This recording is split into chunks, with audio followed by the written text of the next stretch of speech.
Inverted spectrum story. Inverted spectrum story link.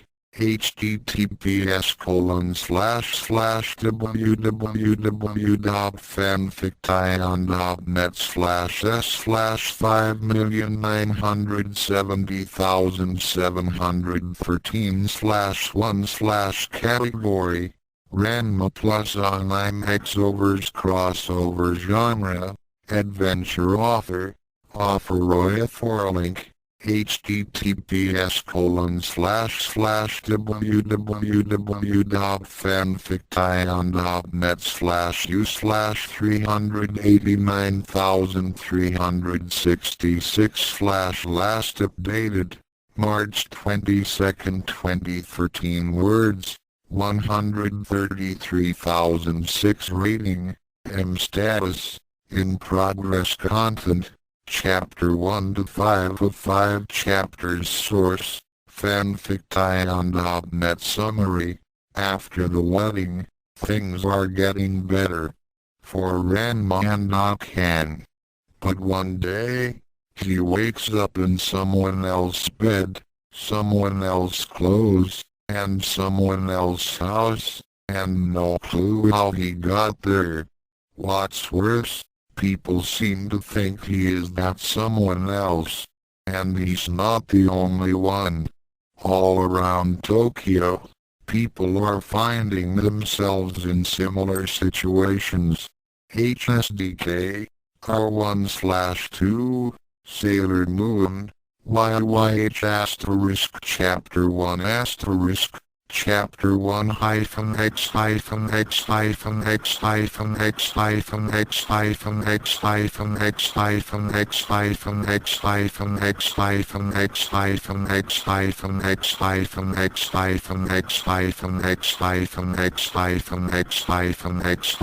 X X X inverted spectrum X X X X X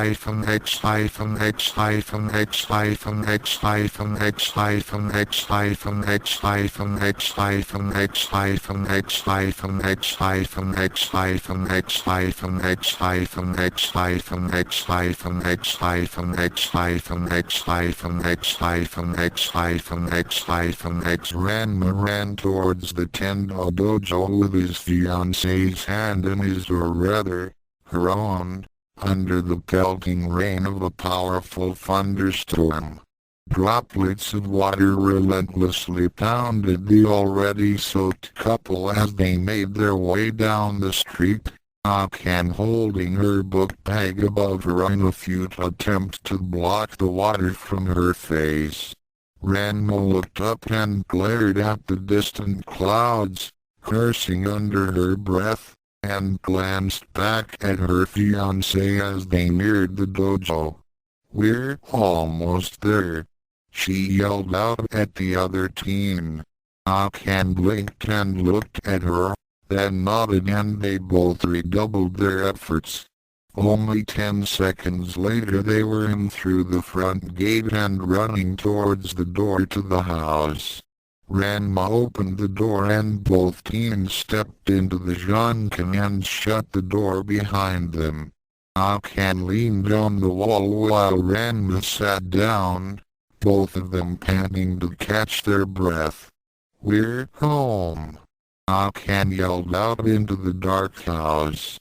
Her oldest sister poked her head from behind a wall and looked at the two.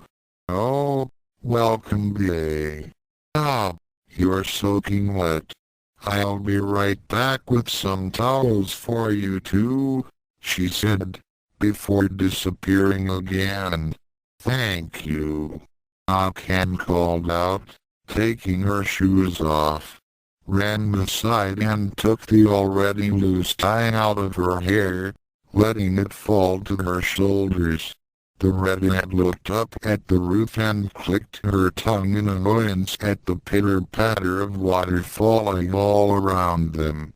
"Figures this would happen today," she thought in annoyance.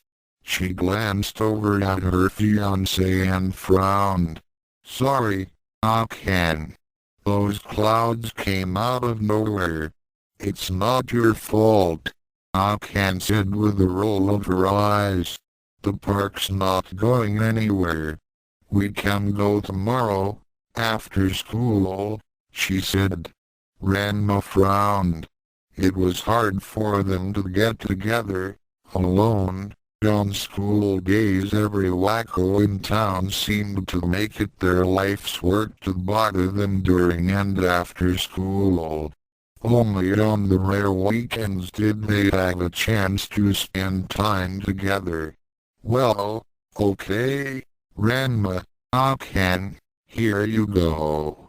Kasumi returned to the hall with 2 large towels which the other teens gratefully accepted. Ah yeah, sorry about this, Ranma said as she dried herself off, starting with her hair and head and working her way down.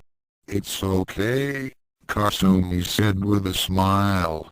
Unfortunately, the power's out, so you're going to have to wait for a little while to change, she said apologetically.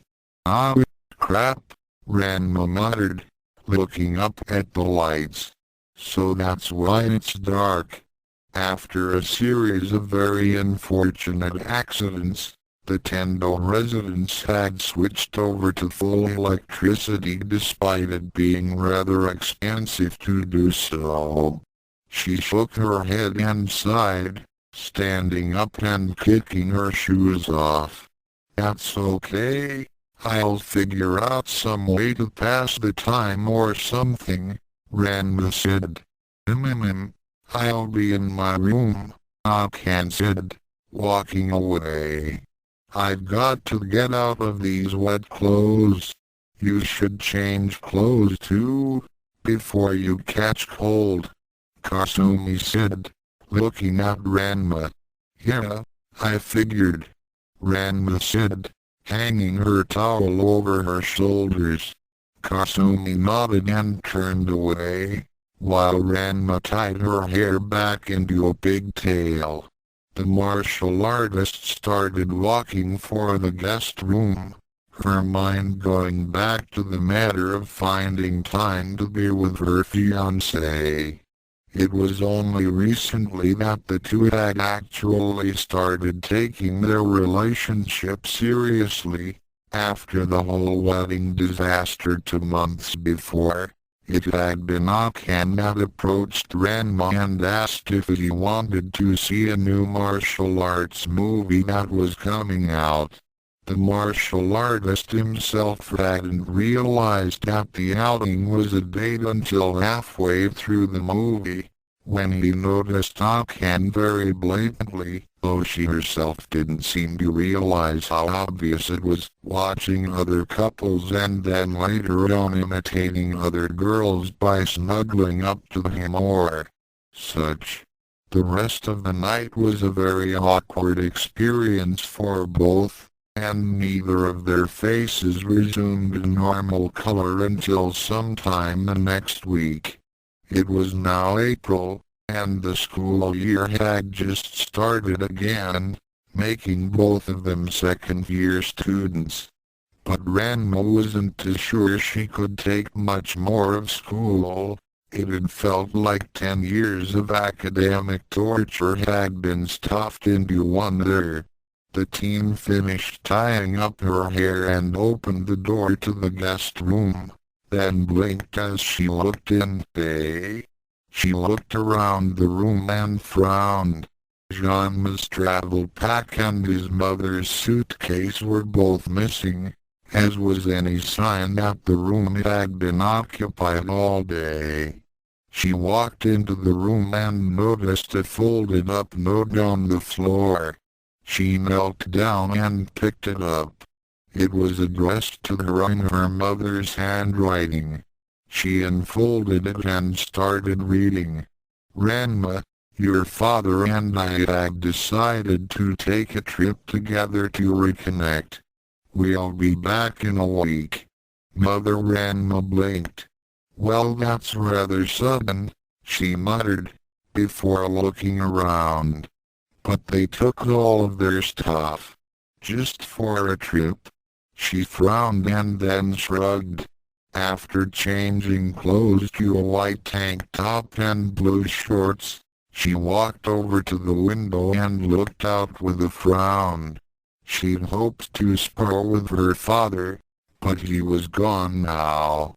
It'd be nice if Ryuga showed up, but she was starting to get annoyed with the pig's little habit, and had planned to talk with him about it as soon as possible. She hadn't seen him since the failed wedding, and while that wasn't at all strange for the lost boy, things were starting to get boring without him. No one else in town besides the old man, Taco's eyes, or the ghoul measured up, and the old fart was always busy chasing and being chased after by girls while Cologne was just plain uninclined to fight. And she didn't really want to have anything to do with fighting the joked Suzuku anyway. She sighed and turned around, leaning on the wall next to the window. There's gotta be something to do, he thought. Maybe Akane would. Her eyes widened as she suddenly realized the answer to her boredom. That's right. Akane's.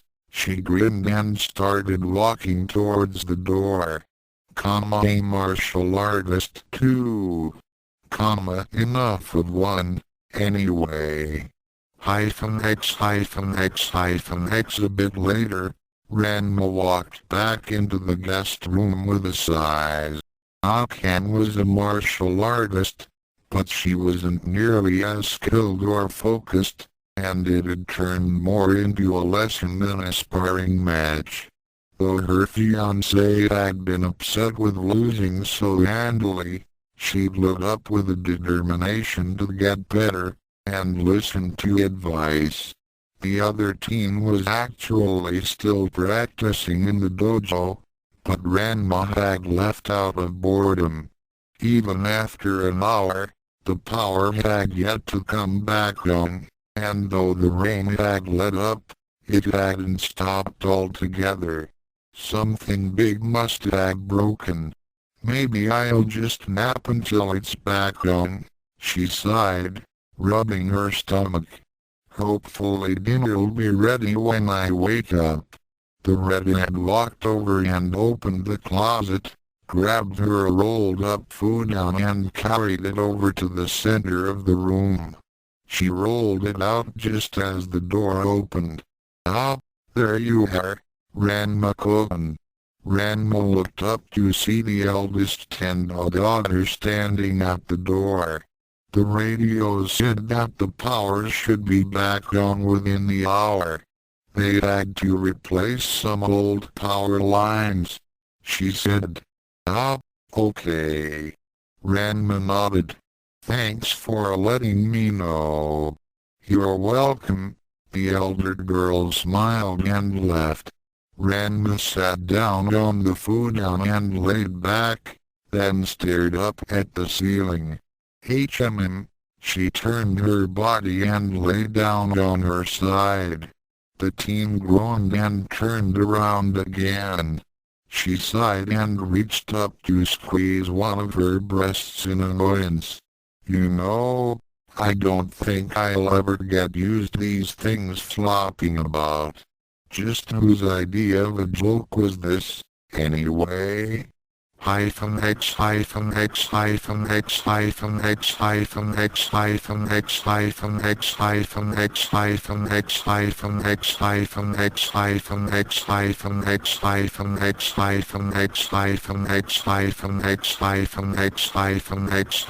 X X Chapter 1 X X X X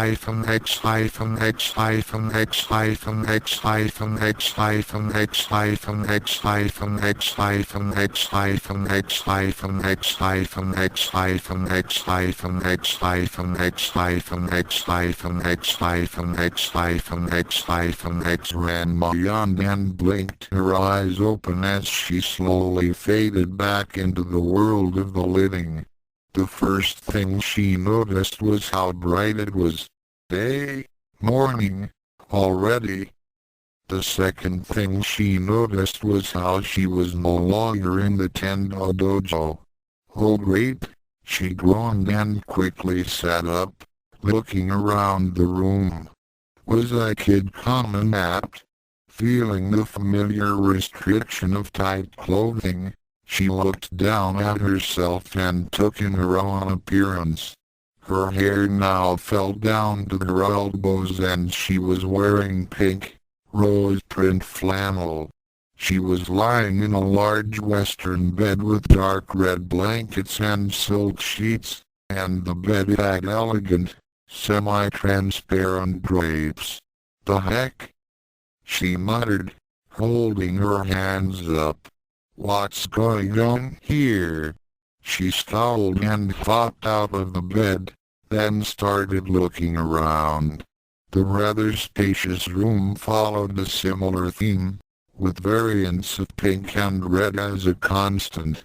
The room was decorated extravagantly, with a plush pink loveseat and a velvet red dresser. The carpet was more burgundy in color, but there was a fluffy pink rug in the middle of the room. There were fluffy stuffed animals of various sizes scattered about, and a mahogany desk with a large vanity mirror on top of it. A widescreen television hung on the wall across from her bed.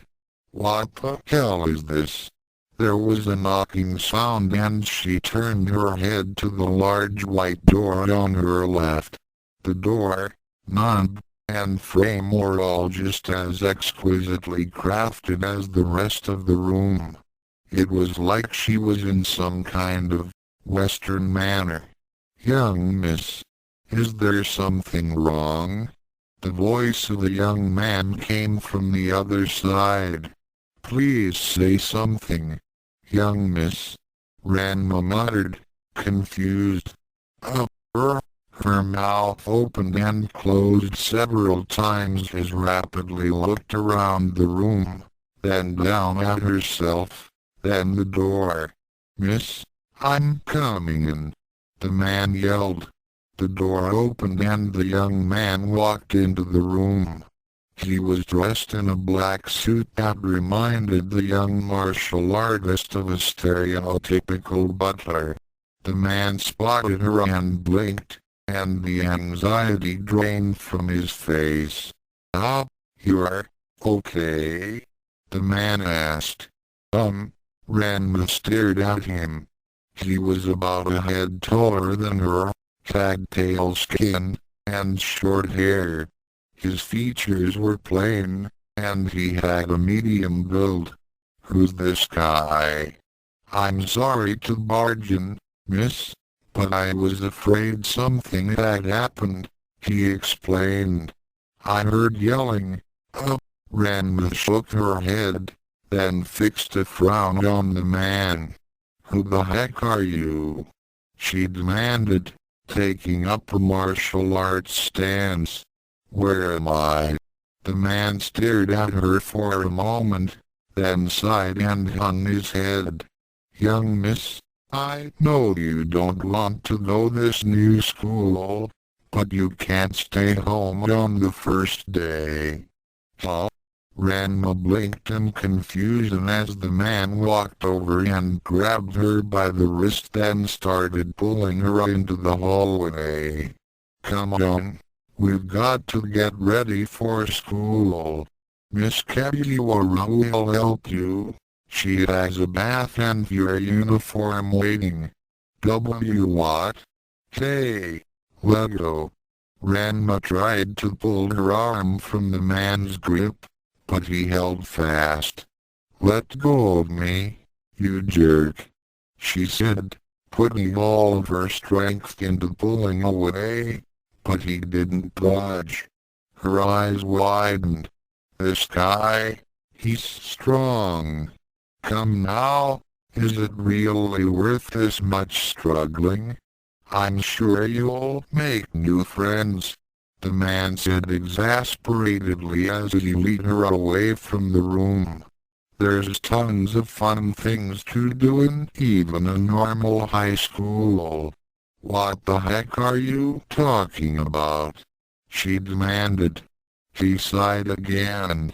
Please don't try to say you've got amnesia again, young miss, he said. At spontaneous recovery the last 2 times kind of clued us in, Ranma blinked. Huh? The man chuckled. You're a good actor, I'll give you that. But please, just try to behave, just this once, he asked, turning around and looking down at her. Listen, buddy, I really don't know what you're talking about. I think you got me mistaken for someone else. You're even changing your manner of speech, he muttered, shaking his head. Maybe you should be an actor. He turned and knocked on yet another elaborate wooden door, and it opened, revealing a plump woman dressed as a maid. Kaguya-san, the man said with a heavy sigh. She's got amnesia again. I heard you coming, the woman said, reaching over to grab Ranma with meaty hands. Come on, child. Even if you've got amnesia, you're going to school. The woman pulled Ranma into the room and shut the door behind her. Ranma stumbled a bit as the woman locked the door, quickly turned, and scuttled off. Ranma blinked and looked around the bathroom in awe. There was a bathtub in the black marble floor that was full of water and bubbles. There was also an open shower stall with 2 thick glass walls on the far side of the bathroom, set in the similarly black marble walls that went around the room. This is a washroom, she muttered. Come now. You've got less than an hour to get ready, the woman said, snapping the martial artist out of her reverie. So go ahead and get in. Ranma looked down at the tub and blinked. Well, at least this will clear everything up. Can't say they'll be too happy. Oh. She quickly whipped her pajama shirt and pants off and dropped them on the floor, much to the dismay of the woman watching her. The woman shook her head and walked over to pick up the discarded clothing as Ranma glared at her underwear. You panties. She quickly discarded them and walked over to the tub. Luckily, there was a towel next to it. So when she transformed and shot the poor maid, he'd be able to run away with something covering him up. She doubted her clothes were anywhere in this building, and the people probably wouldn't take too kindly to him borrowing someone else's clothes after this little misunderstanding. She plunged into the water and sighed in relief. The water was hot and refreshing. Her breasts and hair freely floated, and the warmth of the water softly caressed her body. It was very relaxing. Ranma frowned. Something was wrong. Horribly wrong. The heck? She shouted, looking down at them. Mumber, no. No. No. What is it now? The maid demanded, looking down at her. Why am I still a girl? Ranma demanded, scowling up at her. What did you people do to me? What nonsense are you talking, child? The woman demanded, walking over to her. First amnesia, now you're. The woman shook her head, closed her eyes and sighed. Calm down, Pete, just calm down. This is a difficult time for her. Ranma stared at the woman as she muttered and started to regulate her breathing. She was feeling a bit sheepish, yet she knew she had a reason to be angry too. The teen's self-consciousness won over and she looked up at the woman with a slight grimace. Sorry for yelling, she muttered despite herself. Apology accepted, the larger woman said with a smile. Now come on, let's get you ready. Oh, okay, but, what for, exactly? Ranma asked with a frown. Your first day of school at Jaban Municipal High School. Ranma blinked. Huh? Jaban? What about Furinken? Furinken? The woman blinked. Why would you go all the way there just for school? She asked. That's even further than your last school, dear. At least Blue Rose Academy had a prestigious reputation. I can't see why you'd want to go to just another high school in an entirely different ward. Ranma looked over at the woman and sighed. Listen lady, sorry to say, but my name's Ranma Sodom, and I'm from Furinken. There's been some kind of mistake here. Okay then, Ranma-kun, the woman said. I'll play along with your story, if you humor me. Huh? Let's say that you're Toriha Fujibayashi, and you're starting your first day of school at Jaban High. Will you go along with that, at least for today? Ranma frowned. She sighed. Can I at least have a phone call? I know I can prove it if I get. She blinked. My parents are on vacation, and I don't know where they are, so that leaves the Tenbos. Not that it changes where I'm calling. She looked up at the woman. If I can call the dojo where I live, I know I can prove that you've got the wrong person. You live at a dojo? The woman asked with a smile. I'm engaged to the owner's daughter, Ranma said with a slow nod. And I'm not a girl. It's a long story.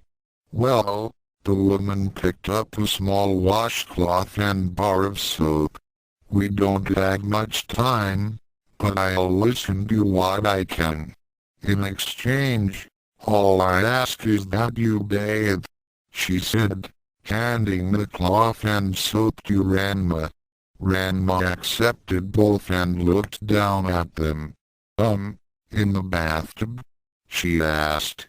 Yes, dear, don't worry about the dirt, I'll clean it out. Ranma shrugged and then started to bathe as she went into her tale. -X.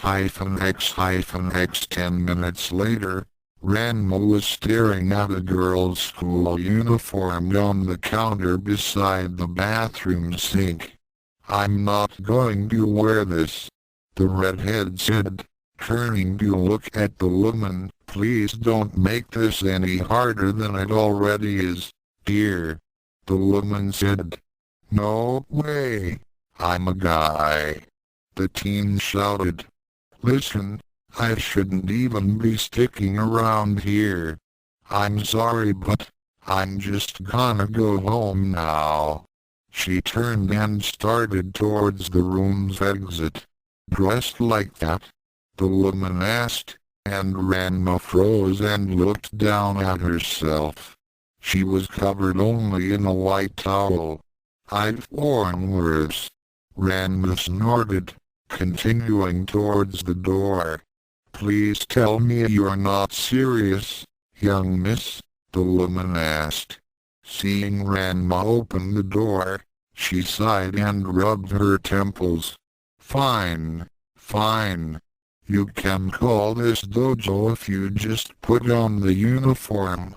Okay, she said. Ranma frowned, then looked over at the uniform. Honestly, It was preferable to the towel, which would likely end up getting stolen or something at some point. Fine, but do I have to wear the panties? She asked. The woman gave her an appalled look. What are you saying, young lady? Of course you have to wear the panties. Honestly. The woman grabbed the uniform and carried it over to her. The teen accepted it and looked down at it. Well, that guy's gotta have some boxers, right? That butler guy. That's disgusting, young lady. The woman said with a revolted look on her face. You're taking this act a little too far, don't you think? It's not an act. Ranma snapped, gritting her teeth. Fine, I'll just put on the stupid panties. But I'm calling the dojo after that. Yes, yes, the woman sighed. X X Ranma looked at herself in the mirror with a sigh. The uniform she was wearing had a navy blue skirt that went down to just above her knees and long-sleeved white shirt with a matching navy blue collar and sleeve cuffs, although there was a red stripe that went around them, just before the edge. Her hair had a bit more luster to it than usual, and was styled in a braid, but it was slightly thicker than her usual pigtail and tied together with a pink ribbon. I look pretty good, she thought, striking a cozy pose in the uniform. I wonder if it's innate talent. She switched to a karate stance. Okay, you've only got 40 minutes left to get to school, the woman said. If you want to make a good impression, you should be there as early as you can. What? I'm calling the dojos so we can get this straightened out. I don't need to make a good impression, Ranma said with a huff. You can use your cell phone on the way to school, the woman said. Ranma frowned. For now, hurry on downstairs. Your breakfast should be waiting for you. I'll take care of the bathroom, young miss. Breakfast? That I can do. Thanks. She quickly turned and ran to the door, then opened it and looked around. The food will probably be as good as the rest of the place. On either side of the door was a long, extended hallway. The wooden floor had a long green rug running its length, and the white walls were covered with expansive-looking paintings. At one end there was a stand with an expansive this, and the other, a stand with the bust of some guy. She quickly turned and started jogging down the next corridor, ignoring the maid dusting off a painting. The maid noticed her and cried out in surprise. "Ah, young miss, you shouldn't run in the house." Ranma slowed down and frowned, then sighed and shook her head. She continued on to the large double doors in the middle of the hall that were propped open, revealing a grand staircase. Ranma's jaw dropped at the size of the room. It was wider than the dojo's interior in either direction, and was comprised of different 3 floors. The 3rd floor consisted of a balcony with a marble railing on 3 sides, and the staircase itself on the other side of the room. Both the left and right side of the room had its own staircase that met in the middle on the 2nd floor, and then converged and stretched out towards the center of the room from the wall. She walked out to the railing and looked the room over. Large and expansive-looking paintings covered the walls, but they were nothing compared to the portrait across the room. In the portrait stood a lifelike rendition of herself, an older woman, and similar man in formal Western dress. The painted girl Ranma's hair was in curls and she wore the most elegant, frilly pink dress with ruffles she'd ever seen in her life.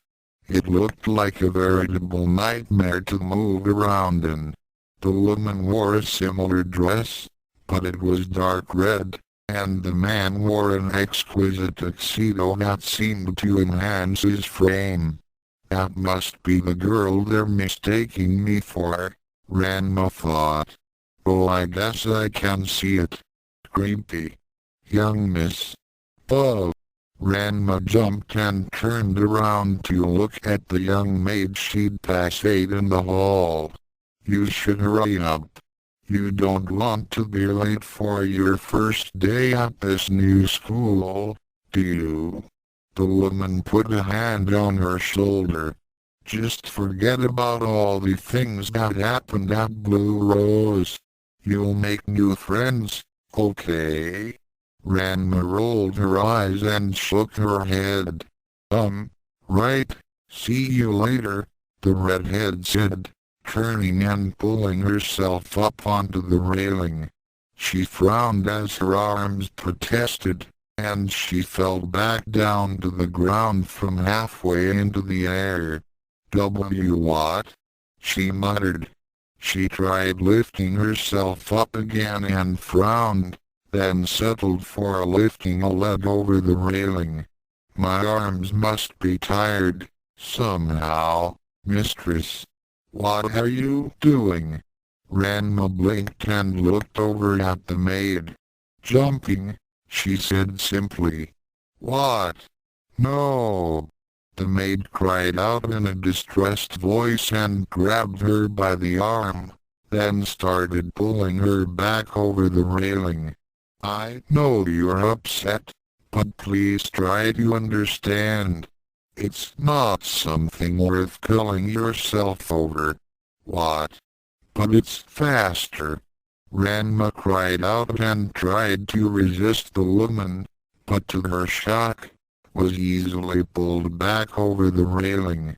Is everyone here some kind of monster? She thought, looking at the woman in shock. She studied the woman's body and frowned, seeing that she actually had a very average build. What the hell? Come now, let's walk down the stairs together, the maid said with a sigh. What? I can't go by myself. Ranma snorted, trying to pull away again. You promise not to jump off? The maid asked, looking at her. What? Of course I'm gonna jump. It's faster. The maid just shook her head. X X Ranma sat down at the head of the luxury table in the lavish dining room and for once did not focus on the magnificence of the room around her. Instead, she focused on the splendid plates of food before her. It wasn't much, but it smelled delicious. It was an American affair, with 2 slices of French toast, 2 pancakes, 2 sausage links, 2 slices of bacon, and 2 over-easy eggs. She quickly grabbed a fork and knife and began to tear into the deluxe breakfast. The 2 maids on her left giggled at her table manners and began to whisper to each other. She must be having another growth spurt. That was pretty good, Ranma said, wiping some egg off of her chin and licking it off of her finger. The 2 maids stopped whispering and looked at her in shock. The 3 plates were spotless. Did you make this? Ranma asked, looking up at the one she'd heard. No, Master Shignuma prepared your breakfast for you, as he always does, young miss, the woman said. Ranma blinked. She didn't know who Shignuma was, but apparently he was a master. A master at cooking. "My lady, are you enjoying your break, fast?" Ranma blinked at the familiar voice of the man who'd found her that morning, and turned to see him standing at a door. "Has your food still not come?" the man asked, clearly upset. "Oh dear. I wonder what's taking them. You're going to have to eat on the way. We've only got 27 minutes left until your class starts." "None. I already ate. But hey, I was supposed to get a phone call," Ranma said with a frown. "Phone call?" The man blinked and frowned. "You can use your cell phone on the way there, can't you, mistress?" the man asked. "What?" Ranma blinked. "Well, if you are done, then come on. We don't have much time," he said, looking at a wristwatch. "If we leave now, we should be able to arrive with 5 minutes to spare." He turned and started walking back towards the door he'd come out of. "Go on. Your things are by the door." Wait, where's my cell phone?" "I just said it's by the door," the man said. "I'm guessing the door is that way," she thought, pushing her chair back and standing up. She followed after him. "Miss, did you forget something?" one of the maids asked when she reached the door. "Eh?" Ranma blinked, then turned and looked at the woman. "If so, then one of us can get it for you while you wait for Mitsukoshi," she said. Ranma blinked, and looked up at the door. She turned and looked around, then started walking towards one of the other doors in the room. No, I'm fine," she said. "Then perhaps you should go wait for him outside," the maid said with a smile. "Come listen, I'm just trying to get my phone call," Ranma growled as she started towards another door. At time the maids just giggled to themselves and she took it as a sign that it was the right way.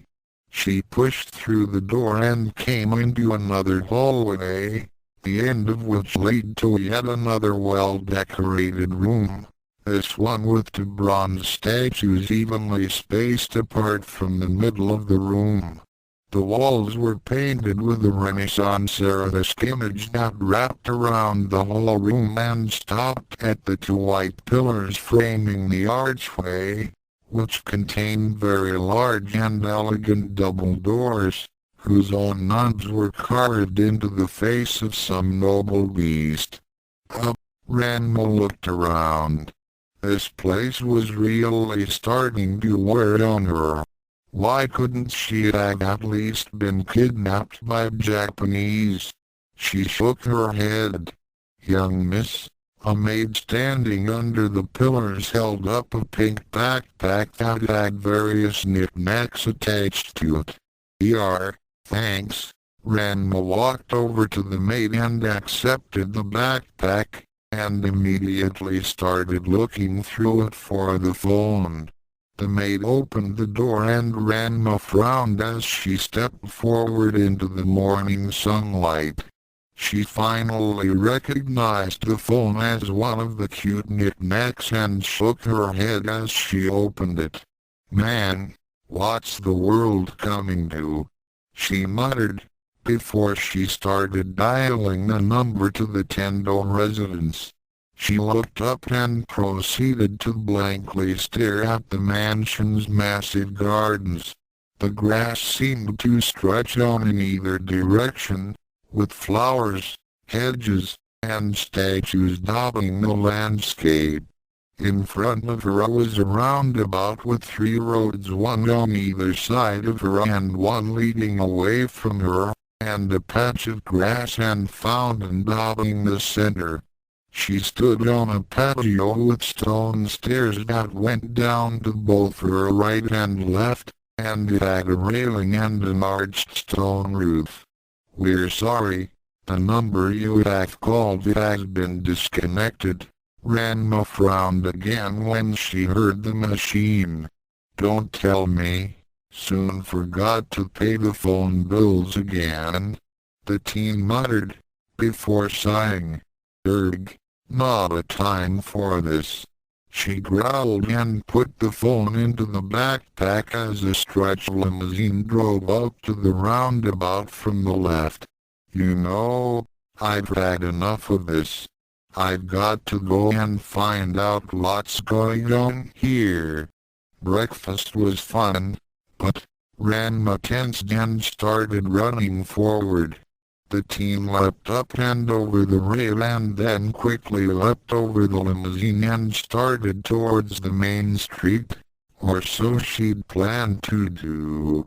She was incredibly shocked when her jump instead ended up with her feet colliding with the railing, causing her to violently swing over the edge and slam into the wall before falling straight down into the grass and hedges below. "Walk!" she cried out in shock, surprise, and most of all, pain. "Ow!" She sat up from her place on the ground and rubbed her knees, which had hit the grass first. The fall hadn't been too far and the grass was soft, yet she could feel it as acutely as if she'd been clobbered by Ryuga. "What the hell? Young miss." She looked up and saw that the limousine had been parked, and the driver, the same young butler from earlier, was staring at her in terror. "Are you all right?"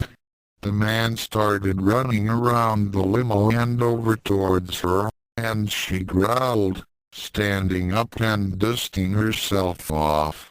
"You mustn't play so rough. You'll hurt yourself and dirty your dress." "I'm just fine," the teen snapped. "Then again, no I'm not." "What the hell just happened?" Ranma muttered, her mind going back to that moment and trying to analyze the entire sequence of actions. "First, I jumped. I should have cleared the damn fence easy. I wasn't distracted, and I used the right amount of leg strength. So what's the hold up?" She frowned.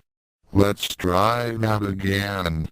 She looked over at the butler who was running towards her and then jumped up and over his head only to fall back down to the ground before she cleared 3 feet, and land with her leg extended forward. The girl's eyes widened as she instantly noticed what was wrong. "Guy," she thought to herself. "Guy." There was no guy. And for some reason it took much more effort than it should have even just for that light hop. She sat there and closed her eyes for a moment. After training in the art for her entire life, it had become instinctive to burn more kai for almost every action, which was what made her so capable. "Young miss, what are you doing?" The man, Mitsukoshi if she remembered, asked. "I'm trying to find my center," Ranma said. "Can you find your center in the vehicle, my lady? We're short on time." Ranma sighed and looked up at the man. "There's no way I'm going to some school I don't even belong to, just because you guys mistook me for someone else. Will you get that into your thick skull already?" The man sighed. "Young miss, why do you have to make things more difficult than they are?" The man sighed and shook his head. "Come on now. Don't do this to yourself. You've only got 23 or so minutes until class starts. Ranma sighed and looked up at him in annoyance, then closed her eyes and focused. Fine. If I have to carry you to the car, then I will, the man said, as he began to do just that. Ranma continued to ignore him. No, her brow was creased and her body was growing warm from the effort she was putting into her search. Worldly sensation fell away from her and she was swallowed up into an all-consuming darkness as she dove beyond her subconscious and into the raw quintessence of her own existence.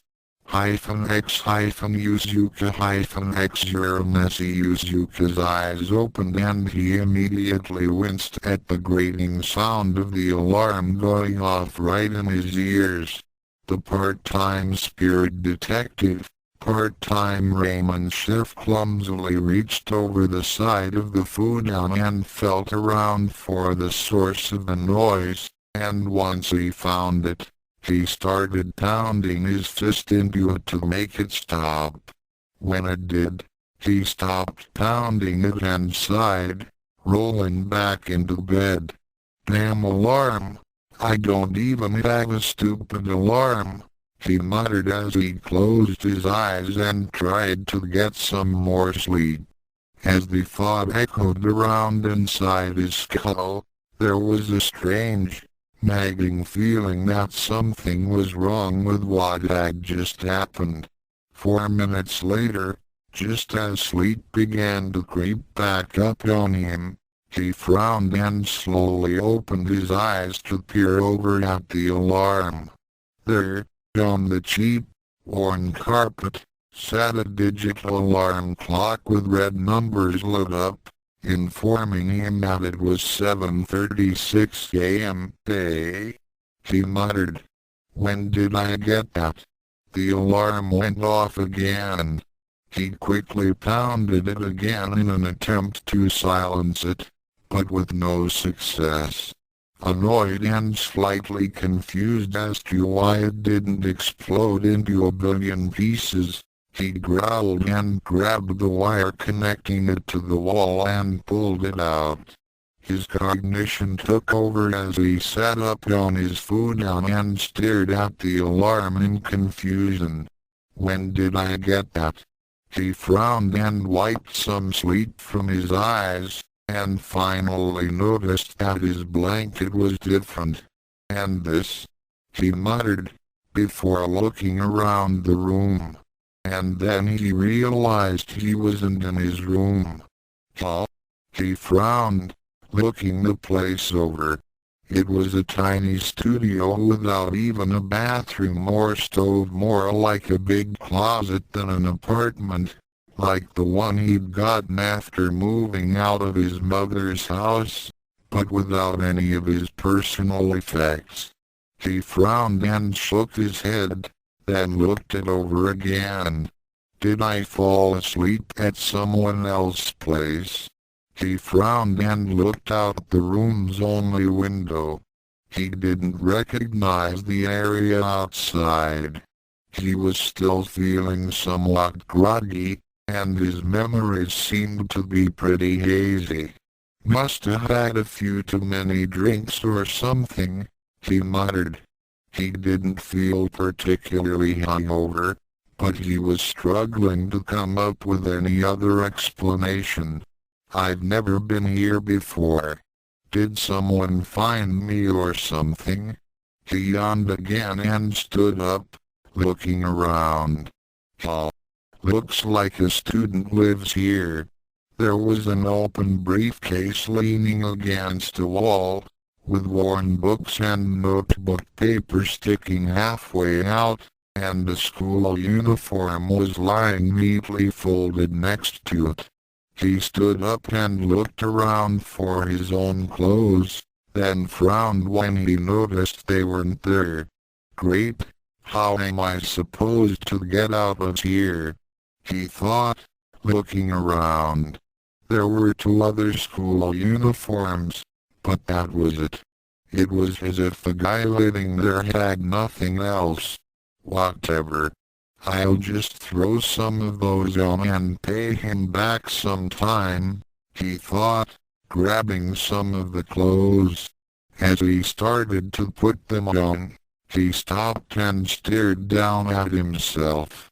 He wasn't wearing his own underwear. Come okay.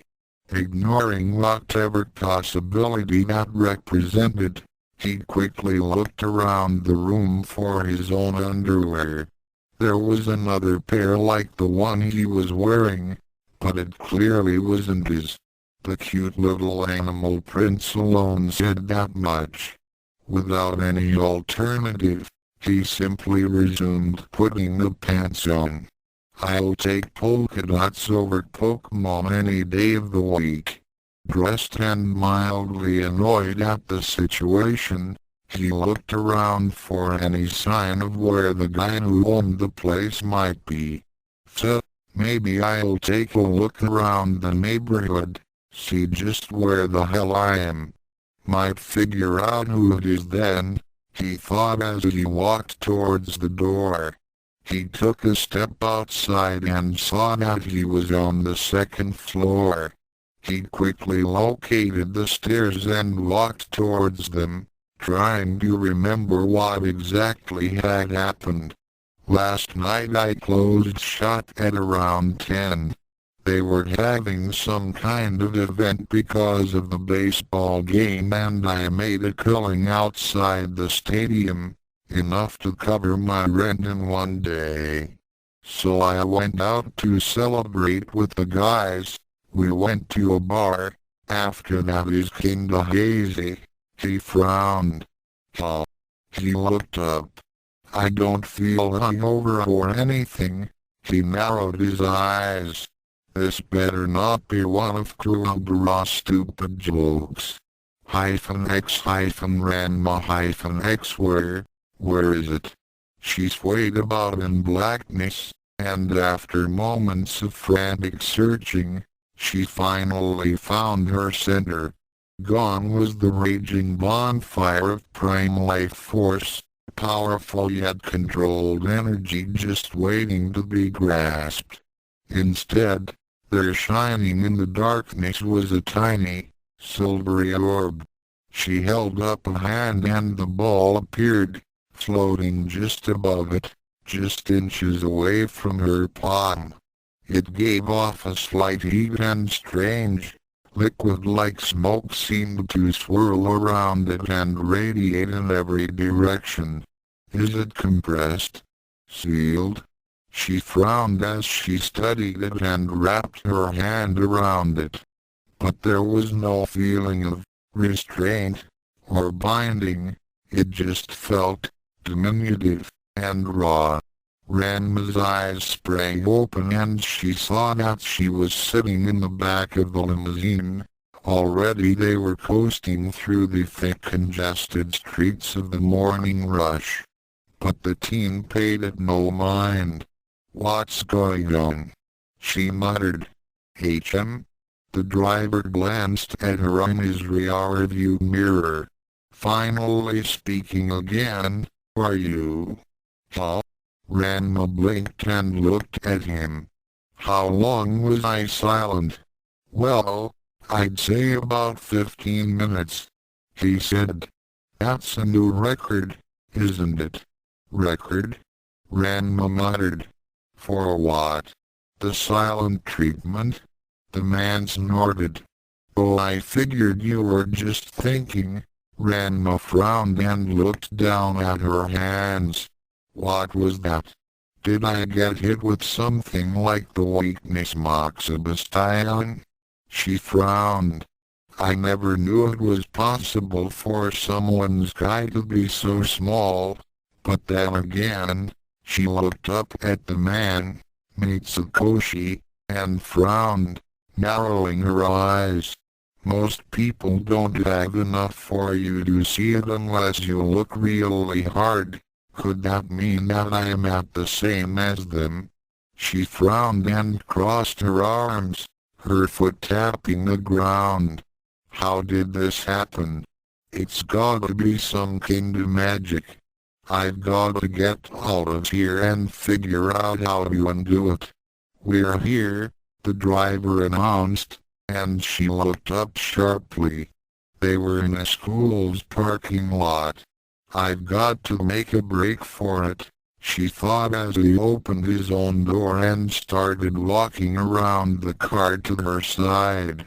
Oh, to sneak in and do this to me while I'm sleeping. I was just about to get some hot water, damn it. The man opened the door and smiled at her. She stood up out of the car and as he shut the door behind her immediately took off running towards the street. She glanced back and saw that Mitsukoshi was staring at her in shock, his mind just barely registering what was going on. And then she crashed into something hard and warm. Ugh! She cried out and fell down to her bottom. Ow! She blew a breath through clenched teeth and rubbed her sore butt. What gives? Hey! What was that for? Ranma opened her eyes and blinked several times, then looked over at what she'd run into. Sitting on the ground across from her was a boy her age, dressed in a school uniform and wearing a frown on his face. Why are you asking me? You're the one who was standing in the way. She growled, getting to her feet and rolling up her sleeves. The boy got up as well and scowled at her, shaking a fist. What's your hurry? And shouldn't you be looking where you're going? Well, Ranma felt two strong arms grab hold of her shoulders and froze. My apologies, sir. The young lady seems to have taken leave of her senses this morning, Mitsukoshi said. Are you injured? Eh? The teen frowned and looked himself over. Not really, but let go. I don't need to go to this stinking school, damn it. I gotta get back to the dojo. Ranma struggled to pull away, but the servant's grip was steadfast. Ugh, young miss. The man shook his head and looked at the young man standing before him. Again, I apologize for the inconvenience. Unfortunately, class is to be starting soon, and we still have to go see the counselor, as this is her first day here. She's a little nervous, the man said with a chuckle as Ranma desperately increased her efforts to escape. Eh? The teen stared at them, then smirked. So you're stuck going to school, eh? Heh. Sucks to be you. He looked over at the butler and grinned. You make sure the little lady gets to class, okay? He stuck his tongue out at Ranma and made a face. See you later, chump. The teen turned and started to skate down the sidewalk, humming a very smug tune. What? You little punk. Come now, young miss, Mitsukoshi said. You don't want to be associating with someone like that. We should get to seeing the counselor. He started to drag her back towards the school building with a resolute expression, ignoring that she was now slamming her fists into him. No! Damn it! Nerd! Let go! X Kanakai X Shirama Kanakai opened his eyes and looked upon his room for what must have been the first time in weeks if not months. He blinked in confusion as he surveyed the room and found that it was just as he'd remembered despite the multiple bookshelves full of self-help books and other personal effects that he'd collected over the years. All of it was present. Everything was a little blurry, which he attributed to having just woken up, but it was the same as always. He looked down at his bedding and could see that it had a familiar set of blankets, one of several that he switched through. But he noticed one thing was off when he looked out to the window. The sun was already well over the horizon. It was past 6 o'clock, maybe even 7. He quickly glanced around the room for his clock, and found that it was indeed past 7, 7:42 to be exact. Huh? He blinked and rubbed his eyes as he slowly woke up and looked around. That's strange. I remember falling asleep in the dojo. Why am I here? And why did they let me sleep in? The young teen frowned as he considered the possible implications. That can only mean they must be preparing some new kind of nightmarish training regimen for me, and they didn't want me to see it before it was ready. He sighed and rapidly wilted. Ah, well, the young martial artist jumped to his feet and scrambled around the room looking for his clothing. Insane martial arts master Sorno, if he was slow, he'd be late to school. But man, I'm still pretty tired, he thought with a pained groan as he forced his body to move. It had been a long time since he'd felt so lethargic. The senseis always made sure he'd gotten enough rest to endure their delicate attentions. That was probably the best word for what he was feeling right now, he realized, as he put his uniform on. Maybe the senseis had seen that he was exhausted, and decided to give him a break for once. Ha! Yeah, right. Ugh! The teen groaned as he grabbed the book bag near his desk, shuffled through the door and to the bathroom, washed up, and finally made his way to the breakfast table. His mother and father were there eating, and it was with a bit of surprise that they looked up at him. Strangely enough, the table was only set for 3 people. A quick glance at the clock told him that there was no time to wonder about Onaka. Oh, Kanakai. His father started. You're up early. Kanakai blinked at that. Does he know what training I've been doing recently? He thought to himself with a small, tortured frown. He picked up his egg from the plate and swallowed it whole, then grabbed his toast and sped off.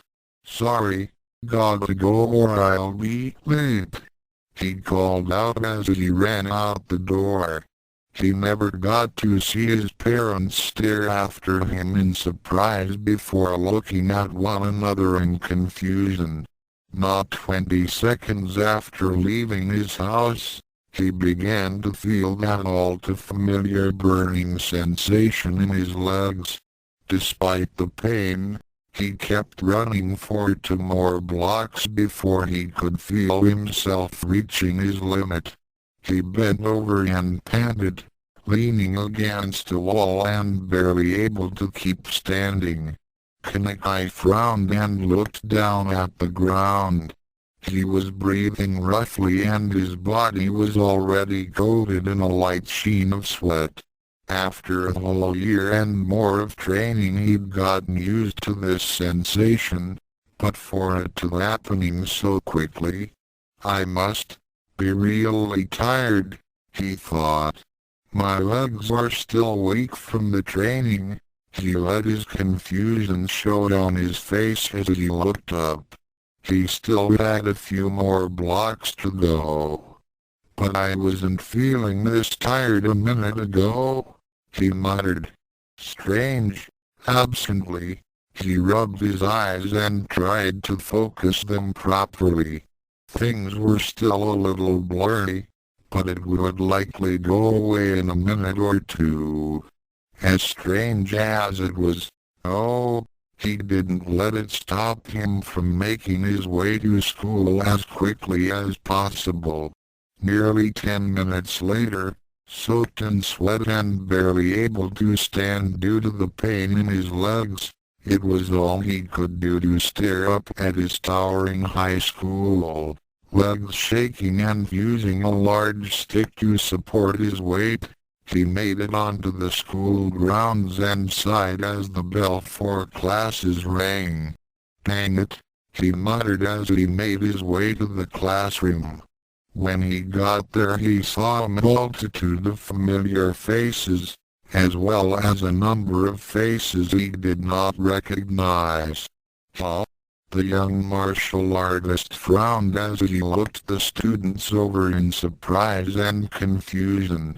There were also a number of people who should have been there, that were missing. But no one besides him seemed to have noticed. The other students all talked amongst each other as the teacher in the front wrote something on the board in preparation for the school day. Some of the students stopped talking and started looking in his direction as soon as they noticed him. Several of them gave him looks of surprise when they noticed him and stopped talking in favor of staring, which led to their conversation partners noticing and then doing the same. The class slowly grew quiet as the confusion spread across the room. Kanekai's eyes darted around the room in search of one specific person as a feeling of unease began to build within him.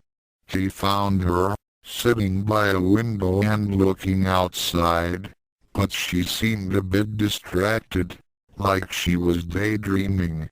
Silently, Kanekai made his way into the room and over to where she was sitting. The seat just in front of her was empty, so he sat down right there and looked the room over in silence before leaning over to her desk. "PSST. Miu-san," he said, shifting his gaze about the room. When she didn't look at him, he blinked and tried again. "Miu-san."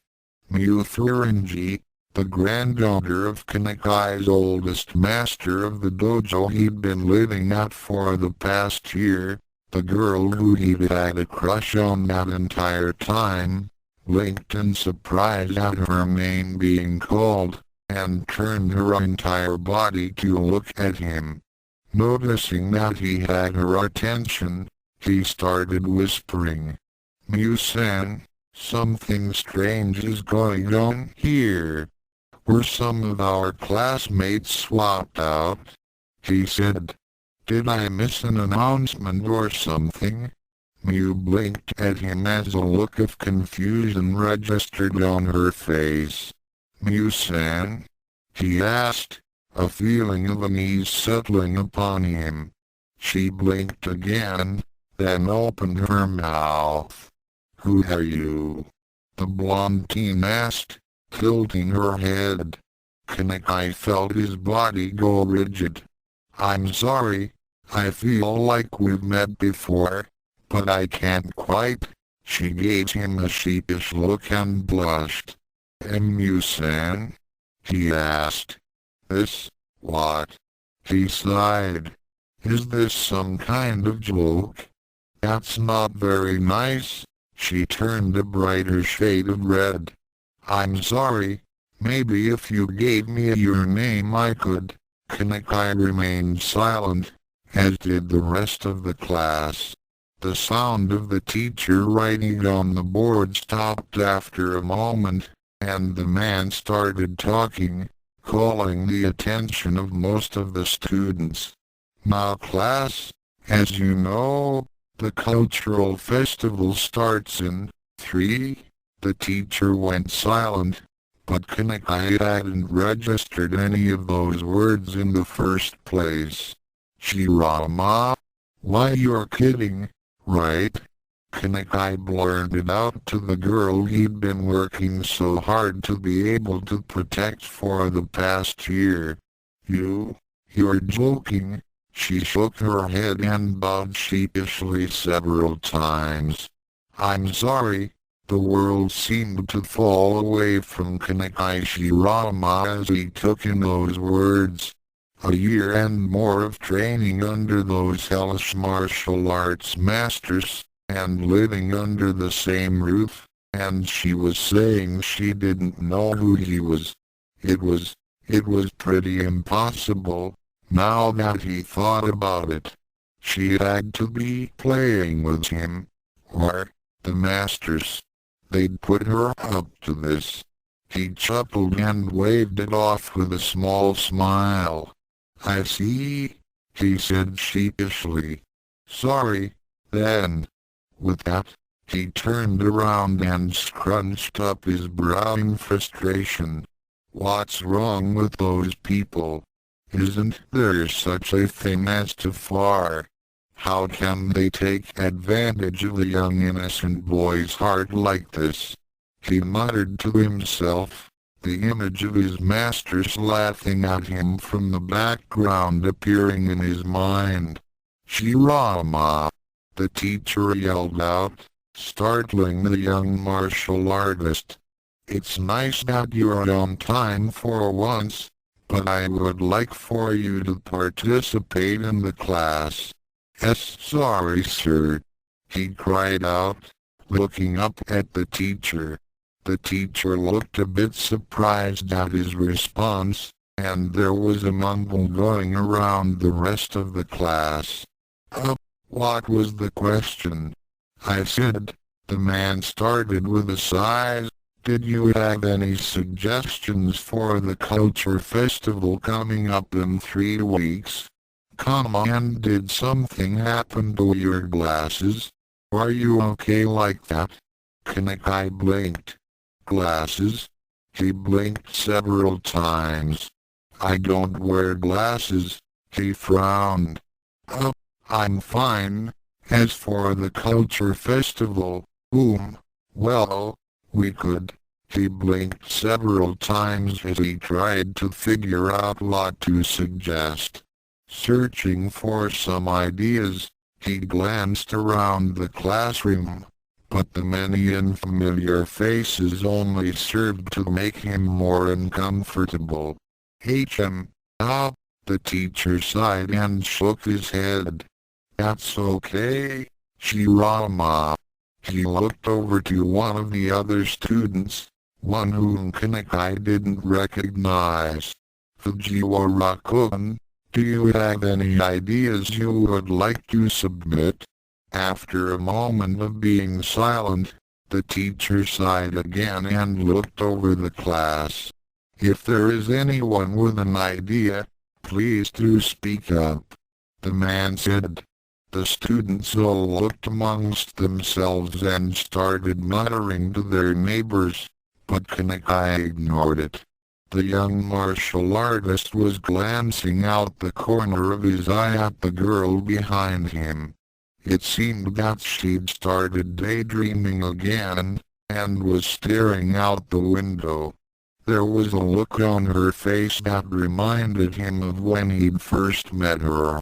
Well, I'll just take it as it comes, he decided, looking around the classroom as other students volunteered ideas for the culture festival. Chances are I'll end up in the gardening club with Izumi-san again. He sighed as he looked the classroom over.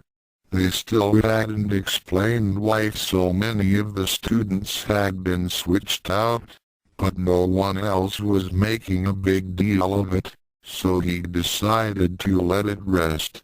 When the first class started, and he got out his books, he paused to look at his hands. Something was a little off about them, but he couldn't place it. Shrugging again, he waited for the lesson to start. X Ranma X Ranma stared at the green-haired woman sitting behind the desk with a frown. The counselor, whose name Ranma didn't care to learn, spoke with Mitsukoshi, who stood to the teen's left with a hand on her shoulder, in polite, even tones as the two traded pleasantries that had no place being said in Ranma's situation, weakened and trapped. Was the counselor, held the whole school, in on it? She warily looked back from one to the other until the woman finally said something to her. Miss Fujibayashi, I'd like to welcome you to Japan Municipal High School. The woman started. I understand that you were a student of Blue Rose Academy before this. While we can't give you the same treatment that you got there, we'll get you settled in soon enough. I know you'll do well here, she said. Ranma only remained silent, watching the woman before her like a hawk. Have you thought about which club you'd like to join? The woman asked. Ranma frowned. No. Well, you'll have to do so by tomorrow, the woman said. Participating in an extracurricular activity after classes are over is mandatory in this school. Now then, class has already started, but I will escort you there personally to explain the situation, the woman said, standing up.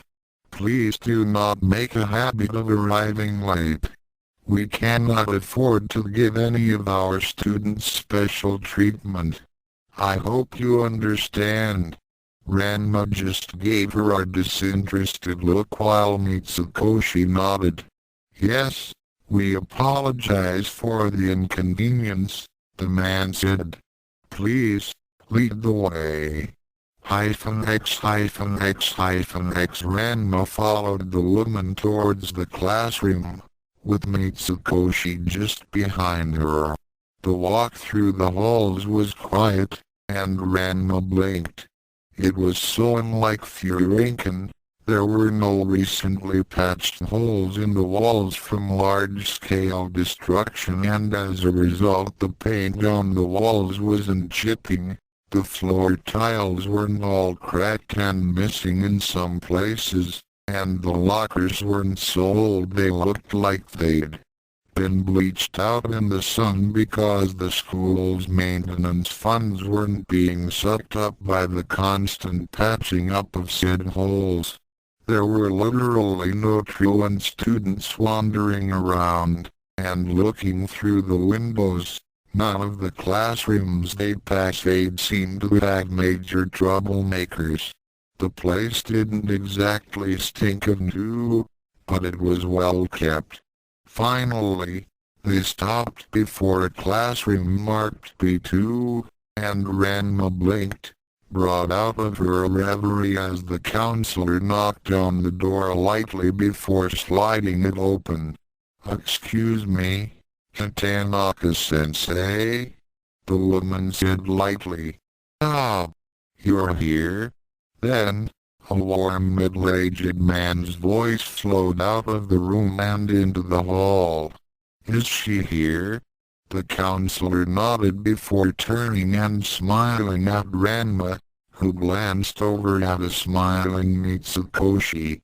She finally sighed before walking over to the door.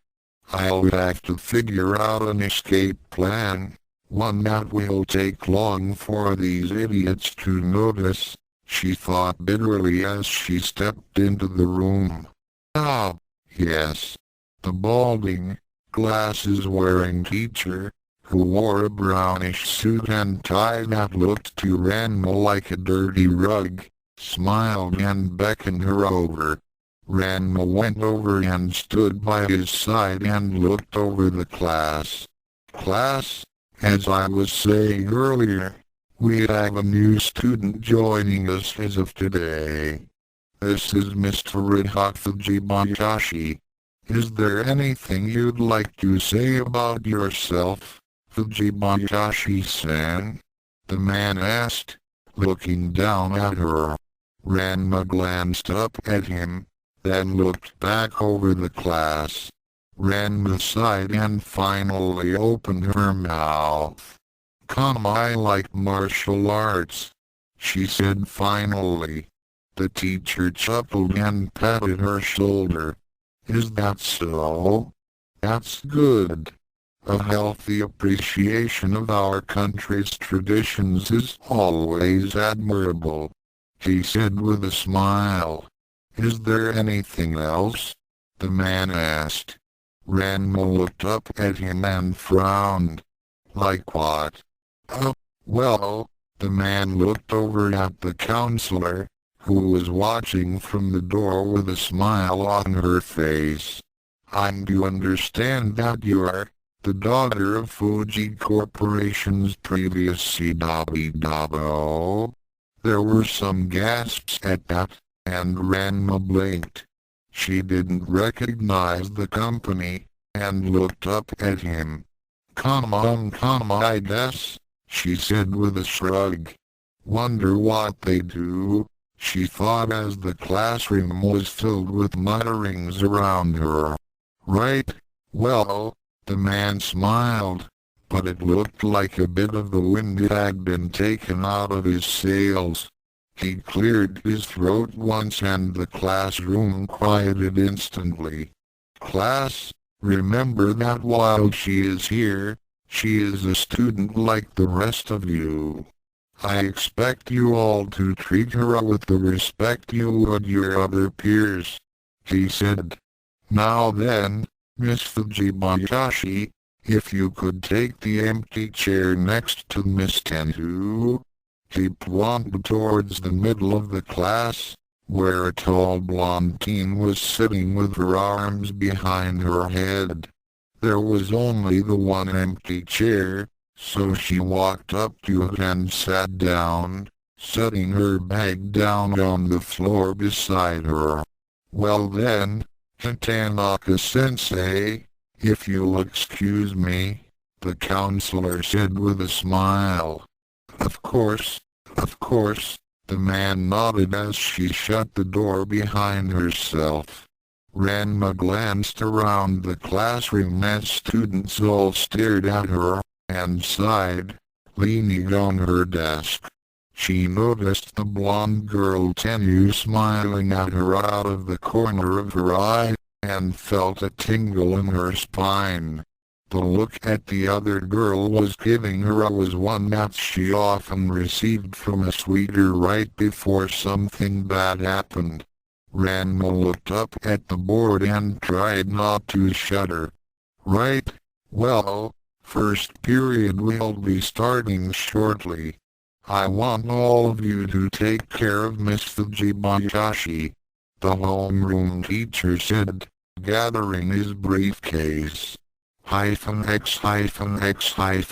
Ranma sighed as the teacher of the first class of the day, a young brunette, went on and on about something or other. She sat with her head resting on her arms, watching the woman in boredom.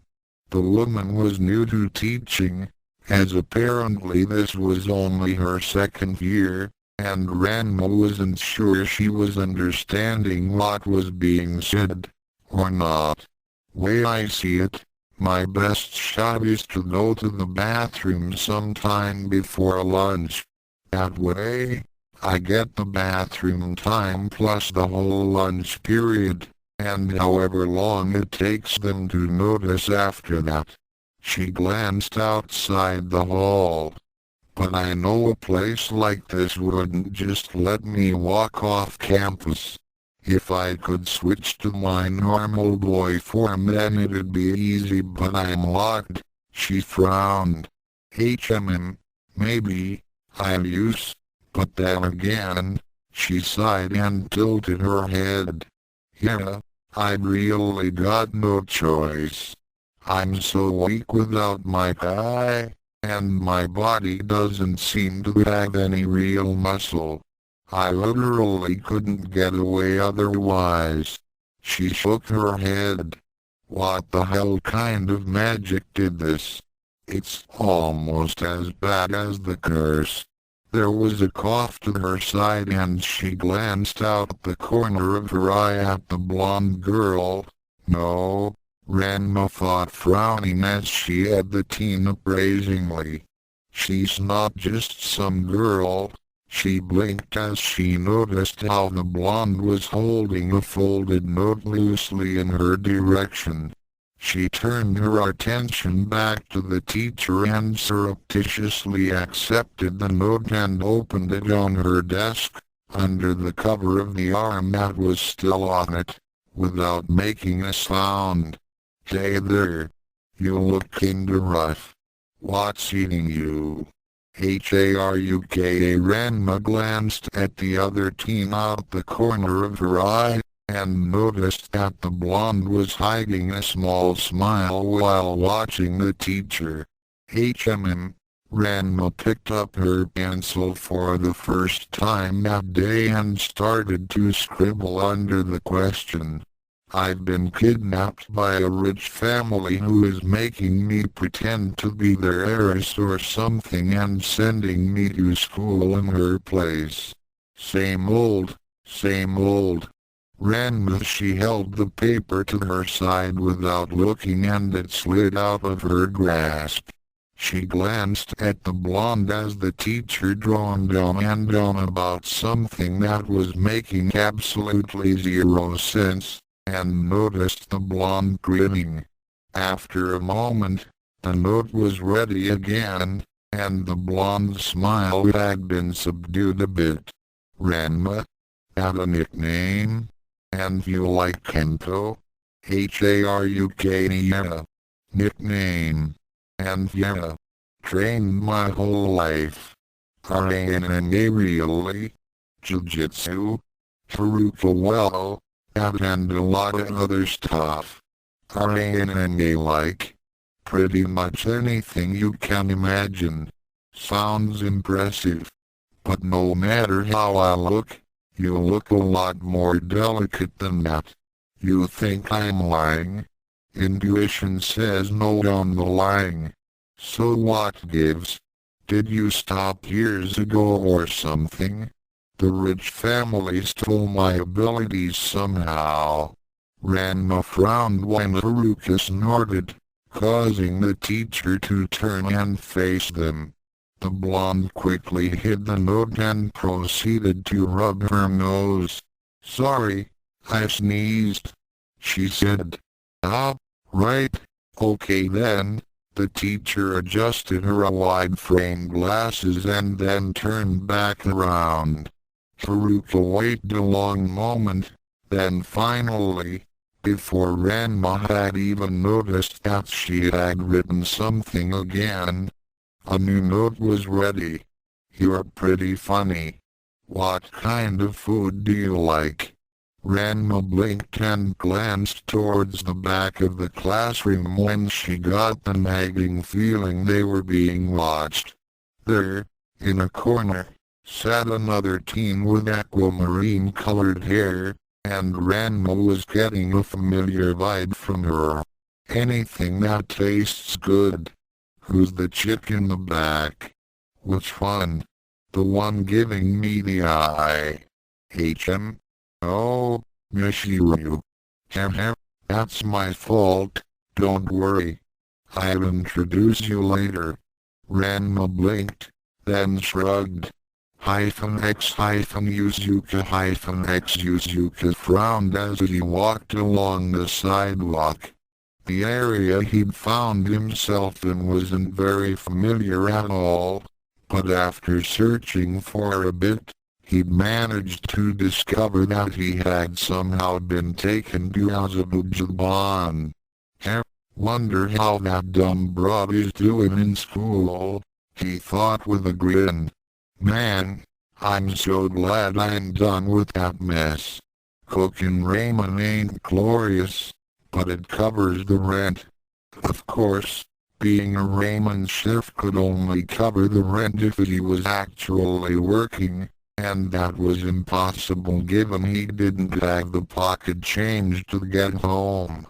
I'll have to see if the guy who lives out wherever the hell I woke up has some spare change.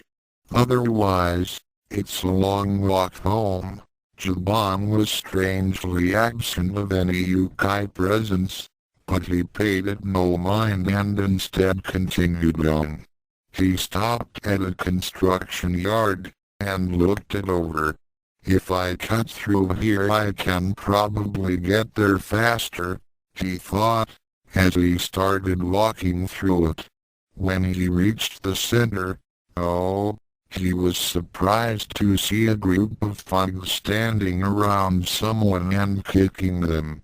He raised an eyebrow seeing that it was a pink-haired girl, pale-skinned girl wearing a school uniform.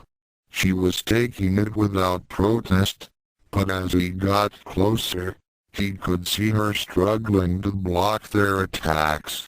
The young brawler narrowed his eyes and glared at the group of thugs. A girl? They're beating on a defenseless girl? He growled. I know defending girls is Kuroburo's shtick, but fuck thought. Without warning he ran forward and drove his fist into the back of the nearest thug's skull. The man flew forward and into another, who stumbled as the now unconscious man fell down. The thugs all stopped what they were doing and looked at the downed man in surprise. What the hell? One of them demanded, and they all looked over at Yuzuka. Come on guys, if you're gonna beat on someone, at least let it be someone who will fight back, the young brawler said with a frown as he stood back. What? The girl asked, looking at him. What are you doing here? They'll kill you. Run! Yuzuka only laughed at her statement, and one of the men scowled and stepped towards him. You think you some kinda hero, kid? Yuzuka snorted and stuck his hands in his pockets. Not at all. My hand slipped. See? I'm just prone to violence when someone's getting beaten up by jackasses. The man growled and started walking towards him.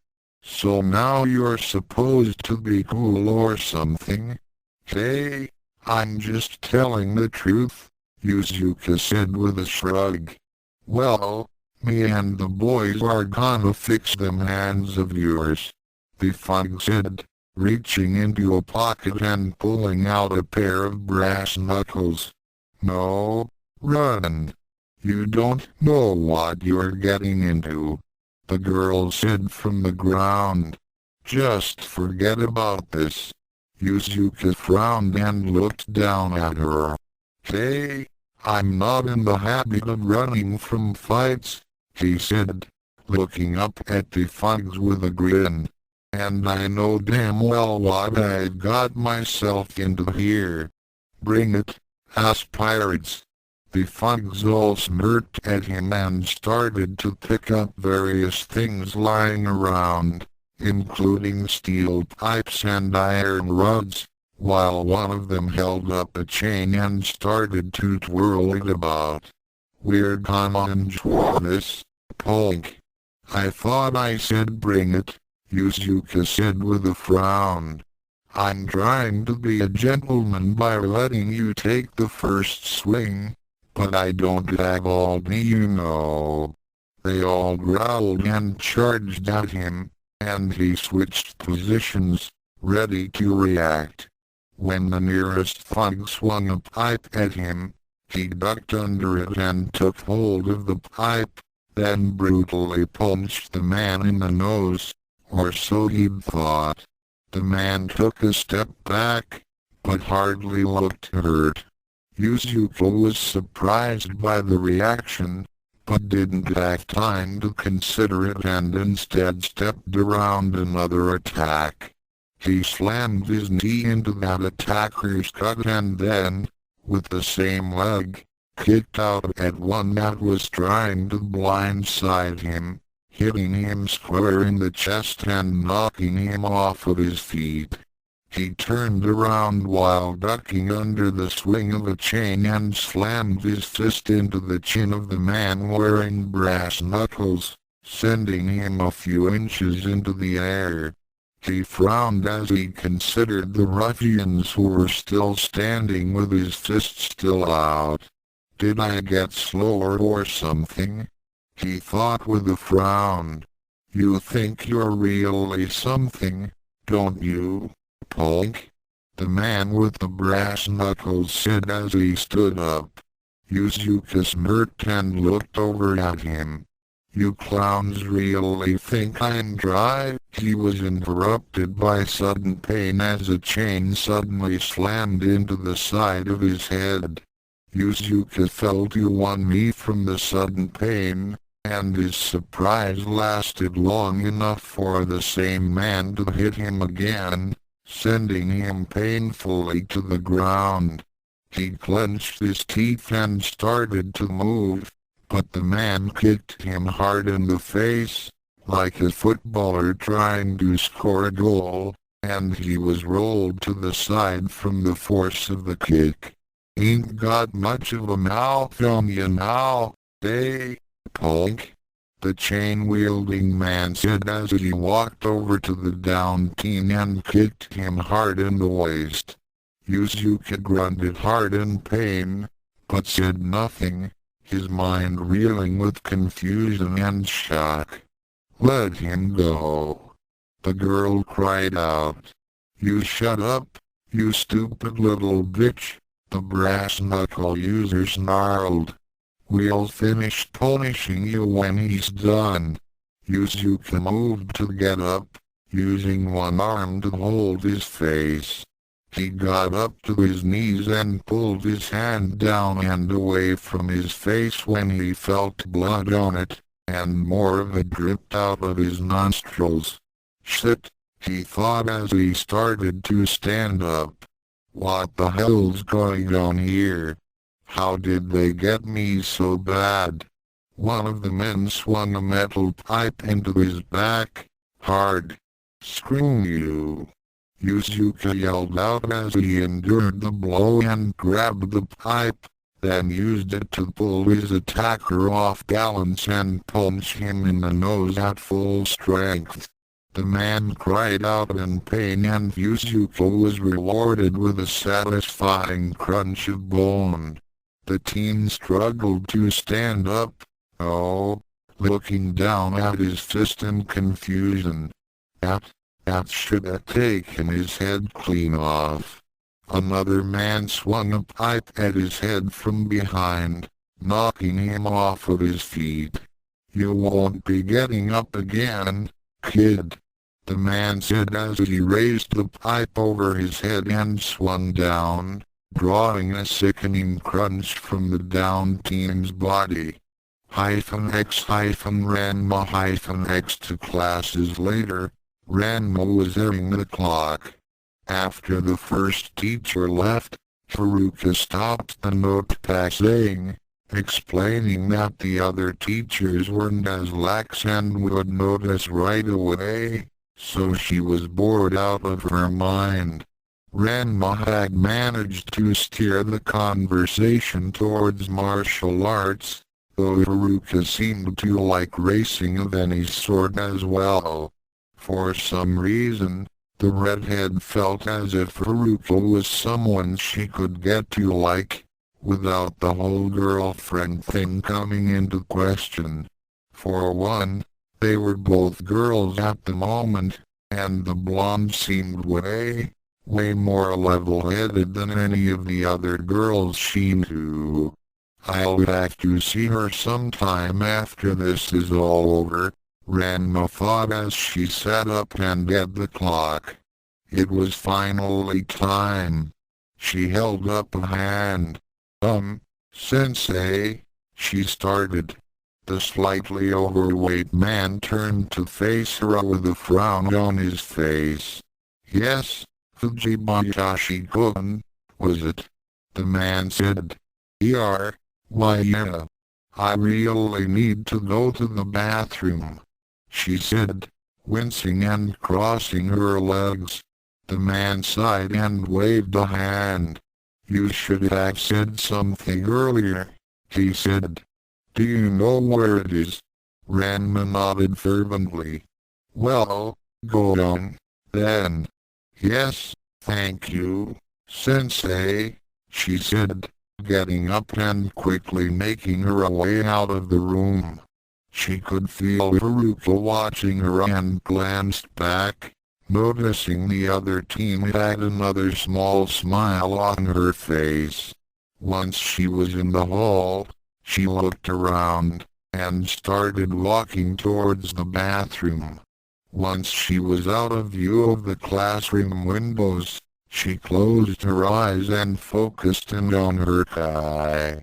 It proved much easier to find the second time around, now that she knew what she was looking for. At the moment, anyone who was watching her would have seen her suddenly seem to disappear.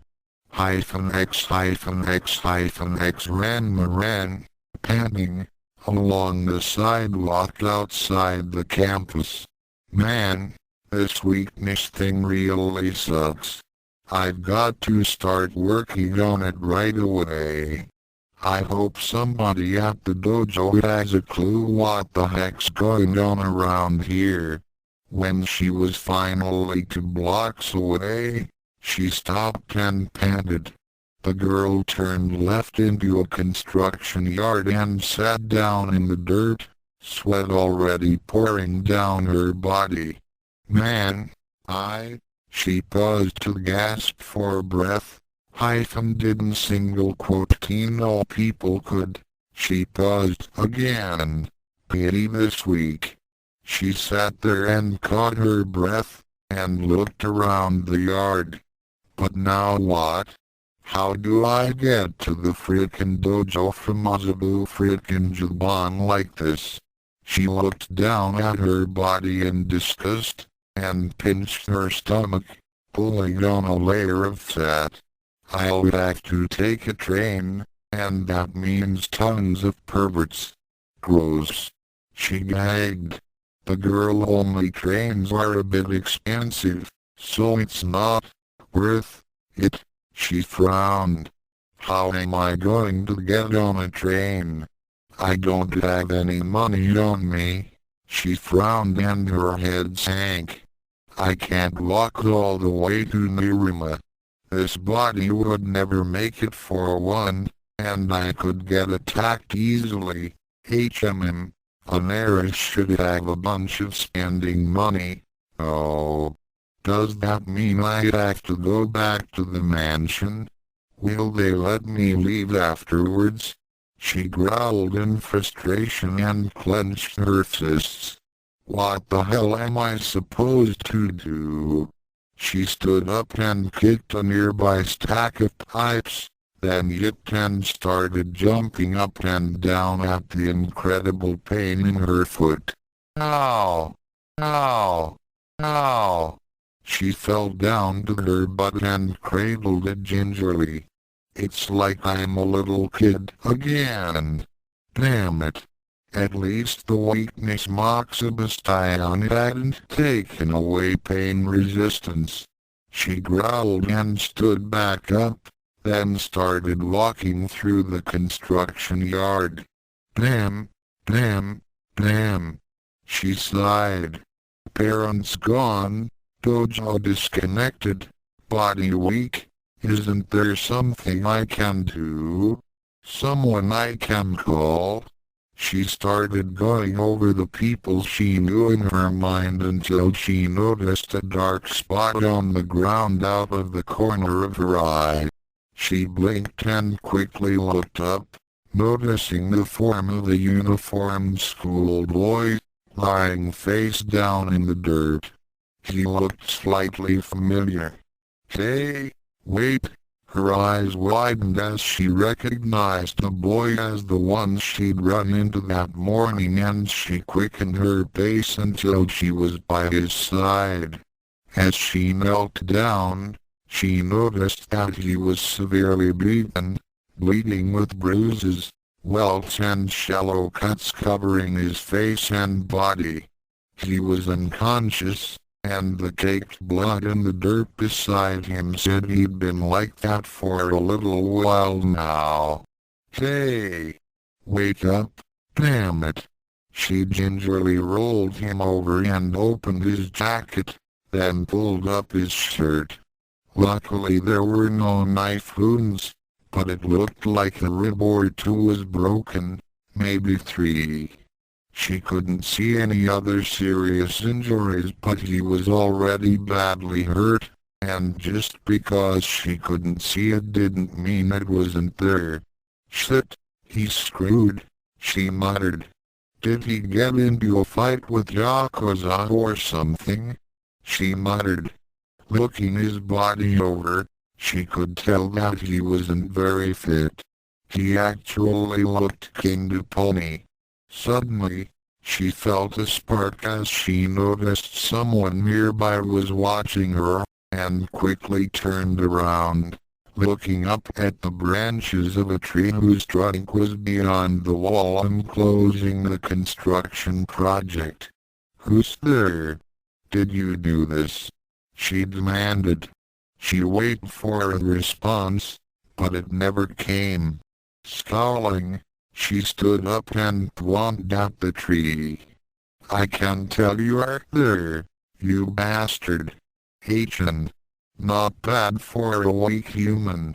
A short man whose body was covered up in all black except for a white shawl wrapped around his neck stepped forward on one of the branches, but the other branches hit his face and head. "If you want to save his life, then you should get him some help, don't you think?" Ranma growled. That unmistakable, oppressive feeling in the air, it was demonic energy.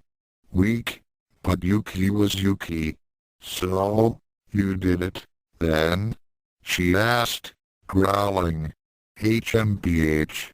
I would not have stopped while he was still able to hold a solid form."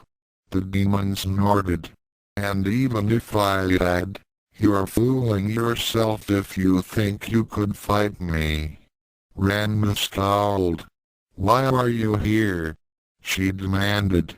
"You don't need to know." The demon snorted. A second later, his body vanished from sight, but Ranma remained on her guard. She looked around several times, then finally turned her attention back to the unconscious schoolboy. "He's right." She quickly stood up and ran back out to the sidewalk, and was glad to see that there were a few people walking around. "Hey! Somebody call an ambulance. X Usagi X Tsukino Usagi," the girl sometimes known as Sailor Moon and Princess Serenity stretched her arms high over her head and yawned, then leaned back against the tree she was sitting under. In front of her sat an empty bento, not even a speck of grain left. The blonde stomach made happy gurgling sounds and she patted it in satisfaction, a content smile on her face. "So what are you guys doing after school today?" Minako asked from her right. The other blonde was still eating her meal, at a much more reasonable pace. "I was planning to study," Ami said from her left, where she sat, reading a book. "Would you two like to join me?" "Pass," both blondes said in unison. The brunette shook her head. "One of these days," she muttered. "Well, I mean we can do homework, but we're not going to do any more than we have to," Minako said. Besides, we've got Chiba USA's going away party tonight. The other two girls frowned as they considered that. Usagi sighed.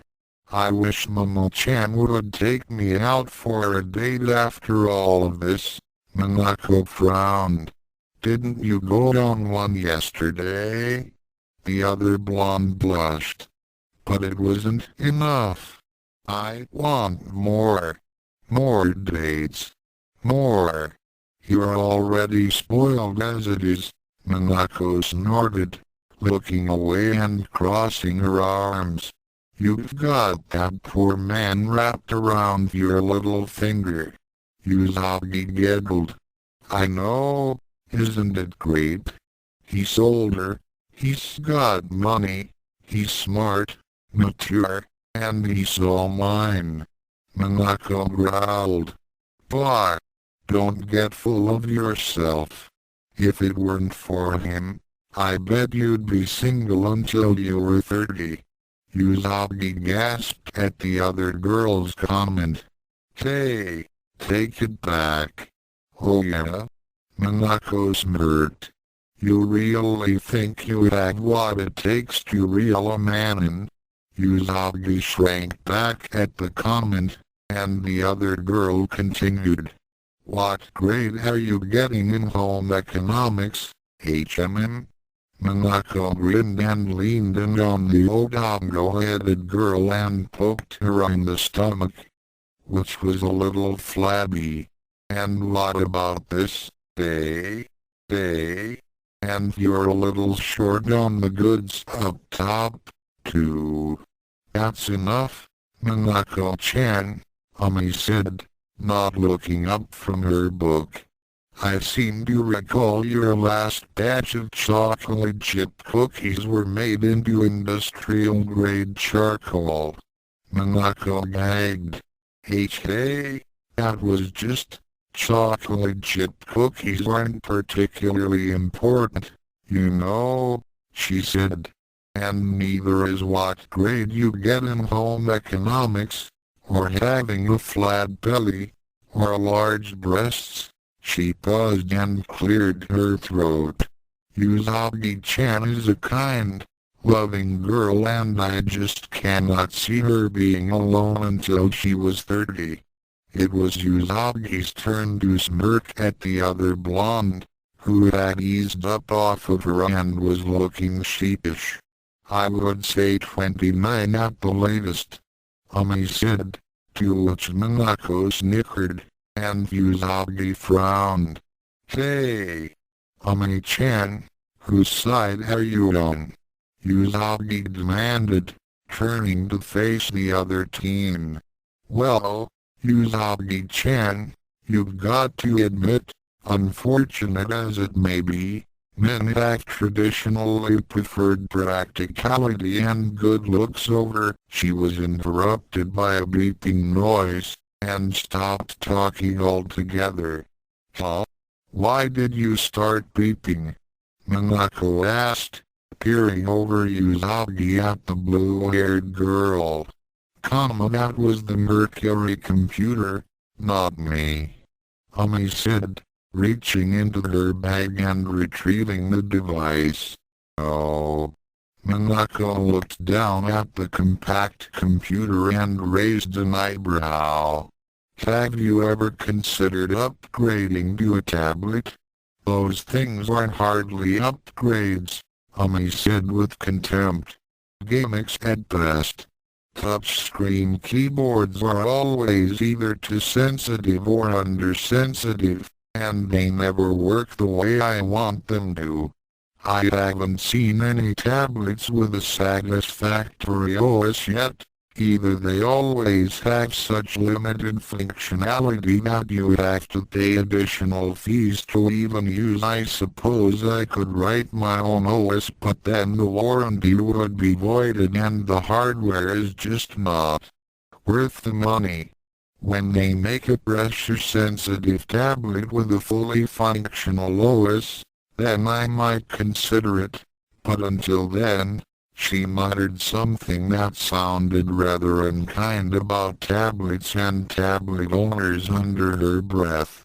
Minako and Usagi blinked at each other.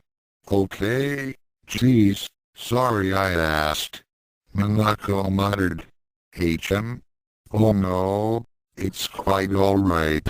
You didn't know. The brunette said.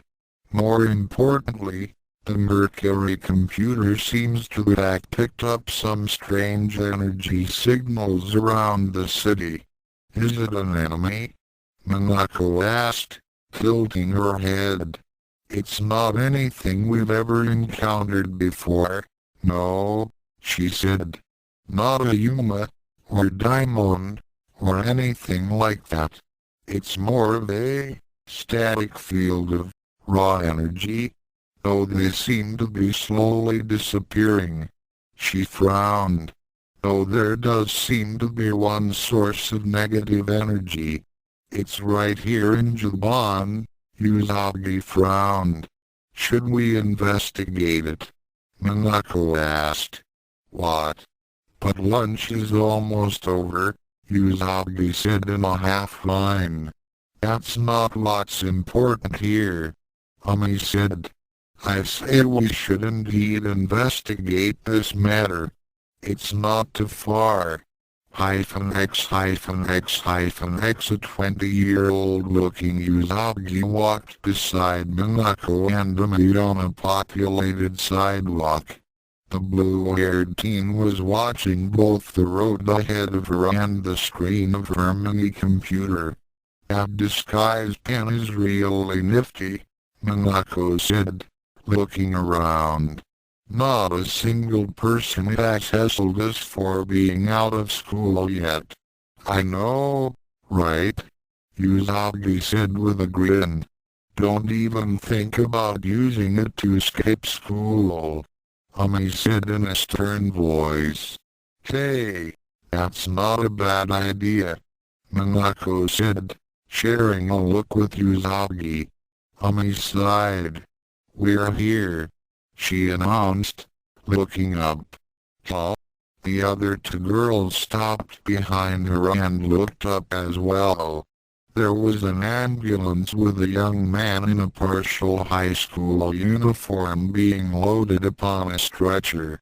The two blondes winced upon seeing the kind of devastating injuries he'd received, and his bloody underclothing. There was a small crowd around the area as the ambulance was loaded up and emergency personnel got into the vehicle with him. Ami approached the nearest bystander and spoke. What happened here? She asked. The middle-aged woman turned to look at her. They say he was badly beaten, the woman said. With those Yuma creatures popping around these days, you never know what's going to happen next.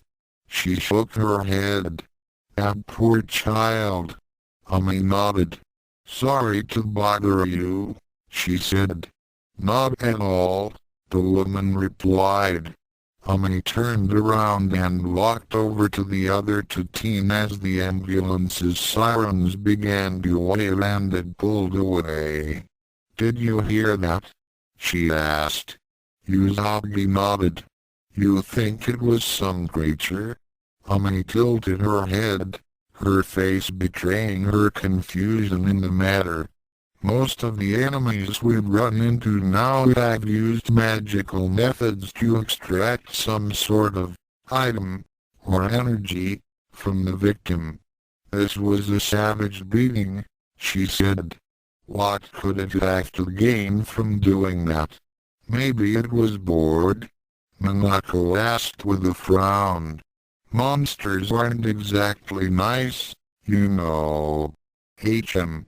Well, he had on a high school uniform. I believe there is one in this area, Ami said, frowning as well. It may have simply been bullies. Usagi frowned. I'd rather it wasn't something we had to deal with, she mumbled. but we can't just let something that is doing this to people, monster or not, go unpunished. Ami looked down at her computer. Well, the negative energy signature is gone, she said. There isn't much we can do about it right now anyway. Let's get back to school. We might make it to class without being tardy if we hurry. As the blue-haired girl and Usagi turned to walk back to school, Minako spared one last glance about the area. It's been a while since I had to deal with bad guys that were human. Always monsters and magic these days, she said, turning away. X-Kanakai-X When lunchtime came, Kanakai turned around to speak with Mew again only to find that she had disappeared from her seat. Confused, but accepting, since the masters had likely put her up to it, he simply reached down to grab his lunch, and promptly realized that he didn't have one. Oh crap! He sighed and shook his head. Does this mean I have to go all the way back home? Maybe I don't need to eat. Then again, if I don't, that training will probably kill me. He sighed heavily. I'll just have to go home and get something, he muttered. I've got an hour. I can make it there and back before class starts again. X After he got outside, he stopped and looked around for any familiar faces. It was likely that one of the Shinpaku Alliance would be able to explain what was going on to him, but he couldn't see any of them around. It's funny, you'd think on a day like this Nijimo would be around causing trouble for me. A bead of sweat formed on his head and rolled down the side of his face, and he looked around nervously. Not that I'm disappointed or anything. Hope I didn't jinx myself. With a sigh he put his hands in his pockets and started walking. Ken-kun. Kanakai blinked. That voice. Ken-kun. He turned around and looked for the source of the voice. A girl was running towards him through the lunch crowd, but he didn't quite recognize her. Her voice was definitely familiar. Oh, and when she finally got close enough, he was shocked by what, or rather, who he saw. Unsure of his eyes, he rubbed them and blinked, only to find that she was still a little blurry. But that didn't change the fact that Kizura Manjutomboy, ex-delinquent and expert taekwondo user, was running towards him, dressed in a proper school uniform and wearing some thick bottle cap glasses. She carried a lunchbox wrapped up in a plain white cloth with blue stripes going along the length. He pinched his arm several times and winced at the pain. Ken-kun. Hiya. The girl said with a big smile on her face when she got near. Kanakai watched her in eerie silence as she stopped right next to him and put her arm around him in a friendly manner. She panted roughly and he blinked in confusion several times while she caught her breath. He could see clearly the sweat that was on her face, as if that little run had exerted her. Kizura-san, are you okay? He asked. Had she been training too, or something? There was no reason for her to be so tired. And the glasses, and the uniform, and the overwhelming sense of utter wrongness. Fine. But, Ken-kun, how's it going? She asked. Kanakai raised an eyebrow. Ken-kun? He blinked. Okay, I guess. He nervously shrank away from the girl who could have once pummeled him into the ground on a whim. It was true that she tended to be very cozy and cheerful, but he'd never seen her act so, friendly towards him, anyway. She was more like this with Mew, eh? Well, at school. Where you headed? She asked. Well, I was going to run home real fast and get my lunch. It seems I forgot it, eh? She frowned. What? Were you planning on skipping the rest of the school day or something? She asked, frowning. He blinked at that. No, I just wanted to rush there and back, he said. Huh? The redhead was clearly taken aback by his statement. But you'll still be late for class, you might even miss one, she said with a frown. Huh? He blinked. Kizura, worried about him missing class. I'll be fine, really, he said. No way. That's ridiculous. She looked at him out of the corner of her eye. Besides, you promised to eat lunch with me today. Kanakai frowned as confusion set in. I did? He asked, pointing at himself, and she frowned. Yes, you did. Did you forget already? Kanakai shrank back and held his arms up to cover his face. No, I didn't. Hair. He waved his hands up defensively. But, well, I don't have a lunch. He looked up at her through his hands and noticed that she was staring intently at him.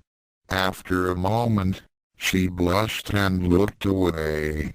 Well, if that's the case, then I'll share mine with you, she said. He blinked. Really? Yeah. Now come on, hurry up. I know the perfect spot. She turned and quickly started running, pulling him by the hand. You was? He gasped in surprise. For a moment, he was terribly off balance and it seemed like he would trip and fall, but he managed to get it back and follow after her. After a moment, she led him to a tree that granted some good shade and they both sat down. So, Ken-kun, she started, I heard you came on time today. How did you do that? She asked as she started to open her bento, taking care to unwrap the cloth tied around it. It's always so hard for me to get up in the morning. Well, I ran, he said with an honest chuckle, rubbing the back of his head. She blinked at that and stopped in her motions. What? You ran? All the way here? He smiled and nodded. But you normally sleep in about an hour. How come you woke up so early? She asked as she set the lunch container on top of the soft cloth and stared at him. What? He frowned, taken aback by that revelation. Kanakai blinked. I normally sleep in an hour. Yeah. By the way, did you ever end up finding that sort of something or other? I had to pull out 'cause I was tired, but I was hoping you guys might have found it, she said, tilting her head. Sort of what? He asked. Huh? Did you forget? She rolled her eyes and opened the bento before she started talking again. Silly, That's what we were searching for last night. You know, in the ruined dungeons. Ruined dungeons? He muttered. Yeah, you know, Tales of Final Star Online 2, The Silver Revenant Feathers of Celestia, the MMORPG that we play every night. She gave him a look that said what she was talking about should have been obvious, but for the life of him, he could not understand what she was talking about. Well, you seem to have forgotten it anyway. You did seem kinda preoccupied last night. She held up a pair of chopsticks and pulled them apart. Okay then. Say she said as she dug into some rice. Kanakai had the pickled plum in the center, and the rest of the lunch, then looked up at her. Hey, that's a lot of food. It's almost like it was made for more than one person. She held the chopsticks up and looked at him pointedly, and he blinked. What? Well, she blushed.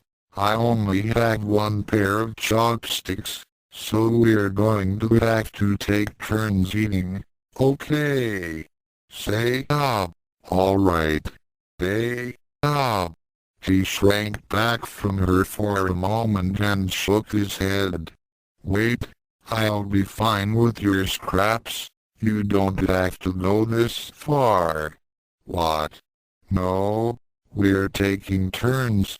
I don't want to take more than you, she said calmly. After a moment, he sighed, and gave her an exasperated look. Okay, Kizura-san. Didn't Iijima put you up to this? Kizura froze solid, before quickly looking around.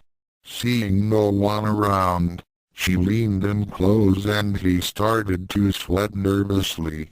And, Iijima? What does that violent thug have to do with anything? She asked in a whisper, frowning at him. Kanakai frowned. Violent thug? What are you talking about? What? The other team looked surprised at his question. What do you mean? What am I talking about? He said monster. Kanakai frowned and pulled away from her. Are we talking about the same alien here? Kizura's eyes widened and she quickly leaned in and covered his mouth, before looking around again. MMPF. MMRG. Kanakai struggled for a second, but she held fast. What are you, crazy? She demanded, leaning in closer until they were almost face to face. You know he hates being called that.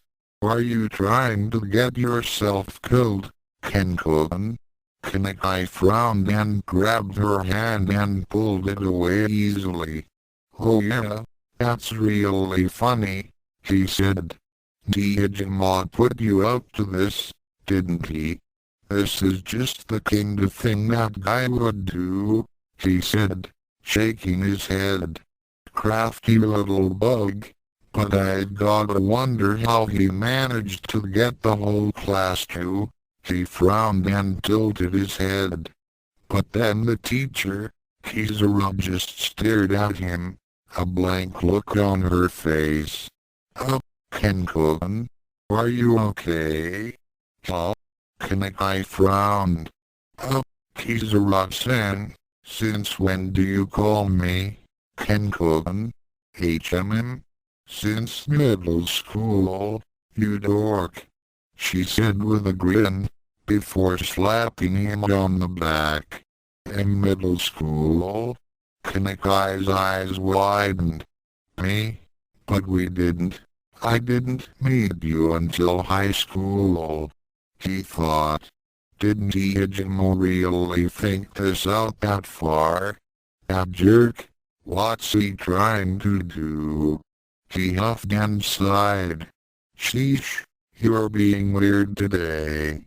But anyway, aren't you hungry? The redhead asked, taking a bite of her lunch. Open your mouth already. W.R. Kanakai cringed. But sharing a meal like that is something I could only do with one person. How am I supposed to get out of this? Then say she said with a smile as she grabbed some more rice. The young martial artist felt heat in his face as he blushed in some embarrassment. This is probably all part of the game, isn't it, Dejima? You trying to get blackmail material on me? He thought, before closing his eyes and opening his mouth. Yummy. He could feel the chopsticks in his mouth and took that as his cue to bite down on it. He blinked as she pulled the chopsticks away. It was pretty good. The pickled plum was just right. There wasn't too much or too little flavor. This is pretty good, he said after he swallowed it and opened his eyes. Really? Thank you. Kizura blushed and smiled at him. Oh boy, he looked down at the ground. What will you think? This isn't cheating, is it? X X. Thank you for the meal, he said awkwardly when there was no more food left. Kizura giggled as she wrapped the bento in the cloth again. Just don't forget yours next time, okay? Kanakai smiled nervously and nodded. Something is wrong here, he thought to himself as he watched her tend to the bento. She looked perfectly content to be doing so, not like she was being forced at all. It was just so, Kizura-like. Was she that good an actor? He narrowed his eyes. Say, Kizura-san, you like cats, right? She blinked and looked down at him. Not particularly. Actually, I'm allergic, she said, tilting her head and frowning slightly. Kanakai made a face. I see. He said, rubbing his neck. The school bell rang and he blinked. Wow, has it already been an hour? Seems so. Kizura smiled and slapped him on the back again. Well, it's been fun. I'll see you around, Ken-kun, she said, before taking off towards the main school building. Kanakai held up a hand after her and frowned, then let it fall back down to his hand. Kizura was not so good an actor as to lie like that. No matter how much Dejima was paying or blackmailing her with. Allergic? He muttered. That can't be, right? X Ranma sighed as she walked back into the classroom. She'd left the scene before the ambulance could arrive to avoid being questioned and scolded for being out of school in the first place. A nearby policeman would have probably checked the scene out, and from there she'd have been led back to school and her plan would have been found out by the counselor and her kidnappers. Haruka Tenu was sitting with the Aquamarine Trust team at Ranma's desk, and the two looked up at her. Oh, hey, Ranma. What happened with the bathroom? Haruka asked, looking at Ranma, who walked over to her desk. Hey? Ranma glanced at the blonde. Well, the blonde chuckled. You trying to play hooky on your first day? she asked. That doesn't sound like someone from Blue Rose Academy to me. The aqua-haired teen said with a smile. Hey? Ah, you're Michiko, right? Ranma asked, looking at her. The woman giggled. Mishiru. Mishiru Kainu, she said, standing up.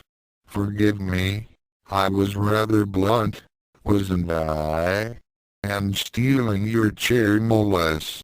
It's okay, Ranma said, waving a hand and kneeling down to her bag, which remained right as she'd left it.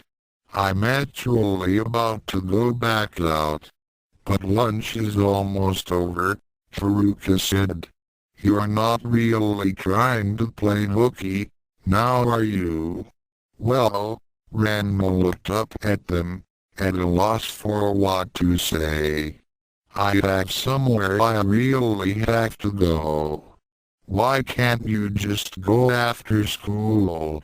The blonde asked, raising a brow. Michiru looked uninterestedly as well.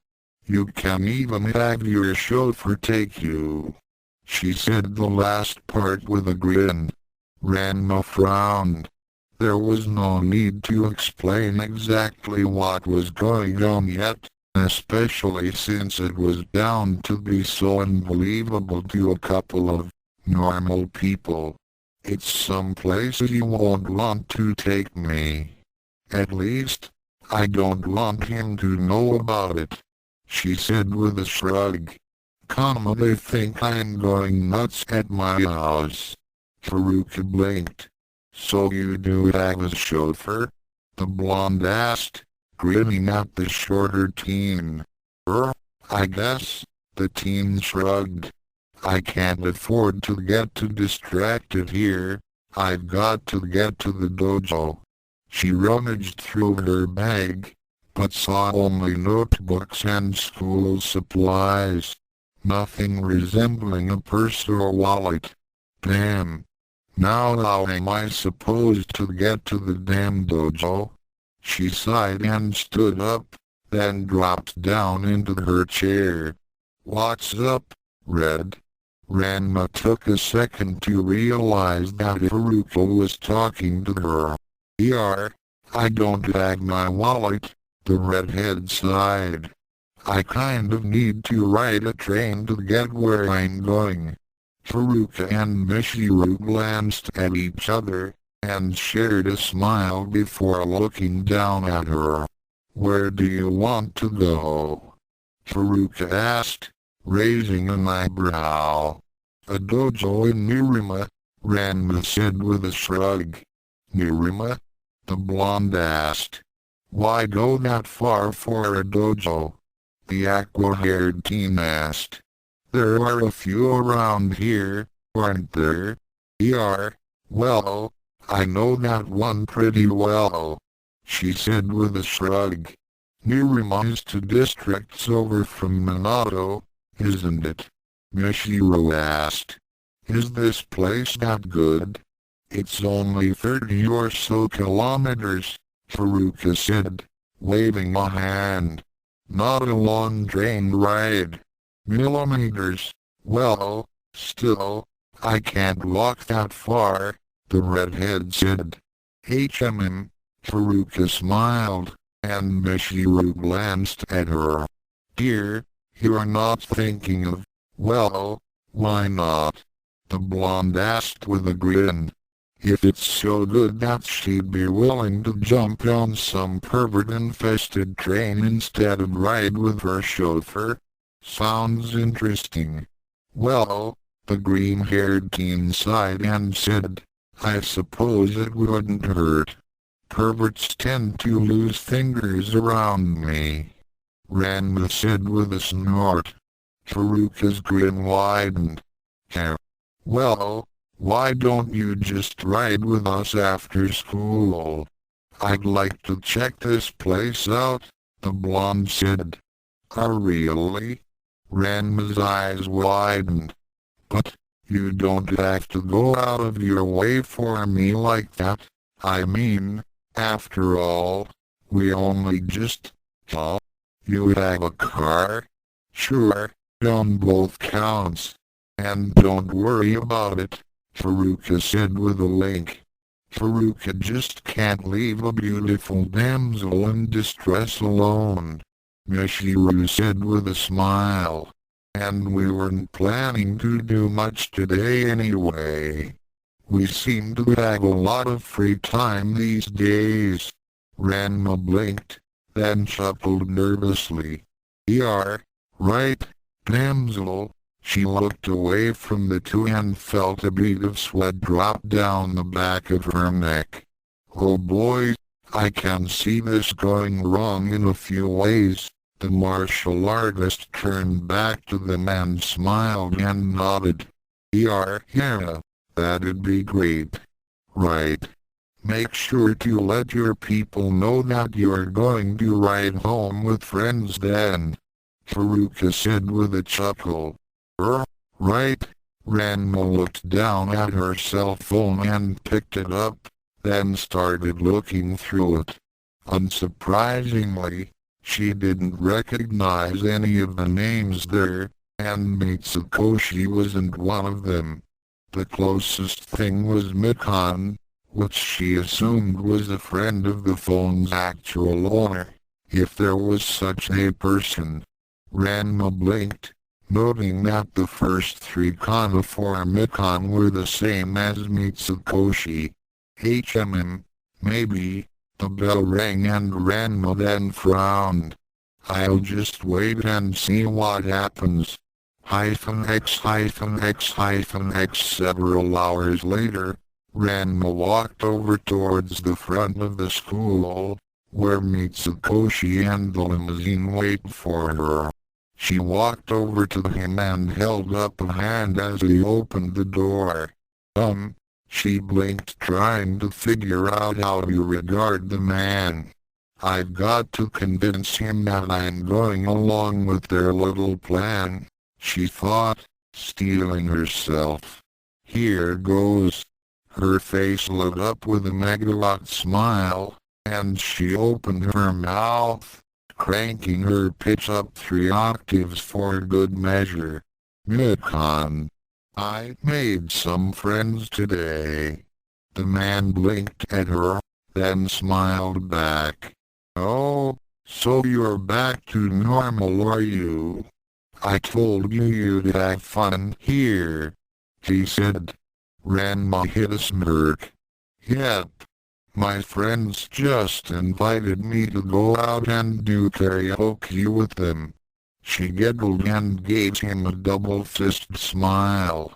I can't believe it. I'm so embarrassed. She leaned in and whispered in a conspiratory voice. I've never done karaoke with common people before. Can I go? Can I go? Please? You still have a lot to learn, don't you? He said with a smile. Okay then. Why don't I give you all a ride? We can all go. Millimeters, Mikan. She stuck out her tongue and lightly pounded a dainty fist into his chest. It's supposed to be a girls' get-together. You can't come. Girls? He asked, tilting his head. I see. Then I'll just wait and I'll ride with them, okay? Don't worry. If I need you, I'll just call you. She turned and started running towards the building again, against all of the bodies pouring out. Huh? Well, he blinked and frowned, then held up a hand. Okay. See you later, Mikan, she said, looking back and waving at him. When she got inside the building, Haruka and Michiru were standing there and watching her. Like others who preferred to leave uniforms at school, the two had changed their clothes, The blonde was dressed in a jacket and jeans that had a sort of masculine feel to them. If it wasn't for the jacket being open, revealing a thin yellow shirt underneath, she was sure the tall blonde could act passé for a male. Michiru stood next to her, wearing a silvery blue sundress that instead seemed to highlight her femininity. "I didn't know you had that in you," Haruka said, giving the young redhead an honestly impressed look. Beside her, her aquamarine-haired companion stood, holding a hand over her mouth to hide a giggle. "I have to be able to deal with these things at a moment's notice," the young martial artist said, waving a hand. "You know, keeping up appearances, changing from one person to another in a split second. Oh, I see," the aquamarine-haired teen said with a smile. Ranma slung her bag over her shoulder and followed Haruka and Michiru to the school parking lot. "Say, doesn't that sound familiar?" Haruka asked with a chuckle, looking at Michiru. Ranma reached over and grabbed her phone as the two talked, and looked it over. It was one of the most expensive-looking ones she'd seen. "Man, how many features does this thing have?" she thought as she scrolled through menus and the like. She looked around the shelf for the brand name and noticed the word Fuji written in Romaji. Fuji? Why does that sound familiar? Don't they make cameras or something? She thought for a moment. "So, Fujibayashi-san," Michiru started, glancing back at her. "Why don't you tell us about yourself?" Ranma looked up from her phone and realized that the three of them had stopped walking.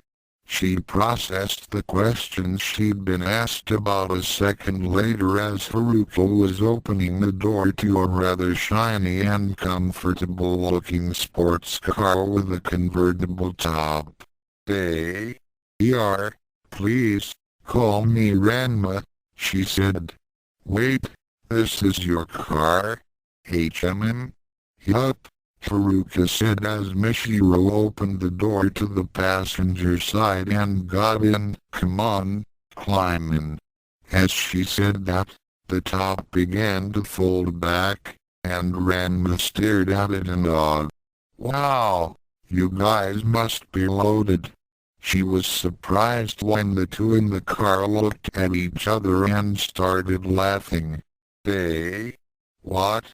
Did I say something funny?" "Loaded?" Haruka asked, wiping a tear from her eye.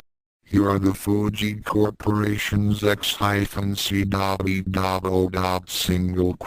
daughter, aren't you?" "Huh? Ranma took a moment to remember what had been said about her that morning, and nodded before finally climbing into the back of the car. "Yeah, I guess.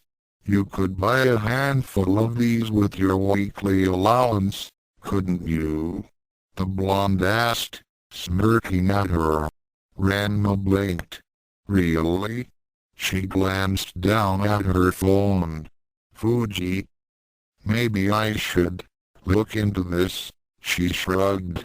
"I never really had an interest in buying cars before, not quite old enough.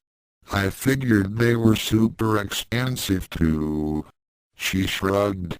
"Oh dear. Just how expensive did you think they were?" Michiru asked, turning to look at her with a slight smile as Haruka started the car's engine. "I just figured cars like this were way up there with private jets and stuff," Ranma said with a shrug. "But doesn't your family have a few of those?"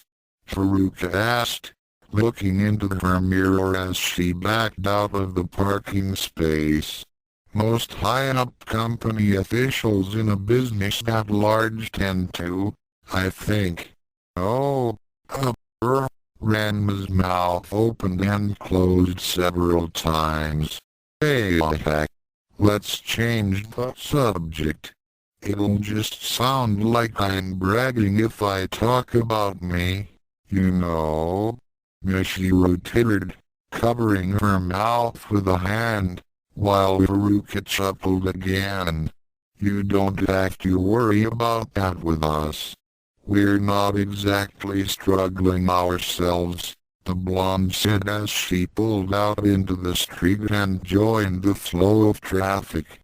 But if you insist, that's okay. What about your interests? What do you do to pass time, besides martial arts? Well, when I'm not practicing martial arts, I like to watch variety shows. Occasionally if I'm bored I'll pick up a manga that's lying around, and I do play video games when there's fighting in it. But usually I'm training or fighting. Oh? Michiru asked. Didn't you usually do anything with your friends from your last school?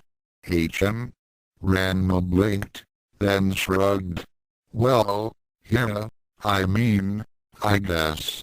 But it's like, she looked up out the window at the cars that they were passing by. Most of the time, people would only try to get to be friends with me so they could get something from me. I had a lot of sweeters too, she said with a sigh. The attention was interesting, but after a year it just kinda got tedious, you know. Oh? Haruka asked. So Blue Rose is that kind of place, eh? The last part had been muttered just loud enough to be audible. Ranma blinked and glanced up at the front, and noticed Haruka's slight frown through the rear-view mirror. Well, don't worry about that anymore. We won't let anyone harass you at Jaban. Yes, that's right. Michiru added. No one should have to go through that sort of thing. Eh? Ranma blinked. Well, I kinda got used to it, she said with a shrug. I don't mind the chaos and all, but it would be cool if people weren't out to either actually kill me or marry me, you know. I had a few jealous rivals too. Some of them were just plain hilarious. The two ladies in the front shared a look. I'm sorry, but it sounds interesting, Michiru said amiably. Yeah, well, Ranma sighed. Most of them get old fast. So, what about you two? I like to race, Haruka said. Yeah, I know, Ranma said with a nod. Just checking, Haruka responded as she put her hand on the gear shift and turned onto a particularly empty street. Ranma noticed these two things and her face went blank. Oh, don't tell me, don't worry. We'll be in Mirima before the hour's over, Haruka said with a grin. Ranma glanced down at her phone. It was 15:33. Oh dear, you always get like this, Michiru said as the blonde suddenly slammed down on the gas. Ranma slammed into the back of her seat. If you haven't already, you might want to put your seatbelt on, Haruka warned as the car shifted gears. X Kaneki X the second half of the school day, Kaneki had managed to steal a few glances at Mew. She hadn't changed from the morning at all, and was still just staring outside, yet somehow was able to answer whatever questions the teachers asked. When it was almost time to go, he stole one final glance, only to see that she was staring at him intently. He was taken aback by the concentrated look on her face, and smiled, then turned back to face the teacher. When the day was over, he turned to look at her, only to find that she had vanished once again. Later, when Kaneki walked into the gardening club's greenhouse, he was surprised to see 3 students he did not know already tending to the plants. They all immediately looked over at him in various states of surprise, and he blinked, then smiled. "Oh, hello. Are you all looking to join the club?" he asked with a smile. "Izumi's going to be so happy." One of the girls looked at him and frowned. "What are you talking about?" a girl asked. Kaneki tilted his head. "Well, I mean, you're all already here, so I assumed you were interested in joining the gardening club." They shared a look and then burst out laughing. "That's a good one, buddy," the only guy in the club said. Kaneki turned to look at him and blinked. Now that he looked at him, he looked awfully familiar. "Are you here to join the gardening club?" Kaneki blinked. "Huh?" He plunked at himself and chuckled. "I'm already a member. One of the only 3. The other teens all looked amongst themselves again, and one of them sighed. "That's pretty far to take a joke, don't you think?" she said. "Listen, we don't care if you're gonna join or not, just make up your mind, would you?" Kaneki frowned. "They don't seem like they're joking," he thought. Weird, but then again, all of today has been weird. I get the feeling this isn't something I'll be able to figure out on my own." He looked up at them and held up a hand. Sorry, but I just remembered that I had somewhere to be." "Excuse me for interrupting." He turned around and walked back out of the greenhouse. "Maybe Koyuji-sensei will know what's going on, if he's not in on it himself." X X 20 minutes later found Kaneki aimlessly walking down the familiar streets of what had become his home. For some reason, it felt like he'd been carrying a tremendous weight, and he was tired. Musen and Kizura-san, both have been acting strange today, he muttered. "But the more that I think about it, the more something feels off. I can't quite get it." He stopped before an empty lot and sighed. He sat down on the dirty ground and dropped his books beside him, then sighed in relief. "Wow, these books are way heavier than I thought. I can't believe all the kids carry that much weight," he muttered as he looked up at the lot and tilted his head. It was full of weeds and dead grass, and trash littered the place here and there. There was a strange chill in the air, and he could feel the hairs rising on his neck. Something was wrong about this place. "Oh, I haven't seen this place before," he muttered. He looked around to get a feel for where he was and found himself becoming increasingly confused. "Hey, wait a minute, this isn't right," he muttered. He plunked at a building that he recognized, and then turned around, looking about. That place is right across the street from the dojo. isn't it? He muttered. Maybe I crossed into a similar neighborhood, he muttered. Looking around again, he frowned in plain confusion and shook his head. This can't be right.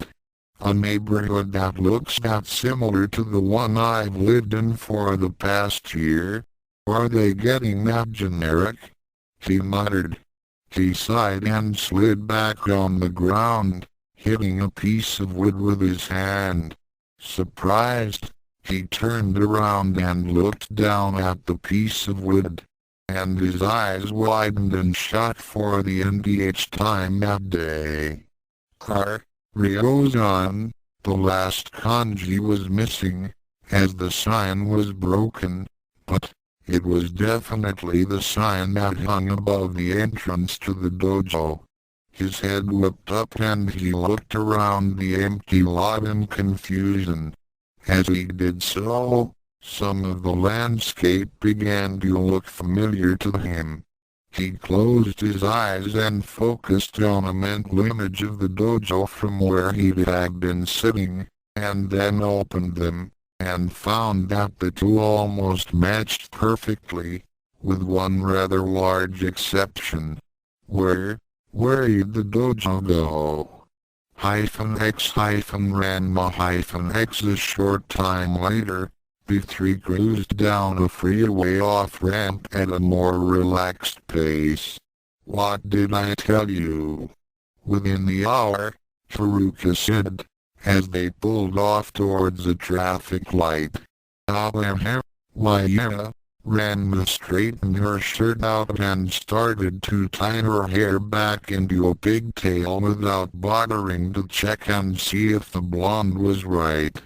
She'd let her hair out earlier and had to remind herself several times not to sit up on the back of the car as they sped down the freeway because she wasn't sure if she could maintain balance with her awakened body.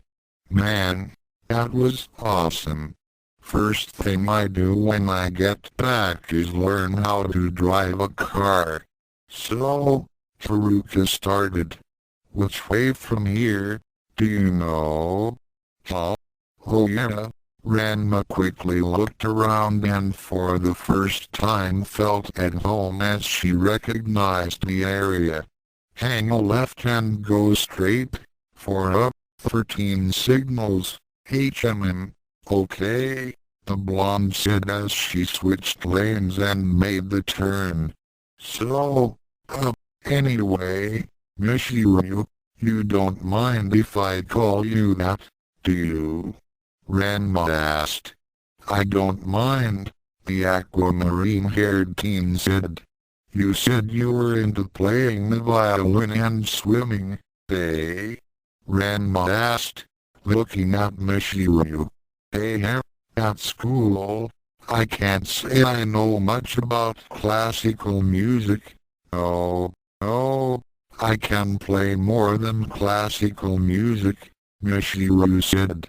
I've played support for a few pop and rock bands as well, and I know several other instruments, she said with a smile. You'll have to let me hear it sometime, Ranma said. Say, can you play the drums? She asked. How about an electric guitar? Michiru smiled and glanced at the redhead out the corner of her eye. Well, once you know a bit of music theory, it's easier to pick up other instruments. I haven't really tried either of those, but I think I could if I did, she said. We're coming up on that 13th light, Haruka said. Ranma blinked, but refrained from making a comment on how fast it had been. Make a right just before the gas station, Ranma said, continuing when the blonde did so. There should be a department store down here. Turn left and stay on that road until we hit the residential district. It'll be easy from there. Not 10 minutes later, After going down that road, which curved and winded away from the freeway, they had crossed into the residential district. Ranma sighed in relief. His familiar houses passed them by, or rather, as they passed the houses by. Okay, just turn left into this street, Ranma said. Say, this dojo, Haruka started. It's not in the industrial area. No, the family lives there. It's their ancestral property, Ranma explained. Well, finally. Man, I never thought I'd be so glad to see Mirima again, she thought with a relieved sigh as they passed ever more familiar houses. Look, there's Tofu's clinic, eh? Sakai? She blinked. It changed ownership.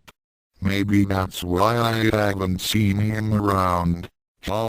The least he could have done was said goodbye, you'd think. She shrugged. So Ranma, you seem to know this area pretty well, Haruka said. Come here often? Eh? Yeah, I guess you could say that, Ranma said. I've been living here for a year, so I've been coming here more often than anywhere else. She suddenly noticed what street they were on and spoke up. Turn right at the drainage ditch. The redhead frowned as the houses started losing their familiarity. Hey, shouldn't that one be white? Why is it yellow? She looked around and started noticing more discrepancies. Did we make the wrong turn? She scratched her head. Turn right here, she said. Haruka followed her instructions and soon they were coasting down the street the Tendo residents resided on. And coasting, say, we almost there yet? Haruka asked. Ranma frowned as they passed a familiar house. Hey, that's the Yamane's place, isn't it? Her eyes widened and she quickly turned around, whipping her head about. What? Wait a second, where's the dojo? Haruka slowed to a stop. Huh? Dojo? It should be right here somewhere, she said, pointing at a relatively new-looking house. What's that doing there? Haruka and Michiru looked at each other. Did you make a mistake? The blonde asked, turning to look at the redhead. I'm not sure, Ranma said. Maybe we missed our turn-off. These neighborhoods tend to be pretty generic, after all, Ranma said with a sigh. Sorry about that. It's fine. We've got time to kill and gas to burn, the blonde said, driving down to the end of the street. They coasted through the neighborhood some more before finally coming back to the street where the dojo was supposed to be. Hey Red, sorry to say, but still no dojo, Haruka said. That's odd, Ranma muttered. The dojo's not here. We must have really made a wrong turn somewhere. I'll just have to see if someone can turn us in the right direction. She looked up at the driver. Hey, would you mind waiting for a bit? I'm gonna ask for directions. Sure thing, Haruka said, pulling off to the left of the street. Ranma hopped out of the car and started running up towards what looked like the Yamane's place. The family's dog, as if she remembered correctly, immediately started barking at her from behind a fence. Ranma frowned at the dog's reaction. The mug was definitely familiar with her by now, so that meant something was wrong. Oh well, Ranma thought, knocking on the door. Several moments later, a familiar middle-aged woman opened the door and Ranma looked up at her. It was Miss Yamane, only, the woman looked as if she had lost some weight, and her face was a little more haggard than usual. Is this a relative? Ranma wondered as the woman stared back at her. Can I help you, young lady? The familiar voice snapped Ranma out of her mild surprise. Hey? So it is you, Miss Yamane? She asked. HM? The woman blinked. Have we met before? It's me, Ranma, from the Tendo Dojo. Ranma said, sighing in relief. Sorry, it looks like something weird is happening again, Tendo Dojo. The woman muttered. Yeah, I got lost, Ranma said sheepishly. Could you point me to the dojo? The woman shook her head. I'm sorry, young lady, but there's no dojo in this area. Ranma blinked. Come again? There's no dojo in this area, the woman repeated. Where did you hear that there was? Ranma blinked. What? Wait a second. What do you mean? There's no dojo in this area? Just that. Isn't now, and there hasn't been for as long as I've lived here, the woman said, starting to frown. Where did you hear that kind of rumor? That's not a Furinkan uniform, so I know you're not local. Where are you from? Ranma just stared at the woman as her brain tried to work through what had been said. The woman sighed. Well, anyway, I'm sorry, but I have to get back to work. If you'll excuse me, she said, before slowly closing the door. Ranma stood there for a moment, then turned around and looked at the lot where the dojo was supposed to be. It's supposed to be right there, she muttered. What's going on here? She frowned and started walking towards the place. She crossed the street and walked up towards the front yard. As she got closer, she felt a shiver go down her spine, and stopped. She looked up at the house and frowned. The dojo is supposed to be right here, damn it. And what is old lady Yamane saying? There's been no dojo here forever. Another shiver went down her spine and the teen started towards the house again. Then she felt it. A familiar ambience. Despite the fact that she was staring at a house that she'd never seen before, it felt like she was looking right at the dojo, as if she were about to walk in through the front gate and everything would return to normal. Ranma took a step forward and the world around her turned about. She stared in surprise, yet with a feeling of expectation, as the visage of the strange house was slowly replaced with that of the all-too-familiar Tendo Dojo. When it was solid, she looked around and saw that the blue sky only extended several meters above the dojo from his vantage point. Beyond that was a black, cloudless, empty nothingness. Her body was suddenly awash with energy and the muscle weakness that she'd felt for the whole day was gone. She wordlessly ran forward, pushing the door open as quickly as she could. Inside, the house was just as she remembered. "Hey!" she called out. "Is anybody here?" There was no response, and she ran into the house and began to methodically check each and every room. But she could feel from the very beginning that there was no one there. When she got to Akane's room, she looked out the window and was surprised at what she saw. Ranma. She frowned as she heard Mishiru's voice calling to her from outside. Where are you? The redhead hopped up to the windowsill and then hopped to a nearby tree branch before leaping up to the roof.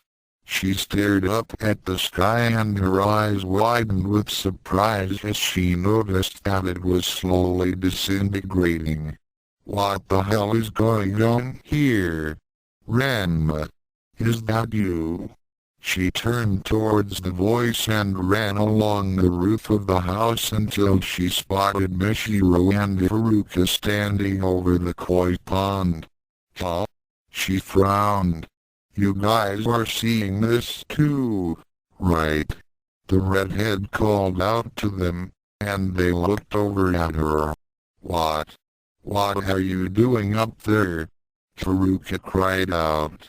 It's dangerous. Look! Ranma turned around in time to see that the disintegration was slowly accelerating and now only half a meter away from her face. Shit! She turned and dug down towards them.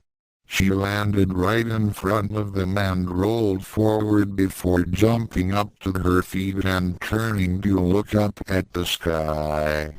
What's going on here? Haruka demanded, looking at the redhead. How did you? I had no idea. Ranma shouted. The dojo. I knew that the dojo was supposed to be here, and I felt something pulling me. So I walked over to that weird house. But then everything got all weird and the dojo appeared, and now this. What the hell is this? As she spoke, her body began to visibly glow. And get this, Miss Yamane says that there's no dojo here, and there never was. The other two teens noticed Ranma's glowing and shared a disturbed look. Ranma, calm down, Haruka started. It'll be easier to figure out what's going on if you do, said her partner. Ranma realized that the two of them were right and then closed her eyes. After a single deep breath, she opened them again. Her aura was gone. Sorry, you two. But this is really weird. I had a really bad feeling about this, she said. Believe me, you're not the only one, Haruka said, looking up. Despite the fact that they could not see anything beyond the blackness, it was as if she were looking directly into the sun, so she quickly raised a hand to block the light. Okay, so, have any of you seen anything like this before? Ranma asked, looking from girl to girl. Because I know I haven't. Well, Haruka looked down at Michiru. I think we're in the same boat as you, Ranma, Michiru said. From what I can see though, this space seems to be destabilizing. I'm not sure why it's here, or how we got here, but I don't think we want to be here when it's all gone, she said. This space? Ranma asked. I don't get it. What do you mean, this space? What kind of space are we in? If I knew, I would tell you, Michiru said, looking around. But like I said, I've never seen this before. Okay then, Haruka said. If we're going to leave, then let's figure out how, she said. That black stuff isn't slowing down, you know, she pointed out. Already it had started eating away at the dojo, and it was still shrinking in from all sides. Worse yet, it appeared to be getting faster by the second. We'll just have to get out the way we got in, Ranma said, running forward. Hey, what are you doing? Haruka demanded, as she and Michiru took off after her. We don't really have a choice but to try, the other teen said. The two of them caught up with Ranma just as they hit the blackness. The two girls passed through and into the darkness, but Ranma hit an invisible wall and screamed out in pain as her body was racked with some kind of black energy. She was blasted backwards and into the koi pond with a splash. The redhead sat up out of the water, gazed, in time to see the blackness coming in from all sides. Her entire body was hit at once and she screamed out in immense pain as everything went blank. X X X. Ugh. Ranma opened her eyes and sat up, rubbing her head. When she'd hit the blackness, a pain seemed to take hold of her that seemed to last for both an eternity and an instant. Looking around, she could see the unfamiliar house was still where the dojo was supposed to be, and Haruka and Michiru were looking down at her in concern. She quickly closed her eyes and tried to find her center. Not surprised to see that the familiar ethereal bonfire was gone, she searched for a few moments and considered giving up when she finally stumbled upon a glowing font of energy about the size of a compact car. It was significantly smaller than it should have been, but much more than the tiny little ball from before. It was also visibly shrinking. Shit. She mentally grasped the energy and focused on holding it there. The shrinkage seemed to slow down, but continued despite her efforts. How do I stop this? She thought with a frown. She didn't understand what was going on, so the most she could do was take a stab in the dark on this one. It would have been nice to have the old crone around to give her some kind of hint, but she had no such luck. Okay, calm down. I need to figure out what's going on here first off. She focused on the kai before her and the manner in which it was shrinking. It wasn't as if it was bleeding some kind of excess off, rather, it was just evaporating, somehow slowly ceasing to exist. As she watched it, an idea struck her. Let's try this. The teen focused again, though this time not on the kai, but on her body. She ignored the state of things as they were, instead focusing on how it was supposed to be, how they really were. She opened her eyes and quickly looked around again. Hey! Are you alright? She jolted from the sudden shout and quickly turned to look over at Haruka, who was kneeling by her side. Ranma? Seeing her move, the blonde seemed to calm down a little. You're okay? Ranma nodded. Yeah, sorry, She sighed and shook her head. I was a little busy. Yeah, you spaced out for a minute there, Haruka said, standing up. Michiru was about to call the ambulance. The aquamarine-haired teen in question was indeed holding a phone and looking down at the redhead. Are you sure you're okay? You don't hurt anywhere? She asked. Ranma nodded and stood up, dusting her skirt off. Yeah, but I've been better. Oh. She frowned and looked herself over. Her bat laurel was there, tiny, probably even imperceptible to the untrained eye, but there. That was a very strange phenomenon that we just experienced, Michiru said, putting her phone away. Would you happen to have any idea what it was? Ranma shook her head. No way. This is weird, even for me. She sighed. Can you give me a second? She asked, looking down at her hands with a frown. Both Haruka and Michiru stared at her for a moment, then shared a look. We should get away from here while we can, Haruka said as she started walking away. We're not sure if that, whatever it may have been, is going to happen again. Ranma nodded and mutely followed the two of them to the car in an almost robotic fashion while she abandoned the world around her in favor of her inner one. They all got into the vehicle and Haruka started it up and pulled away from the curb. Feeling the diminishing of her aura slow to a stop, she finally closed her eyes again.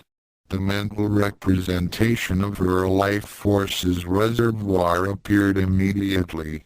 She'd managed to stop it from getting any smaller, but it was still far less than what even someone like Kuno had.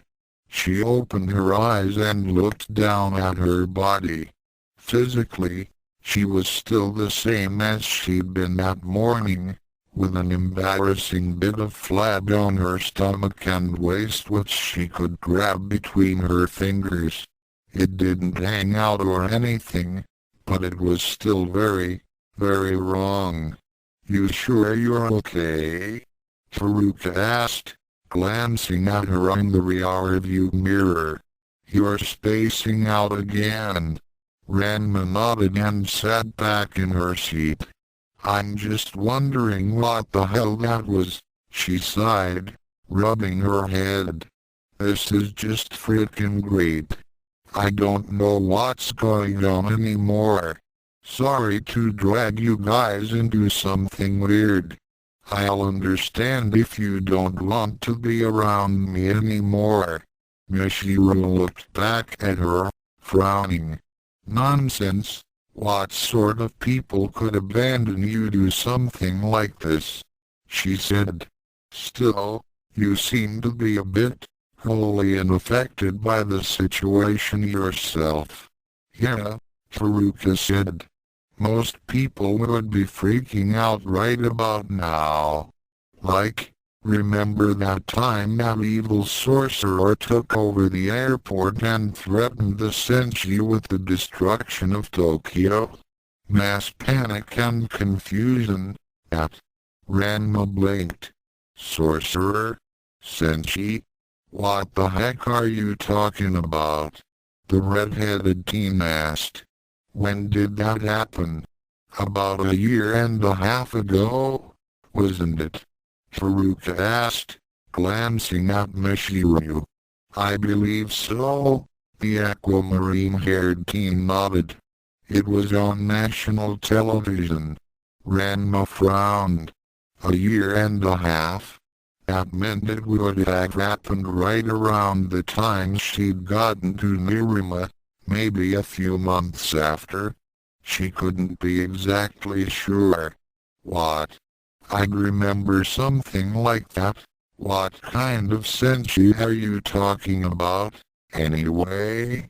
Haruka glanced at her through the rearview mirror again. You know, the sailor senshi, she said, as if expecting that to answer everything. Ranma blinked. It didn't. I've never heard of these sailor senshi, Ranma said. What are they? Michiru and Haruka shared a look, and the blonde pulled her car over to the side of the road. They're defenders of love and justice. Superheroes, for a lack of a better term, Haruka said as she and Michiru looked back at her. They fight demons and evil wizards and mad scientists that want to destroy the planet and such. You've seriously never heard of them? They're really popular. They'd even had a send show based on them. Not that it's at all accurate. She muttered the last part with a muffled snigger. Ranma shrugged. Not really, she said. I don't pay attention to that kind of thing, really. I've got my own fair share of foul sorcerers to think about. I'm sure this mess with the dojo was caused by one such person, she sighed. The other teens shared a look and nodded. If you really suspect that, you might want to get in touch with the Senshi then, the blonde said. I can't guarantee anything, but they should be able to help you, at least to figure out what it was we just went through. Ranma blinked. Really? It certainly wouldn't hurt to try, Michiru said, retrieving her cell phone and beginning to type. It'd be too dangerous for people like us to try and figure it out, anyway. Ranma frowned and opened her mouth to respond, then sighed. I guess, she admitted with a semi-shrug. What? Do they have some kind of evil wizard troubles hotline or something? Well, no, Haruka said, glancing at Michiru. I have a friend who claims to know them, Michiru said without stopping her text message. I can't guarantee we'll get you a meeting, but I can try. Ranma nodded. Well, thanks, she said. Still, sorry about all of this. No problem, Haruka said. Is there anywhere else you want to go? She asked. Well, yeah, there are a few places I'd like to check, Ranma said. X Ranma guided the blonde to the places where the Nakoyadan and Nukans should have been, but unsurprisingly, neither were there, replaced instead by some other businesses. When they cruised by Furinkan, Ranma noticed with growing confusion that the school had been completely remodeled and even had some new buildings that she hadn't noticed before. It looked quite a lot more modern than she remembered, too, with a new sign in front of the school. Say, Red, Haruka said, noticing Ranma's disposition. When's the last time you were here? Nothing you've said has been right so far, not counting that weird phantom dojo, and technically even that's not there anymore. Yesterday, Ranma said with a growl. I bet it all disappeared just like the dojo. The Michiru and Haruka shared a look, but otherwise remained silent. If you guys don't mind, there's one more place I want to check, not too far from here. Ranma said. Sure, Haruka said with a shrug. X 10 minutes later, the convertible stopped in front of a two-story house that Ranma had been to many times in the past. The big-tailed martial artist could not hide the relief that surged through her at the sight of a familiar something. I can't believe it. It's actually here, like I remember, instead of some freaky replacement, she said, looking up at the Hibiki residence in awe. Like any other house in the area, the yard was absolutely tiny, as space was a premium in Tokyo, and the entire property was fenced in, with all of 5 feet separating it from the neighboring houses. Then again, maybe Ryoga's house is like the rest of the family and got lost when it was supposed to go away. Someone else might live here, Michiru pointed out. Ugh, I hope not. Ranma muttered. Well, who are you here to see? The blonde asked, glancing back at her. A friend from middle school. I'm gonna go see if he's here, Ranma said, hopping out of the backseat of the convertible and walking up to the plant that was potted in a large cement block at the front gate of the house. She grabbed it by the base and strained to pull the plant up out of the block with a grunt, the large block of dirt from the pot sticking to the root in a single big clump. She pointedly ignored the strain it was putting on her, instead looking down inside the pot. Ranma, isn't that a bit heavy? Michiru asked as she and Haruka watched. Not really, Ranma lied as her arm began to sag under the weight despite the extra boost she was getting from her kai. She felt another surge of hope when she saw a small, faded key covered in bits of dirt at the bottom of the container. She reached in to pick it up, then replaced the plant and walked over to the door. Maybe I should knock just to be sure, she thought, doing just that. Waiting for a few minutes, she was unsurprised by the lack of response and instead stuck the key in the door and opened it, then proceeded to walk in and look around. Everything was just as she remembered. Finally, some consistency, she thought, walking straight to the kitchen. Then again, they're never here to redecorate in the first place. The refrigerator had a notepad sticking to it, with 3 little notes hanging around it. One from Ryuga's father, about a business meeting in Europe, dated 2 weeks ago. One from his mother about a shopping trip dated 6 months ago. And finally one from Ryuga himself about the food in the fridge being 2 years past the sell-by date, so he was about to throw it away, dated 3 months ago. Yuck, she thought, grabbing a note and pen nearby. Still, he's due to show up here soon if it's been that long. She quickly started to scribble on the pad and blinked.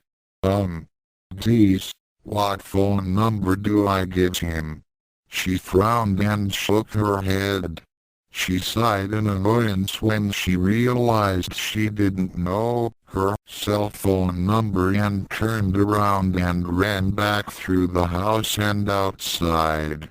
They here? Haruka asked, looking at the redhead. None. I need to leave a note, but I forgot my cell number, the teen said, searching her backpack for the little device. She found it quickly and then blankly stared at it for a moment, not quite sure what to do. There were so many bells and whistles on the main page alone that she didn't really have the slightest idea of how to get the settings. How do I get my phone number? She asked, looking at Haruka. Do you know? Michiru giggled and looked the other girl over with a small smile. Let me see it, she said, holding a hand out. Ranma looked at the proffered hand and shrugged before giving it to the other girl. Sorry, I'm not used to something this fancy, she said. Really?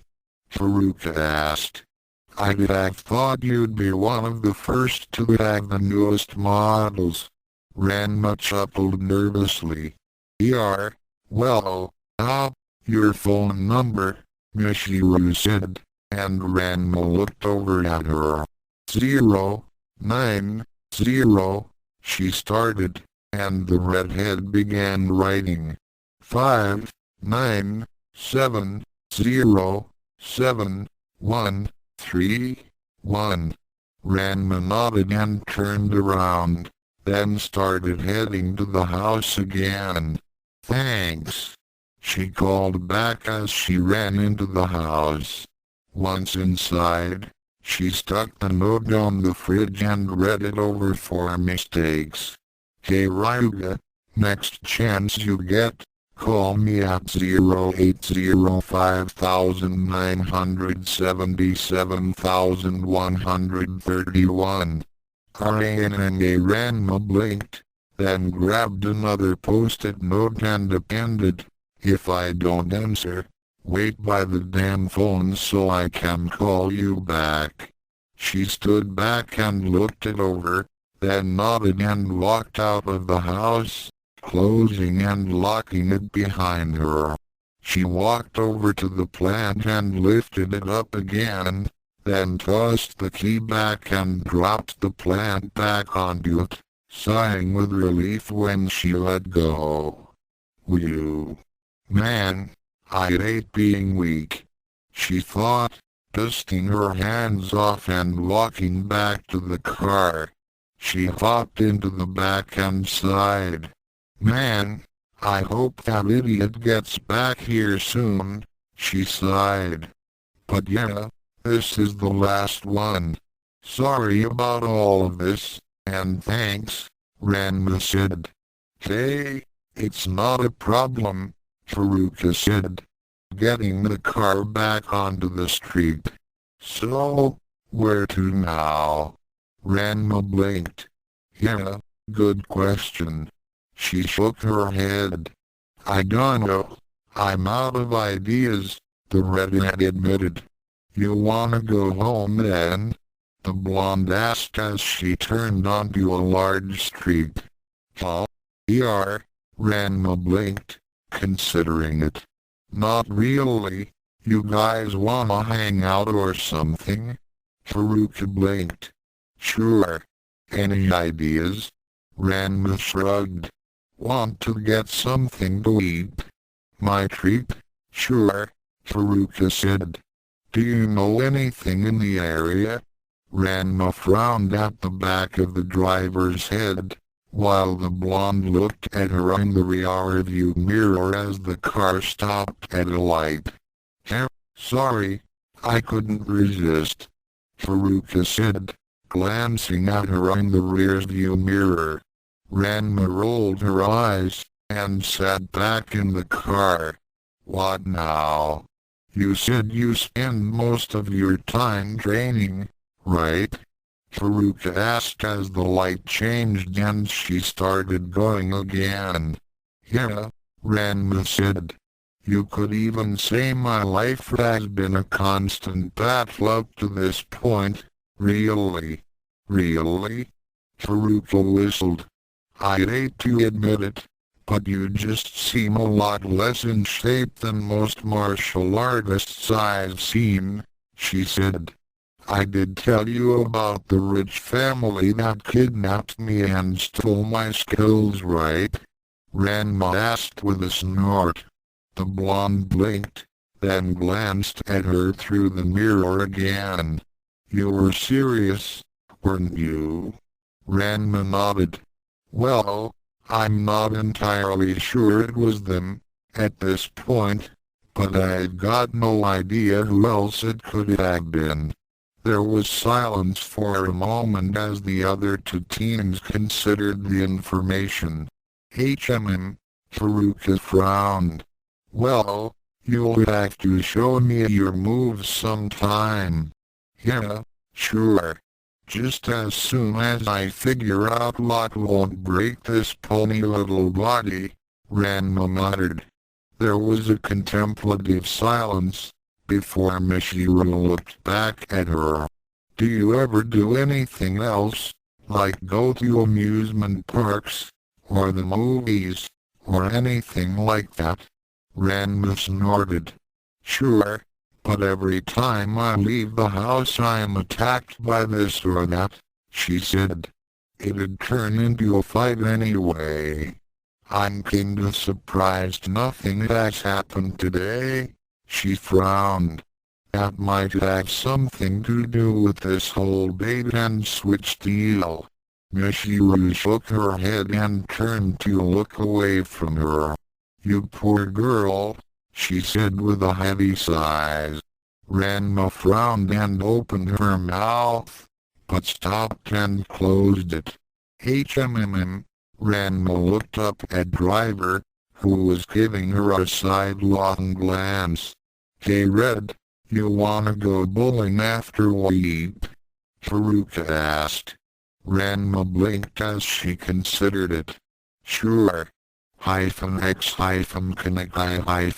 Kanakai walked into his house with a frown on his face and sore arms and legs. His mother walked into the room upon hearing him shut the door, and gasped. Kanakai. There you are. He slipped his shoes off and slowly made for his room as she continued talking. Where have you been? It's dark outside. She inspected him as he got closer and frowned. And your clothes are all dirty. How did you do that? Were you playing in the dirt or something? She asked.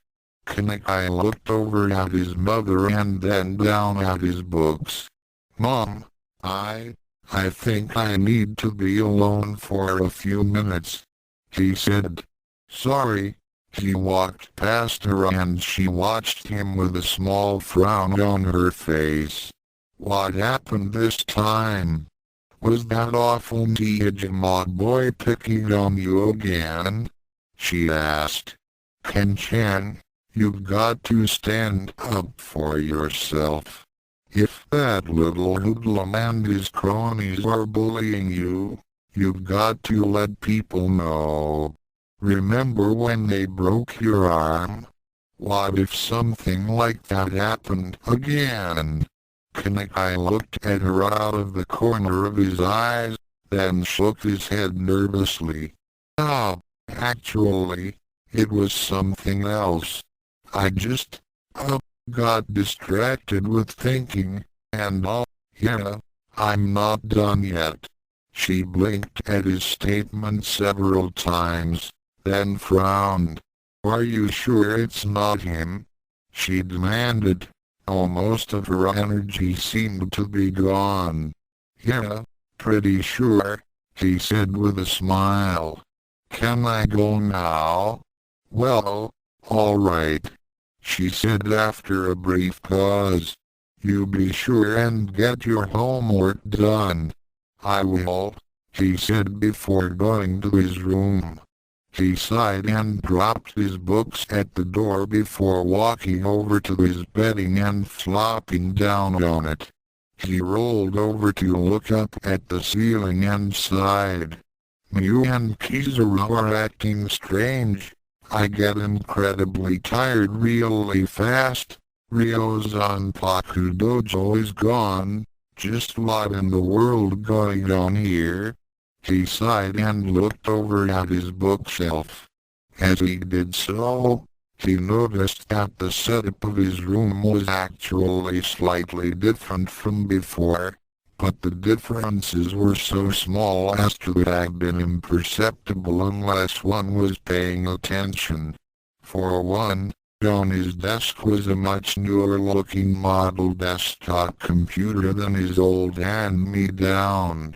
He got up and walked over to the desk, inspecting it in confusion. He blinked in surprise as he noticed a pair of glasses sitting next to the keyboard, and picked them up. With a frown, he blinked his eyes several times. The blurriness that had pervaded him all day did not go away. It had made reading hard, and he had to lean in close to the books to get a good image. He slowly lifted the glasses up to his face as a bead of sweat formed on his forehead and slowly made its way down his face. He closed his eyes and put the glasses on, then opened his eyes again. The blurriness was gone. No way, Kanakai pulled the glasses away from his face, his hands shaking. This can't be right, he muttered, rubbing his eyes. The blurriness was still there. He shook his head and set the glasses back where they were, then looked the rest of the room over. There were a couple of posters he did not recognize on the wall, something about video games he was not familiar with. Frowning, he walked over to one and looked up at it in confusion. On it was a handsome Bishanan man dressed in regal clothing with an elegant sword at his waist and a cape, and a caption beside him. "Big Brother." He was jolted by the sudden shout and turned around to see a sight he was not expecting. There standing at his door was Onaka, clad in a dark purple leotard. He gasped as he looked her body over. She was much more fit than he remembered. Her abs were perfection, her arms and legs had shapely muscles, and her entire body seemed to be brimming with healthy energy. The leotard was nearly identical to Muse, in that it was so thin as to resemble body paint more than clothing, but it went all the way down to her shins rather than stop at her thighs. The boy shuddered. While on Mew it would have been attractive, it was very strange seeing his sister in that getup. Stranger still was the musculature. Since when is Onaka so buff? He thought, eyes wide. He raised the hand up to her abs and ran a finger over them. They were rock solid. Did the master strain her behind my back? The girl giggled. "Hey, that tickles," she said, backing away from him for a second. "But hey, I heard you were brooding again. Did that meaning Tijima bust you up again? If he did, just say the word and I'll wring his little alien neck," she said, walking into his room with a bouncy stride and an annoyed look on her face. "What? No, it's nothing like that," he said, tilting his head. Have you been working out or something? When did you get that athletic?" he asked awkwardly. "Huh?" She snickered and then started laughing. "Of course I've been working out. I've been training with Furanji-sensei for a year now. Remember?" He blinked as he saw her right arm blur up towards his chest, then fall back to her side. The buttons in his shirt spontaneously came undone all at once and he blinked. "See?" She folded her arms behind her head and gave him a bored look. That was fast." He stared at her in confusion. But wait a minute, did you say Furanji-sensei?" Kanakai quickly bounded over to her, garnering a look of surprise from her. "You mean the elder?" "Huh? Elder?" She frowned. "Furanji-sensei's the same age as you." "Eh? You mean Musan? Not the elder?" "Of course. Who's this elder you're talking about?" the 13-year-old asked, frowning. Kanakai let go of his sister's shoulders and backed away from her. He looked down at his hands, then over at the glasses on his desk. "But no one ever told me you were training this whole time. You'd think at least Musan would have said something about this." He shook his head. "Wait a minute, what do you mean? Who's the elder?" "You know Musan's grandfather?" he asked with a slight frown. She stared up at him in confusion. "Sensei's grandfather?" She blinked and held her finger up to her mouth. "Nope, I've never met her grandfather. Kaneki frowned at that. Why haven't I seen you in those clothes before? When were you ever training? He asked. Did they ask you to keep it a secret from me? Why? She frowned and he could see that she was getting even more confused by his questions. I've never seen you do more than play Othello with a pasha at the dojo, he said. Omaka narrowed her eyes in confusion and a bead of sweat rolled down the side of her head. A pasha? Dojo? Kaneki froze. Big brother, what are you talking about? Ryo's Zanpaku Dojo, he said, looking at her carefully. Where the 6 crazy martial arts masters live, and where I have been training in martial arts for the past year. She tilted her head and looked at him in surprise. You've been training at a dojo? She tilted her head the other way. Have you been going every other day or something? No one told me about this. As she was talking, Kaneki looked down at his hands again, incidentally finally realizing what it was that seemed off about them. There were no calluses. If you wanted, I'm sure I could have asked Mu-sensei to help you out. You'd be way better off than you are now. Kaneki suddenly ran around her and through the door to the hallway. Huh? Big brother? She blinked, then shrugged and turned to follow him out. Kaneki made a beeline for the bathroom and immediately opened the door, then peered into the mirror. He pulled his shirt up, and a look of shock settled on his face again and he took a step back from the mirror. No, this can't be happening. No. A look of utter horror came to his face as he stared at the mirror. No. Staring back at him was the body of a slightly overweight, but definitely unfit 16-year-old. Omaka ran into the bathroom and looked at him in surprise. Big brother, are you alright? She asked. She looked at what he was doing and then looked at the mirror and then him again. What's wrong? You sounded like you were hurt. Kaneki's only response was wide-eyed shock and horror. Big brother? Big brother! She ran over to him and started shaking him by the arm. Get a hold of yourself. What's going on here? Their mother asked as she walked over to the door. Ken-chan, are you alright?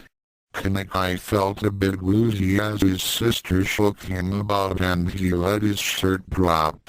It's got to be a dream, he muttered, looking down from the mirror.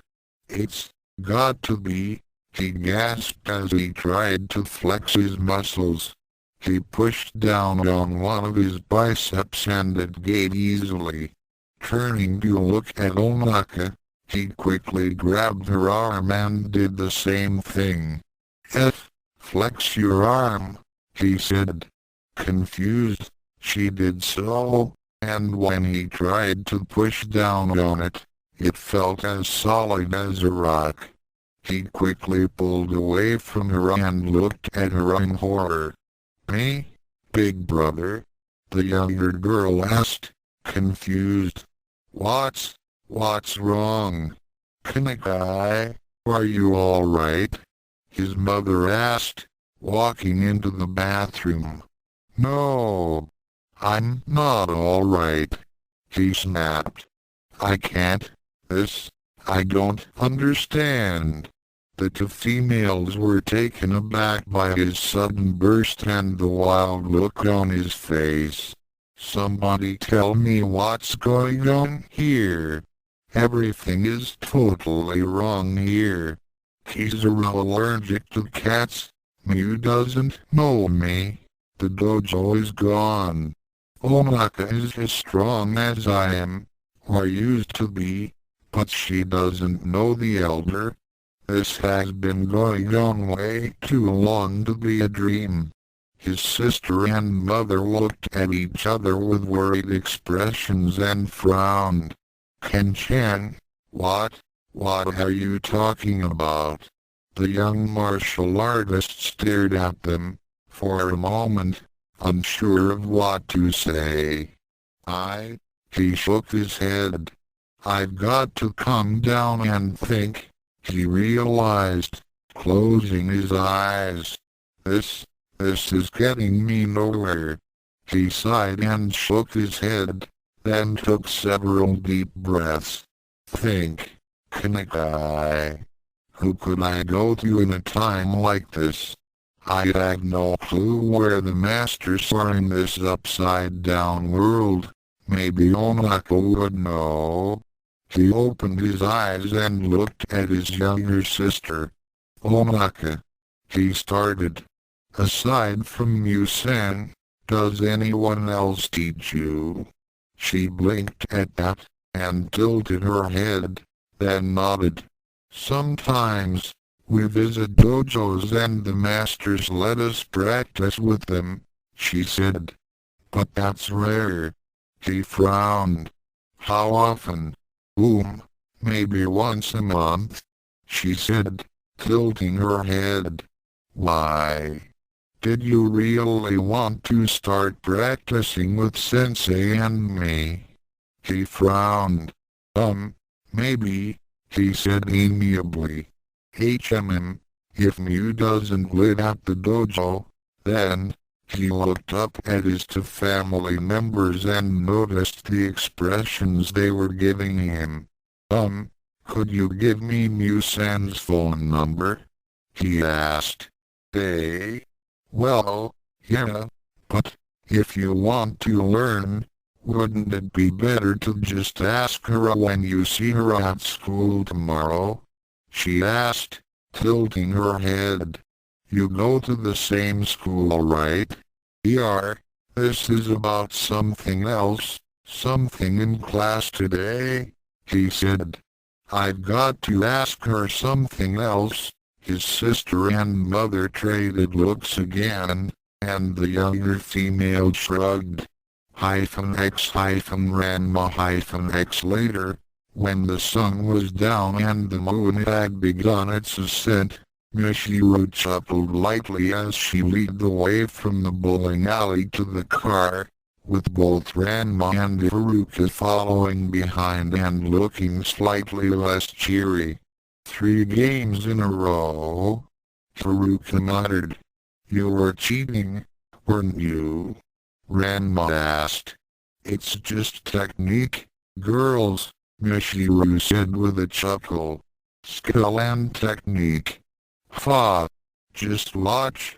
I'll figure it out in time to beat you next time we do this. Ranma said determinedly. I don't know, Ranma, Haruka said with a snort. Just over half your shots were gutter balls. I'm telling you, I'm not used to being so weak, she said. I'll have it down by then, mark my words. Words marked, Michiru said with another chuckle as they reached the car. Both the top and windows were up. Well, it's fairly late. Did you want to go home? She asked, looking at the redhead. To those rich kidnappers? Ranma asked with a frown.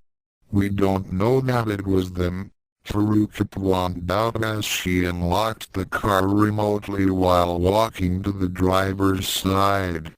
But I think, unless you think they're going to hurt you, you should try to play along and see what you can learn. Ranma frowned just as Michiru's phone started beeping. She looked over at the aquamarine-haired teen to see that she was looking at her phone. It's the friend I mentioned earlier. She got the Senshi to agree to meet with you on Sunday. It seems they were dealing with a monster attack tonight, she said. Really? Ranma blinked. That was fast. Michiru chuckled. They're interested in your case, she said as she got in the car. This was the first monster attack in a while, and it seems like this was a straggler from the last group they destroyed, so they have quite a bit of free time these days. This hour? Ranma asked as she joined them in the car. Not yet. I'll send you a text with directions when they do. Hey, are you going to be free Sunday? Haruka said. We're going to the best spot in town to watch the eclipse. Wanna come with? Hey? Ranma blinked. I didn't know there was gonna be one, but I don't think I can go, she said. Haruka looked back at her as she started the car. So, you decided what you're going to do? The blonde asked. Yeah, I guess I'll go to the mansion, Ranma said. Right. The three sat there in silence for a minute while the car ran. So how do we get there? Haruka asked, before looking at her. Huh? Give me a second, Ranma said, grabbing her cell phone. X when the fashionable sports car turned onto the Fujibayashi property, Haruka whistled. Wow. I gotta admit, nice digs you got here, Ranma. The blonde said as they pulled up to the driveway. You actually live in a castle?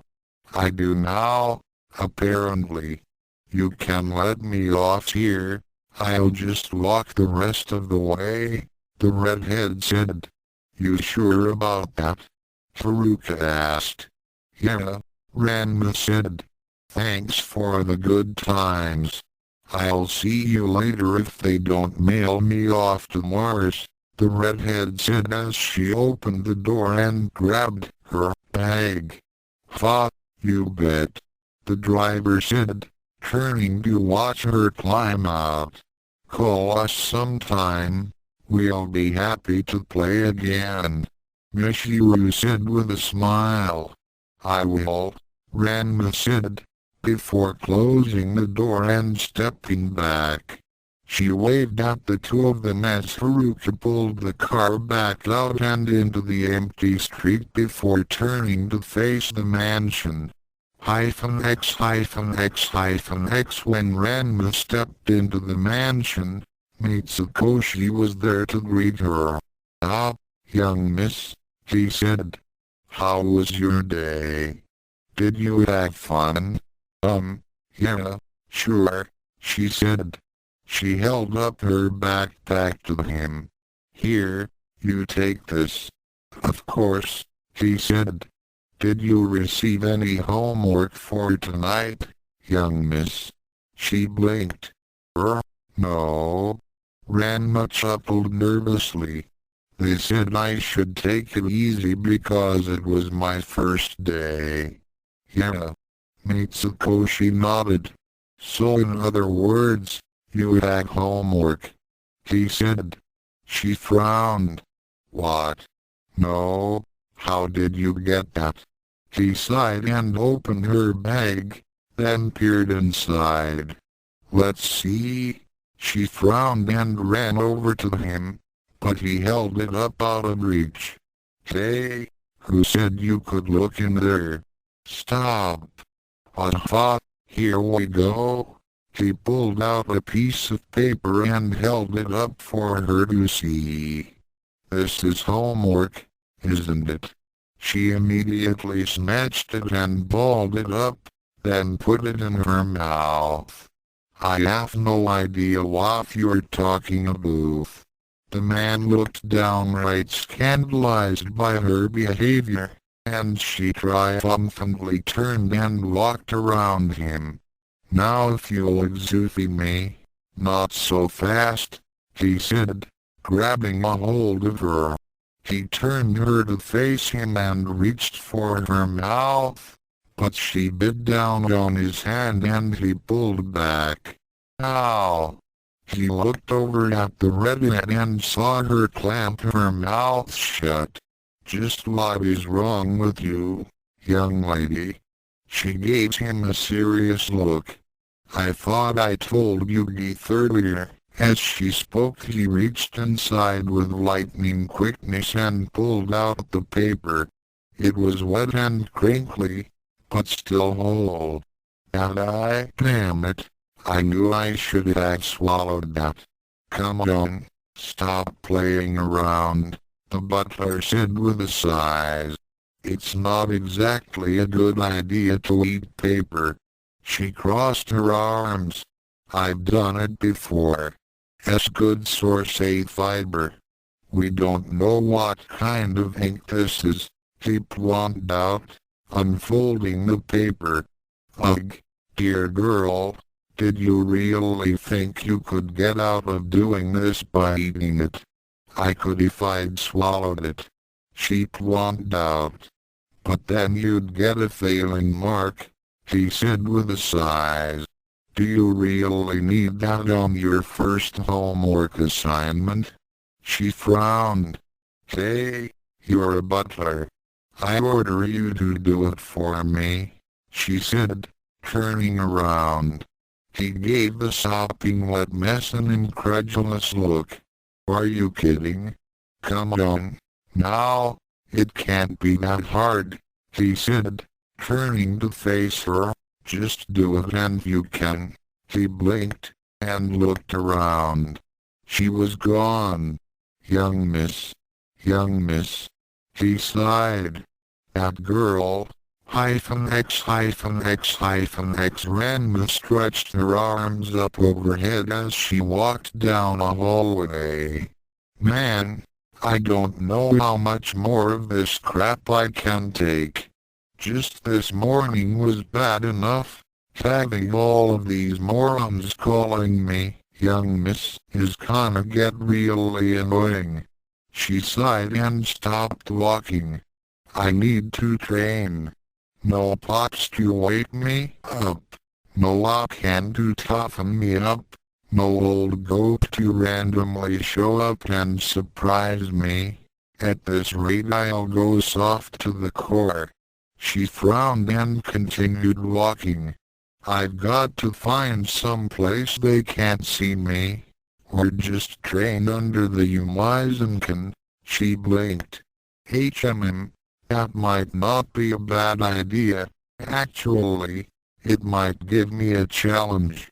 She snickered at the idea of training right in front of people without them ever noticing. "I might also get to learn something about these crazy people who've kidnapped me." "Now you switch into some take-it-easy clothes," the teen resumed walking. "I just need to remember where this girl's room is. Maybe I can find something there." X Kanakai sat on his bedding and looked down at his cell phone as he put in the number. He'd thought it would have been different, but it had been the same as the number he remembered for her cell phone. With a bit of hesitation, he pushed talk and held the phone up to his ear, then waited. It rang a couple of times, and then he heard the familiar voice. "Hello? Muse-san." He could not hide his relief at the familiar voice, but quickly remembered the reason he was calling. "It's me, Onaka's older brother. Kanakai? HMM?" There was a pause as she considered it. "Ah, of course. I'm so sorry. How did I forget that?" She sounded genuinely apologetic, which made him chuckle.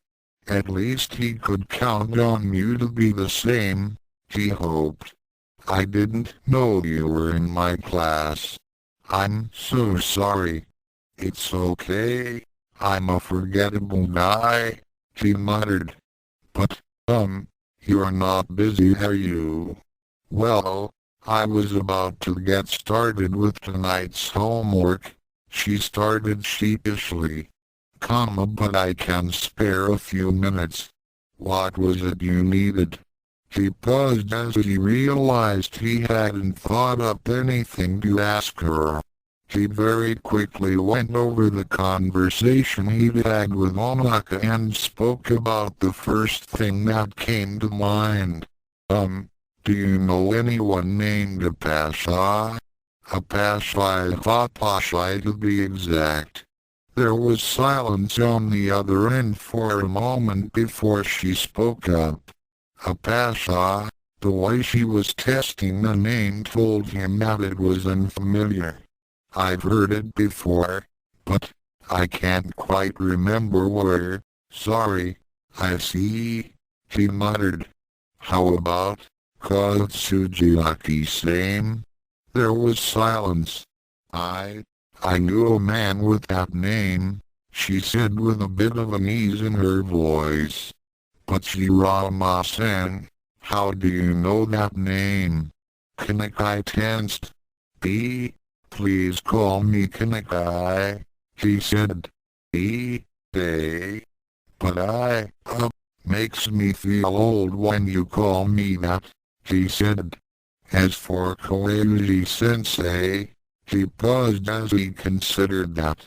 What could he say? What would sound right? How did you know him? He's a jiu-jitsu master, right? That's right, he was, but he passed away 3 years ago. Her voice was hard. Kanakai choked on his breath and stared straight ahead. Really? Yes, she said. There was a pause. I see, he finally said. Shirama-san, how did you hear about that name? She asked. Please just call me Kanakai, he said. As for that, I saw it on the internet, he said. I was hoping to learn from him, he said. What about the Kensei? Kung Fu Master? I've not met anyone like that, she said, confused. Okay, he said. That was better than dead, slightly. What about Shio Sakaki? I've heard of him, she said. He's a very skilled karate master, but he's supposedly already got a great many disciples. I'm not sure if he'll be able to spare time for you, she said. Sorry, really? Kanakai frowned. Sakaki-sensei has a lot of disciples, the teen muttered. Well, I suppose, he shook his head. If Koyuji-sensei was dead, there was little chance that Muniware Shigeru was, and there was actually no way he could think of finding the weapons master. But what about Onaka? If there are no other senseis, then Mew must be, he thought. Say, Mew-san, you're a master-class fighter, right? He asked. There was a pause. Well, supposedly I'm close to it, but actually, she sighed. I'm not really a master yet. I didn't want Onaka to call me sensei, but she insists. I see, he muttered. But you must be pretty skilled. That's what I'm told, she said.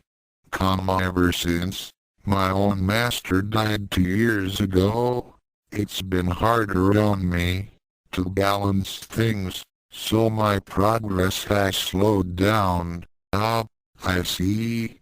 There was a long, silent pause. Kanakai blinked.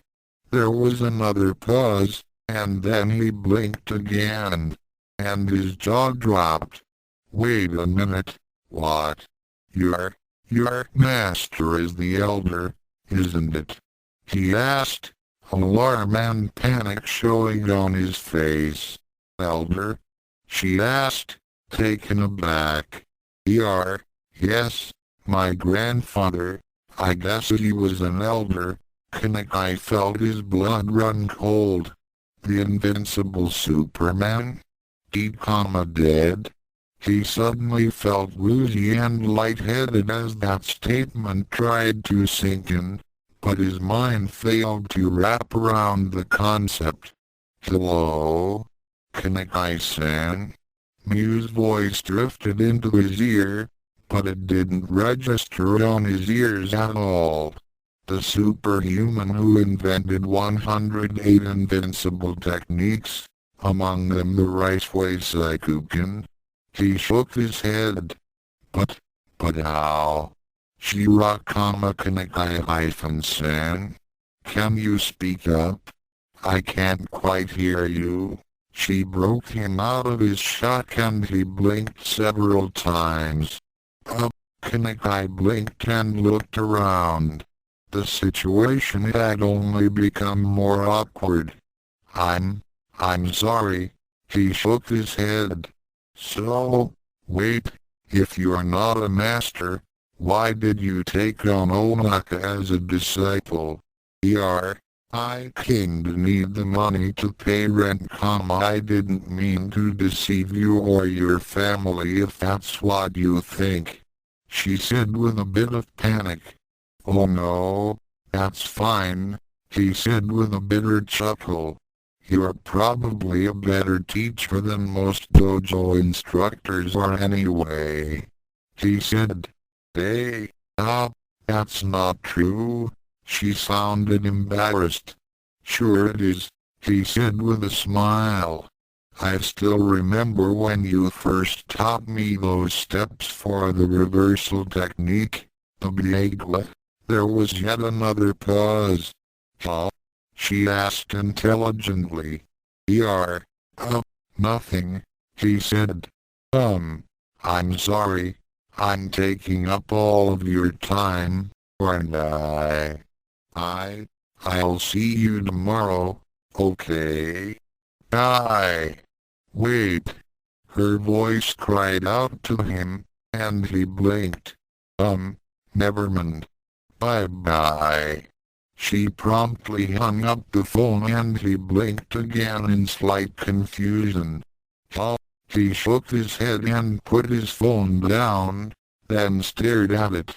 Man, the more I find out about this bizarro world, the more insane it gets. Koyuji-sensei, and Elder, dead? This is insanity.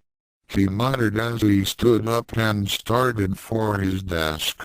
But at least Mew is still the same, brother. He blinked as a missile flew into the room and latched onto him, knocking the wind out of him. Does this mean you want to learn martial arts too? Onaka asked, looking up at him with excitement on her face. Back, Kanakai gasped for breath and looked down at her. Maybe. He blinked several times and then raised an eyebrow down at her. Say, Onaka, what was it that made you want to take martial arts in the first place? He asked. She blushed and looked away from him. Well, there was someone I wanted to protect, she said, glancing up at him. She looked away from him and started fidgeting. Hey, but enough about that. You're finally going to be joining me and Furinji-sensei then? Kanakai looked up. Well, hopefully, I'll wake up from this nonsense soon, he muttered. But, to protect someone, he smiled. That's a pretty good reason, I think. X. It was only about an hour later that Kanakai began to feel the phantom tug of sleep.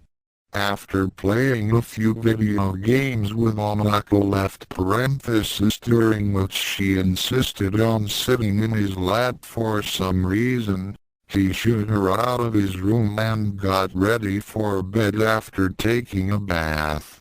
His homework wasn't done, but he didn't feel like doing it after all. This was only a dream. Or perhaps some kind of training-induced coma. It wasn't going to hurt, right? He sighed and succumbed to exhaustion at only 8:43. Usagi sighed as she got up off of Mamoru's motorcycle and took off her helmet.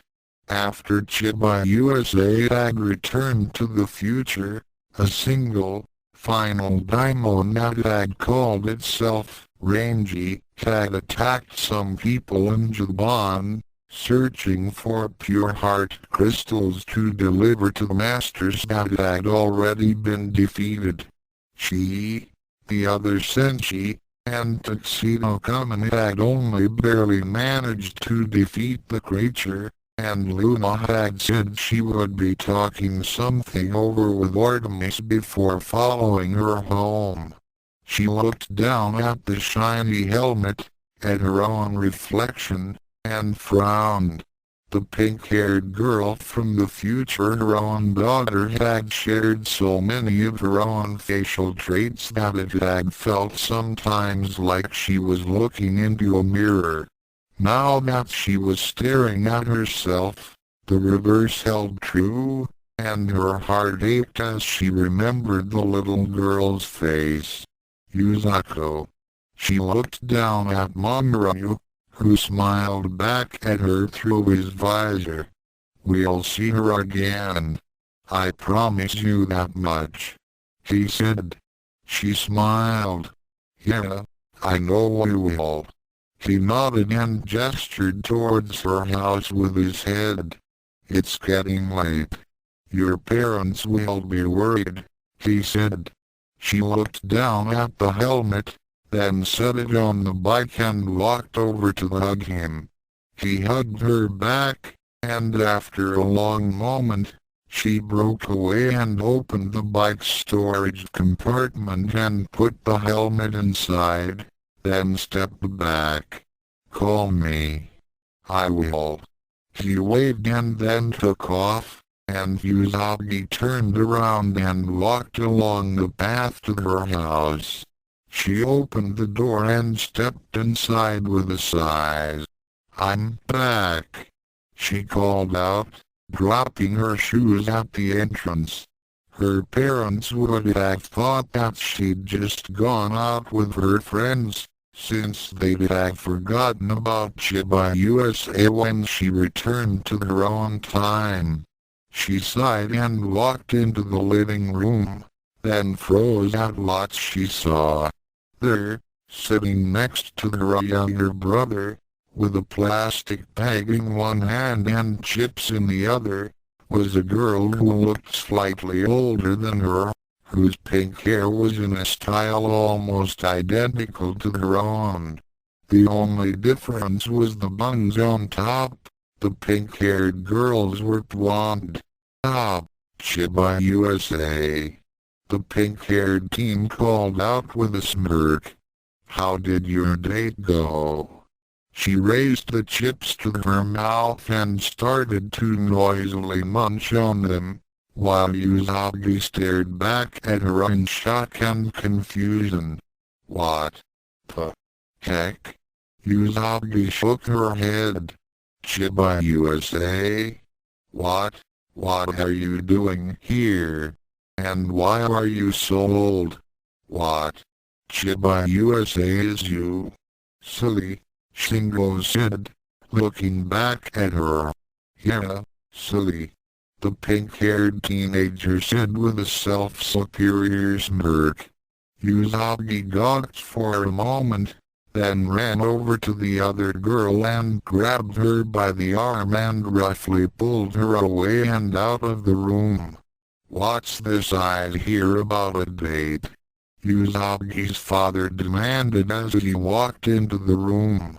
"Chiba USA, are you still dating that older boy?"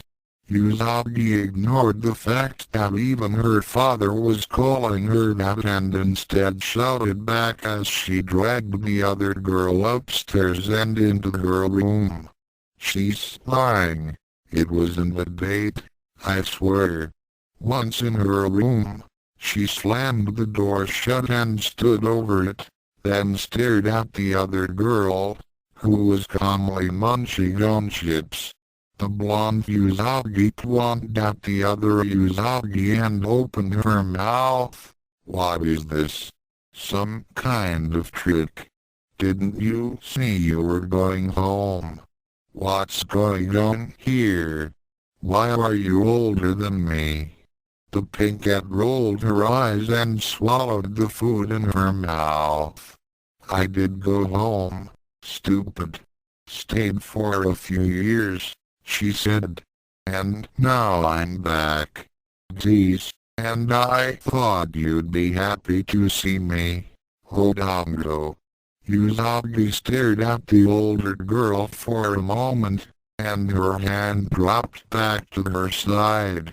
It was almost like staring into a mirror. Almost. Ooh. Suddenly, there was a knocking at the door. "Chiba USA. Tell me the truth. You're not still dating that older boy, are you?" The pink-haired Usagi chuckled with a sinister smile as she reached into the bag to retrieve more chips.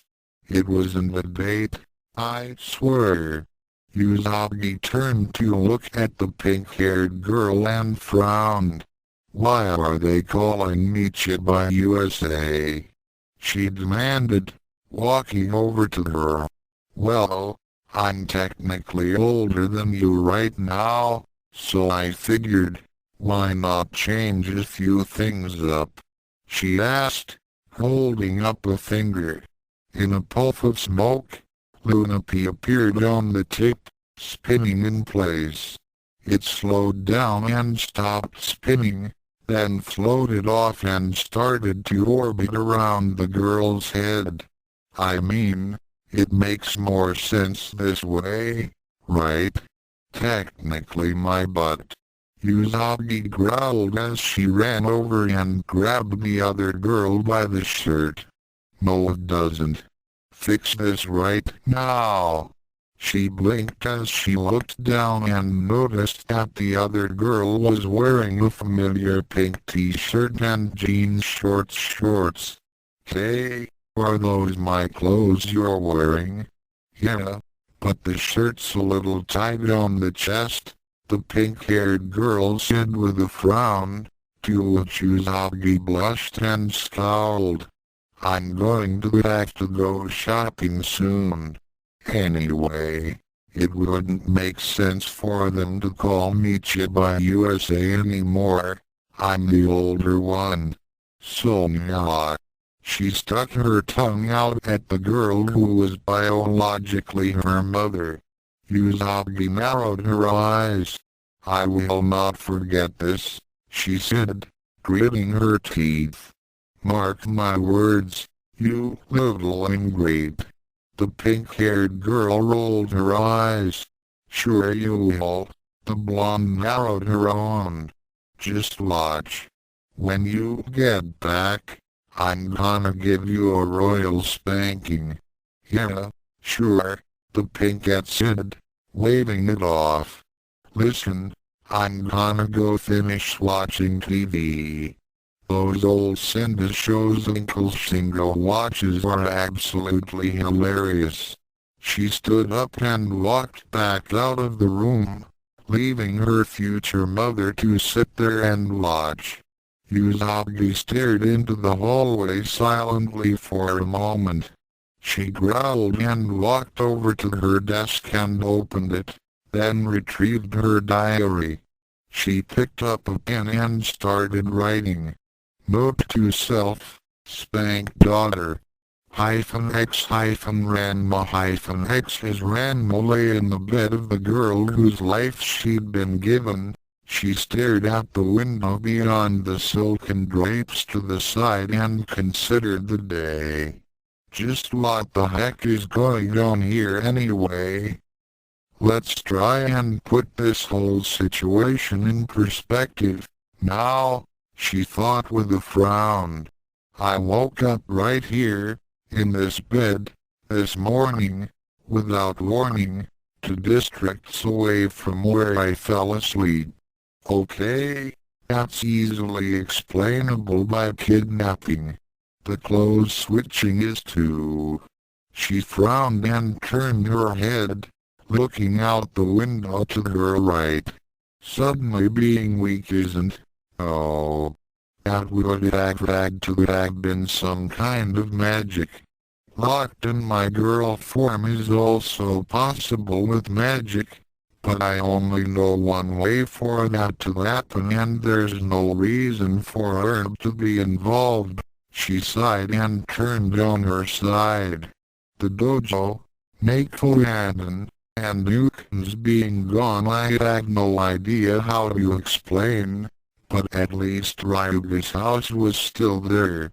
And after watching them, all of the people here seem to honestly think that I'm the daughter of some moneybags type, and there's pictures of the younger girl me all over the place to even back them up.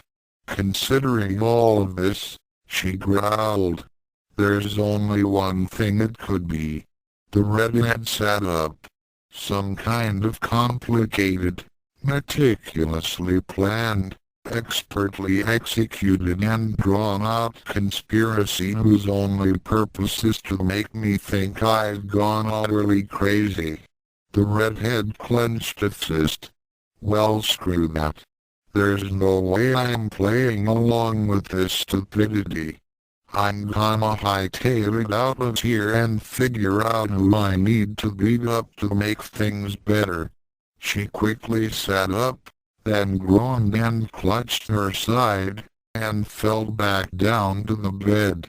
Just as soon as I get into shape. Yeah, that's it. I'll get back into shape and then kick some ass. Everything will be better.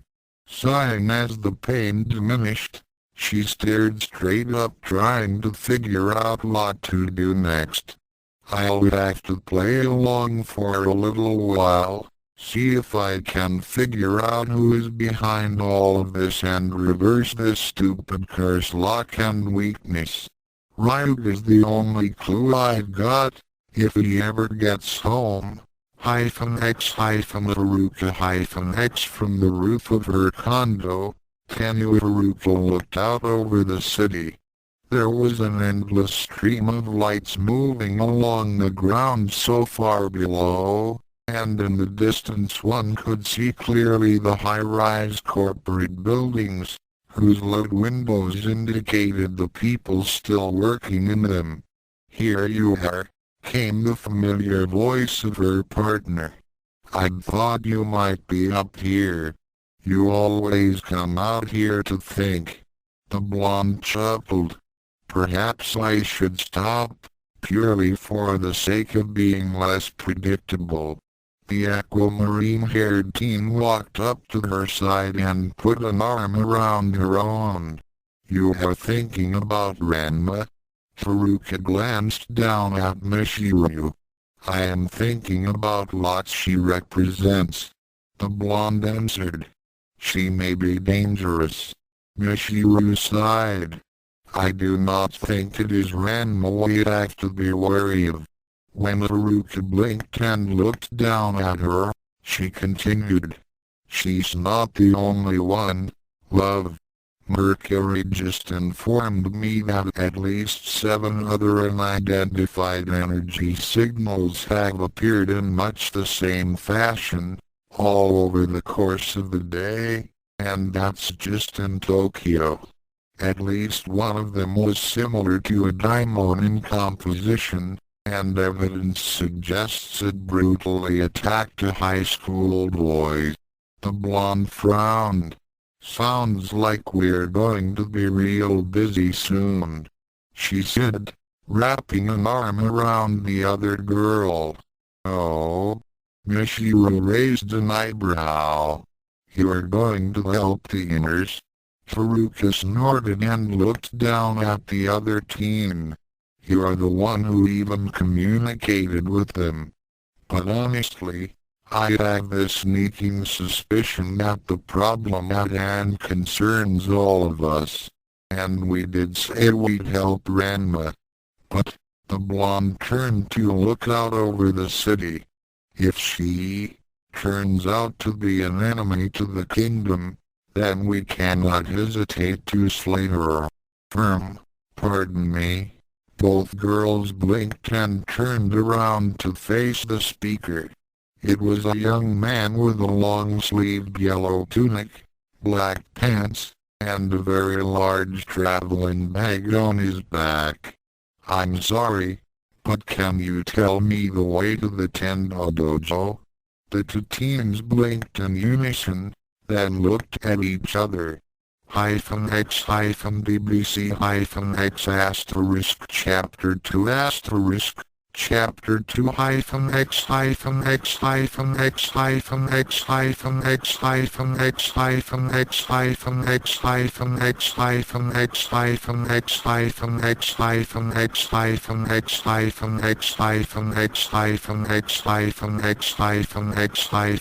X Chapter 2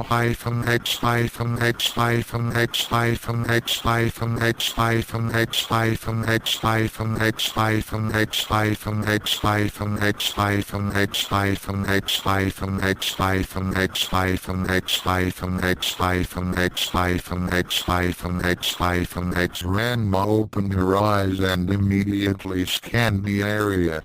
Though she was expecting an attack of some sort, she was surprised and momentarily confused to see that she was not in the guest room at the Tendo Dojo and about to be rudely awoken.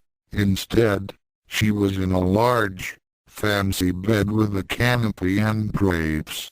She turned her head to the bedstand, and seeing that the clock read 5 o'clock a.m., she looked outside the window. It was still dark out. Her body was still sore from the exercises she'd done the day before, but she ignored its protests as she dragged herself out of the bed and stood up. She both yawned and stretched, twisting her body about until a few satisfying cracks and pops sounded and relief flooded through her. She sighed and looked down at the night clothes she'd borrowed from the butler, a white t-shirt and gray boxer briefs without his ever knowing it. They were a bit big on her, but luckily the boxers had an elastic waist that let it right on her hips. She sighed as she ran a finger through her sleek mad hair.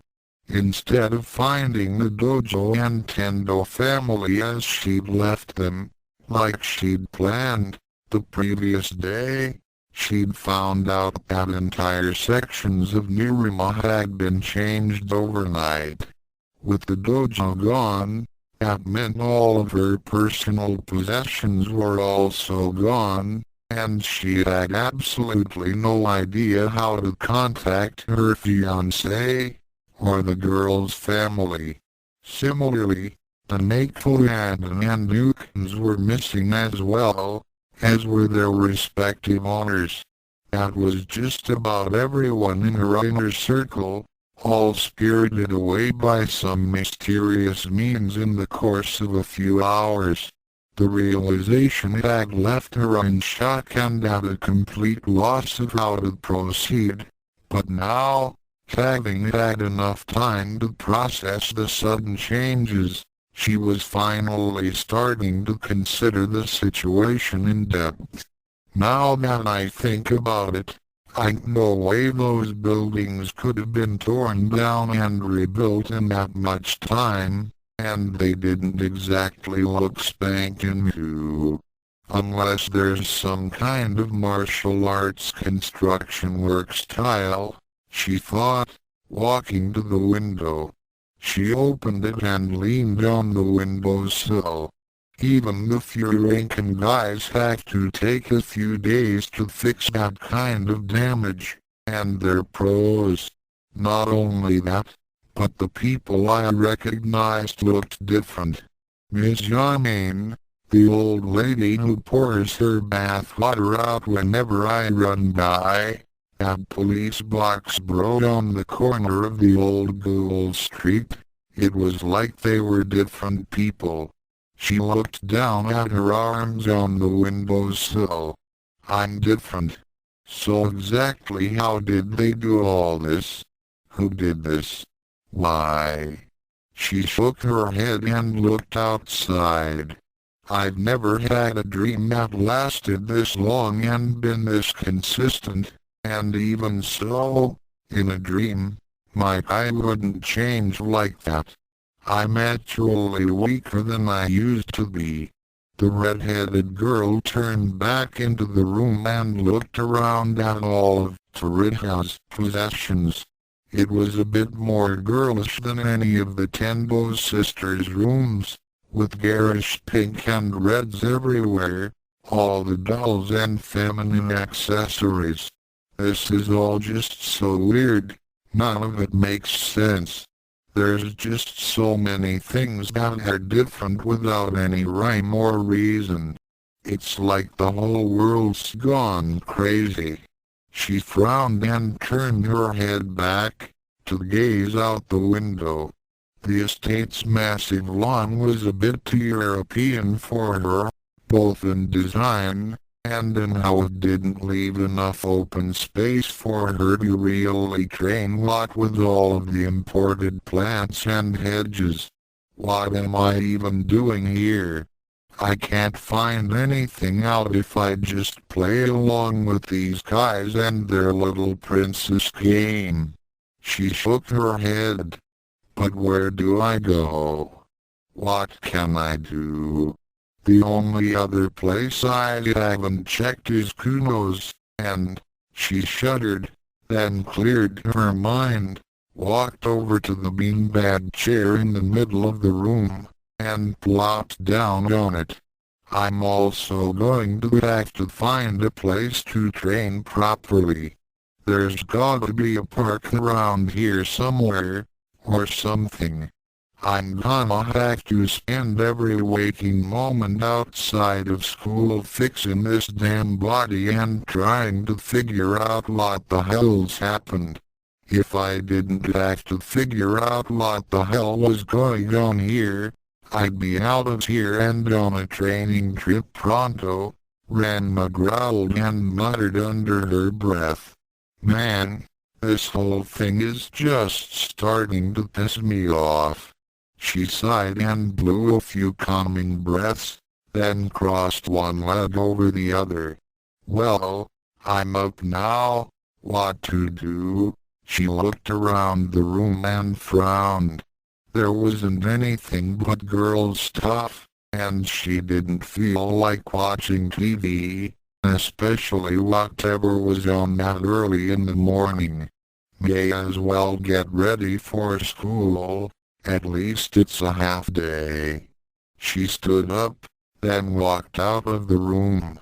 Usagi-X the blonde, double ponytailed girl who moonlighted as a superhero blinked out of her stupor and stared up into a familiar pair of red eyes. Usagi. She blinked several times, trying to focus on the voice. Hey? She asked. If you don't wake up, I am going to pour water on you. Usagi yawned and turned over on her side. That's nice, Chiba USA. Go play with the other kids. She yawned again and closed her eyes. Momo-chan. When a pitcher full of ice water fell on her, the blonde screamed and jumped out of the bed. That's more like it. Chiba USA cackled while Usagi stared dumbly at the pink-haired teen who had taken residence in her room. The other girl was wearing an unfamiliar school uniform and had a smirk on her face. As the gears began to turn in her sleep-fogged, yet adrenaline-pumped mind, she scowled at the other girl and grit her teeth. What was that for? She demanded. It's time to wake up, the Pinkette said, pointing at their clock. It was 6:30 exactly. What? It's early, the blonde shouted with indignant rage. How could you interrupt my beauty sleep like that? Oh come on, you should be getting ready to go to school. Idiot. Chiba USA said with a frown. It would really help your grades if you weren't late all the time, you know. Usagi scowled. Who cares? The pink-haired girl rolled her eyes. Whatever. Go take a bath and get dressed, then go downstairs and get your food. The blonde sighed in frustration as she started walking towards the door. Stupid daughters and their stupid productive attitudes. X When Usagi made her way to the dining table that morning, the sound and smell of breakfast wafted in from the kitchen, and the window let in a pleasantly warm ray of light. Seated at the dining table were her parents and brother, and she was met with stares from every single member of the family. Shingo, the younger brother, raised an eyebrow and spoke up. Wow, Usagi, you actually got out of bed? Did you piss in your sleep or something? Usagi rolled her eyes. I'm not you, stupid, she said as she sat down. Shingo. Usagi. Their mother frowned. It's too early for that. Innocently, Usagi blinked as she took her place at the table. But hey, if Mom's not cooking, then who is? She asked, looking around with a frown. Just then, Chiba USA walked in with a tray and set it on the middle of the table. Sorry to keep you all waiting, the Pinkette said as she distributed plates of omelets and toast around the table.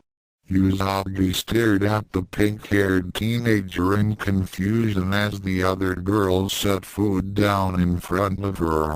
She looked down at the food before her and blinked several times.